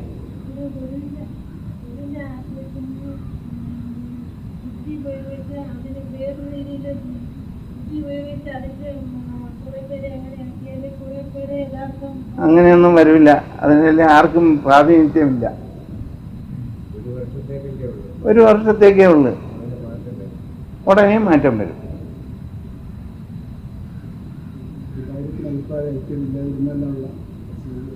അവര് അതിൽ നിന്ന് മാറിക്കൊള്ളണം. അഭിപ്രായം ഇല്ലാത്തവരങ്ങ് മാറിപ്പോകും. ഗുരു എത്രയാണെങ്കിലും അവർക്ക് ഗുരുവാക്കി നിന്ദിക്കാൻ പാടില്ല. ഇതിൽ ഗുരു വളരെ കൃത്യമായിട്ട് പറയുന്നുണ്ട്, ഗുരുവാക്കി തെറ്റിക്കുന്നവരെ പുറത്താക്കണം. മനസ്സിലായോ? ഗുരു എക്കാലത്തും ഉണ്ടാവും. അത് ഗുരു എന്ന് പറഞ്ഞാൽ ബ്രഹ്മത്തിൽ നിന്ന് കിട്ടിയ അറിയിപ്പാണത്. അത് ഗുരു ഉണ്ടാവും എന്ന് പറഞ്ഞാൽ ഭൗതികമായിട്ടുണ്ടാവുമെന്നല്ല, ഈ പരമ്പരയ്ക്ക് എക്കാലത്തും ഒരു ഗുരു ഉണ്ടാവും എന്ന് പറഞ്ഞിട്ടുണ്ട്. ഓരോ ഗുരുക്കന്മാരോ കാലഘട്ടം മാറുന്നതിന് ഉണ്ടാവും എന്ന് പറഞ്ഞിട്ടില്ല. ബ്രഹ്മത്തിൽ നിന്ന് ഒരു ഗുരു ഉണ്ടാവും. അതിനാണ് ഗുരു ശരീരത്തോടെ ഇരുന്നപ്പോൾ ഓരോ കാര്യങ്ങൾ ഈ പറയുന്ന ജന്യമാരും ഗൃഹസ്ഥരോടൊക്കെ ഈ ജന്യമാരുടെ തന്നെ 3 ജന്യമാരോടൊക്കെ ചോദിച്ചില്ലേ, ആദ്യം മുതൽ എത്രയോ ആൾക്കാർക്ക് ദർശനം കിട്ടി. മഹേശ്വരൻ, പ്രസന്നൻ, അങ്ങനെ ഒരുപാട് ആൾക്കാർക്ക് ദർശനം കിട്ടിയിട്ടുണ്ട്. പക്ഷേ അവരാരും ഇതിൻ്റെ അവരെല്ലാം ഗുരുവിൽ നിന്ന് കിട്ടിയാണെന്നാണ് അവർ ധരിക്കുന്നത്. ഗുരു ആ ഒരു സിസ്റ്റം കൊണ്ടുവന്നത് ഗുരു ഭൗതിക ശരീരത്തിൽ നിന്ന് വിടുമ്പോൾ ഈ പരമ്പര എങ്ങനെ മുന്നോട്ട് പോകണമെന്നത് കാണിച്ചു തന്നതാണത്. അല്ലെങ്കിൽ ഗുരുവിന് പറഞ്ഞുകൂടെ? ഗുരു ശരീരത്തോടെ എന്ത് വിരോധാഭാസമാണ്? ആത്മസ്വരൂപത്തിനായിട്ട് ചോദിക്കേണ്ട കാര്യം എന്തായിരുന്നു? അതിൻ്റെ ആവശ്യമുണ്ടായിരുന്നു. എന്നിട്ട് ഗുരു അങ്ങനെ ഒരു കാര്യം ചെയ്തു വെച്ചതെന്ന് പറഞ്ഞാൽ അത് നടക്കണം. പക്ഷേ ഗുരു ഈ പ്രസ്ഥാനം എങ്ങനെ മുന്നോട്ട് പോകണം, ആർക്കും പ്രാതിനിധ്യമില്ല എന്നുള്ള കാര്യങ്ങളെല്ലാം വ്യക്തമായിട്ട് പറഞ്ഞിട്ടുണ്ട്. അപ്പോൾ ഇതിൻ്റെ ഇടയ്ക്ക് ഈ അമൃതാജന്യ ചോദിക്കുന്നൊരു കാര്യം നമ്മുടെ ഗുരുവാണി വോളിയം 1-ലും ഗുരുവാണി വോളിയം 2-ലും ഉണ്ട്. അപ്പോൾ അത് ഈ പറയുന്ന ഈ 155, 156 ഗുരുവാണികൾ നമ്മൾ ഏതെല്ലാം ഇനി ഗുരുവാണികൾ ഇറക്കും അതിലെല്ലാം വരും. അപ്പോൾ ഇതിൽ ചോദിക്കുന്നതെന്ന് വെച്ചാൽ ഇതിൻ്റെ മധ്യഭാഗത്തായിട്ട് വരും. ഈ വോയിസിൻ്റെ മധ്യഭാഗത്തായിട്ടാണ് വരുന്നത്. ഗുരു പറയാണ്, ഗുരു പറഞ്ഞിരിക്കുന്ന വാക്കിനെ തെറ്റിച്ചാര് പറഞ്ഞാലും അവർ വെളിയിലാണ്, അല്ലാതെ വേറെയല്ല. ഇത് എന്നും ഇങ്ങനെ ഇരുന്നില്ലെങ്കിൽ ഇവർ പിശകും. ബുദ്ധിയും കഴിവുമുള്ളവർ വന്ന് ഇതിനെ തെറ്റിച്ച് ഇല്ലാതാക്കി കളയും. അപ്പം ജന്നി ചോദിക്കുകയാണ് ഗുരുവിനോട്. അതിൻ്റെ ഇടയ്ക്ക് ഒരു അനാവശ്യ ചോദ്യം. മറ്റുള്ളവരൊക്കെ അങ്ങനെയുള്ള ചോദ്യങ്ങളൊന്നും കുത്തിത്തിരിപ്പ് ചോദ്യങ്ങൾ ചോദിക്കില്ല. കാരണം ഇവർക്ക് ഇതെല്ലാം പ്ലാൻ ചെയ്ത് വെച്ചിരിക്കുകയാണ്. ഗുരുവിൻ്റെ ദേഹവിയോഗത്തിന് ആ ഉടുപ്പ് എന്നുവെച്ചാൽ ഗുരു എന്നുള്ള കുപ്പായം തയ്ച്ച് കാത്തിരിക്കുകയാണ് ഇവർ. അപ്പോൾ അതിനുള്ള തന്ത്രങ്ങൾ ഇവർ വളരെ മുൻപേ തുടങ്ങിയതിനുള്ള ലക്ഷണമാണ് ഇതൊക്കെ. ഞാൻ പറയാം. ജനനി എന്നുവെച്ചാൽ ഗുരുവിൻ്റെ ആശയത്തിൻ്റെ ബുദ്ധി ഉപയോഗിച്ച് അതിനെ വേറൊരു രീതിയിൽ ബുദ്ധി ഉപയോഗിച്ച് അതിൻ്റെ കുറേ പേരെ അങ്ങനെയാക്കിയാൽ കുറേ പേര് എല്ലാവർക്കും. അപ്പം തന്നെ ഗുരു പറഞ്ഞ് അങ്ങനെയൊന്നും വരില്ല, അങ്ങനെ ആർക്കും പ്രാതിനിധ്യമില്ല എന്ന് ഗുരു അപ്പം തന്നെ മുന്നോടിച്ചു കളഞ്ഞവരാണ്. മനസ്സിലായോ? അവരെന്താണ് പറഞ്ഞത്? ആ വാക്കുകൾ റിവേഴ്സ് അടിച്ചൊന്ന് കേട്ടാൽ മതി എല്ലാവരും മനസ്സിലായി. അല്ലെങ്കിൽ ഈ ഗുരുവാണി വോളിയം 1-ലും 2-ലും ഉണ്ട് ഈ പറയുന്ന ഭാഗം. അതിൻ്റെ പേജ് നമ്പർ ഞാൻ പറഞ്ഞു തരാം. ആ പേജ് നമ്പറിൽ കൃത്യമായിട്ട് ഇത് കൊടുത്തിട്ടുള്ളതാണ്. അത് കൃത്യമായിട്ട് അത് ഗുരുവാണി 355 പേജിൽ അതിൻ്റെ ഏറ്റവും അവസാന ജനനി എന്ന് പറഞ്ഞ് കൊടുത്തേക്കുന്ന ഭാഗത്ത് നിങ്ങൾക്ക് ഈ എന്താ പറയുക ഗുരുവാണി യൂട്യൂബിൽ നിന്ന് സെർച്ച് ചെയ്തെടുത്തിട്ടോ അല്ലെങ്കിൽ ഇതിൽ നിന്ന് കേട്ടിട്ടോ മനസ്സിലാക്കാൻ സാധിക്കുന്നതാണ്. എന്തുകൊണ്ടാണ് ഇവർ ഗുരുവാണികളെയൊക്കെ അപ്രസക്തമാക്കുന്നതെന്ന് മനസ്സിലായത്? കാരണം ഇവരിപ്പം ചെയ്യുന്ന കാര്യങ്ങൾക്ക് എന്നുവെച്ചാൽ ഗുരുവാണികൾ പറഞ്ഞിരിക്കുന്ന കാര്യങ്ങൾ ഘടകവിരുദ്ധം ആയിട്ടുള്ള കാര്യങ്ങളാണ് ഇവരിപ്പോൾ ചെയ്തു കൂട്ടുന്നത്. അതുകൊണ്ടാണ് ഇവർക്ക് ഗുരുവാണികളെ ഭയം. ഗുരുവാണികൾ മറ്റൊരാൾ കേട്ടിട്ട് പറഞ്ഞു തരേണ്ട ആവശ്യമുണ്ടോ? നമുക്ക് എല്ലാവർക്കും മലയാളം അറിയാം. ഗുരു എല്ലാവരോടും കൂടിയാണ് പറഞ്ഞത് പല കാര്യങ്ങളും. ഗുരു ഒരുപാട് പ്രാവശ്യങ്ങൾ പറഞ്ഞിട്ടുണ്ട്. ഇവിടെ കാസറ്റ് ഉണ്ടല്ലോ എടുത്ത് കേൾപ്പിക്കുന്നു ഓരോ വിഷയത്തെക്കുറിച്ച് പറയുമ്പോഴും. ഞാൻ ഒരുപാട് പ്രാവശ്യം ആ വിഷയത്തെക്കുറിച്ച് പറഞ്ഞിട്ടുണ്ട്. എന്നുവെച്ചാൽ ഗുരുപൂജനെക്കുറിച്ച് പറയുമ്പോൾ ഇവിടെ കാസറ്റ് കാണണമല്ലോ, അതൊന്നിട്ട് കേൾപ്പിക്കുക, ഞാൻ തന്നെ എപ്പോഴും പറയണോ എന്ന് ചോദിച്ച് ഒരുപാട് ഗുരുവാണികളിൽ തന്നെ അത് കേൾക്കാം നമുക്ക്. അപ്പം മനസ്സിലായില്ലേ ഇവരെന്തൊക്കെ നിഗൂഢമായ ഗൂഢാലോചനപരമായ ചതിയും വഞ്ചനയൊക്കെയാണ് ഇവർ കാണിച്ചിരിക്കുന്നതെന്ന്. അപ്പോൾ അടുത്ത ഒരു ഗുരുവാണി നമുക്ക് കേൾക്കാം.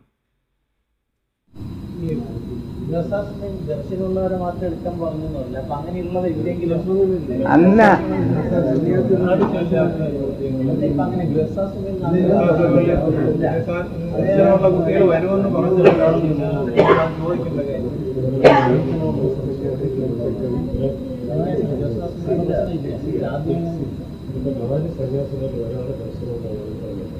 അതെ, ദർശനം ഉള്ളവരുണ്ടെങ്കിൽ എടുത്തോണം, ഇല്ലെങ്കിൽ 4 പേര്.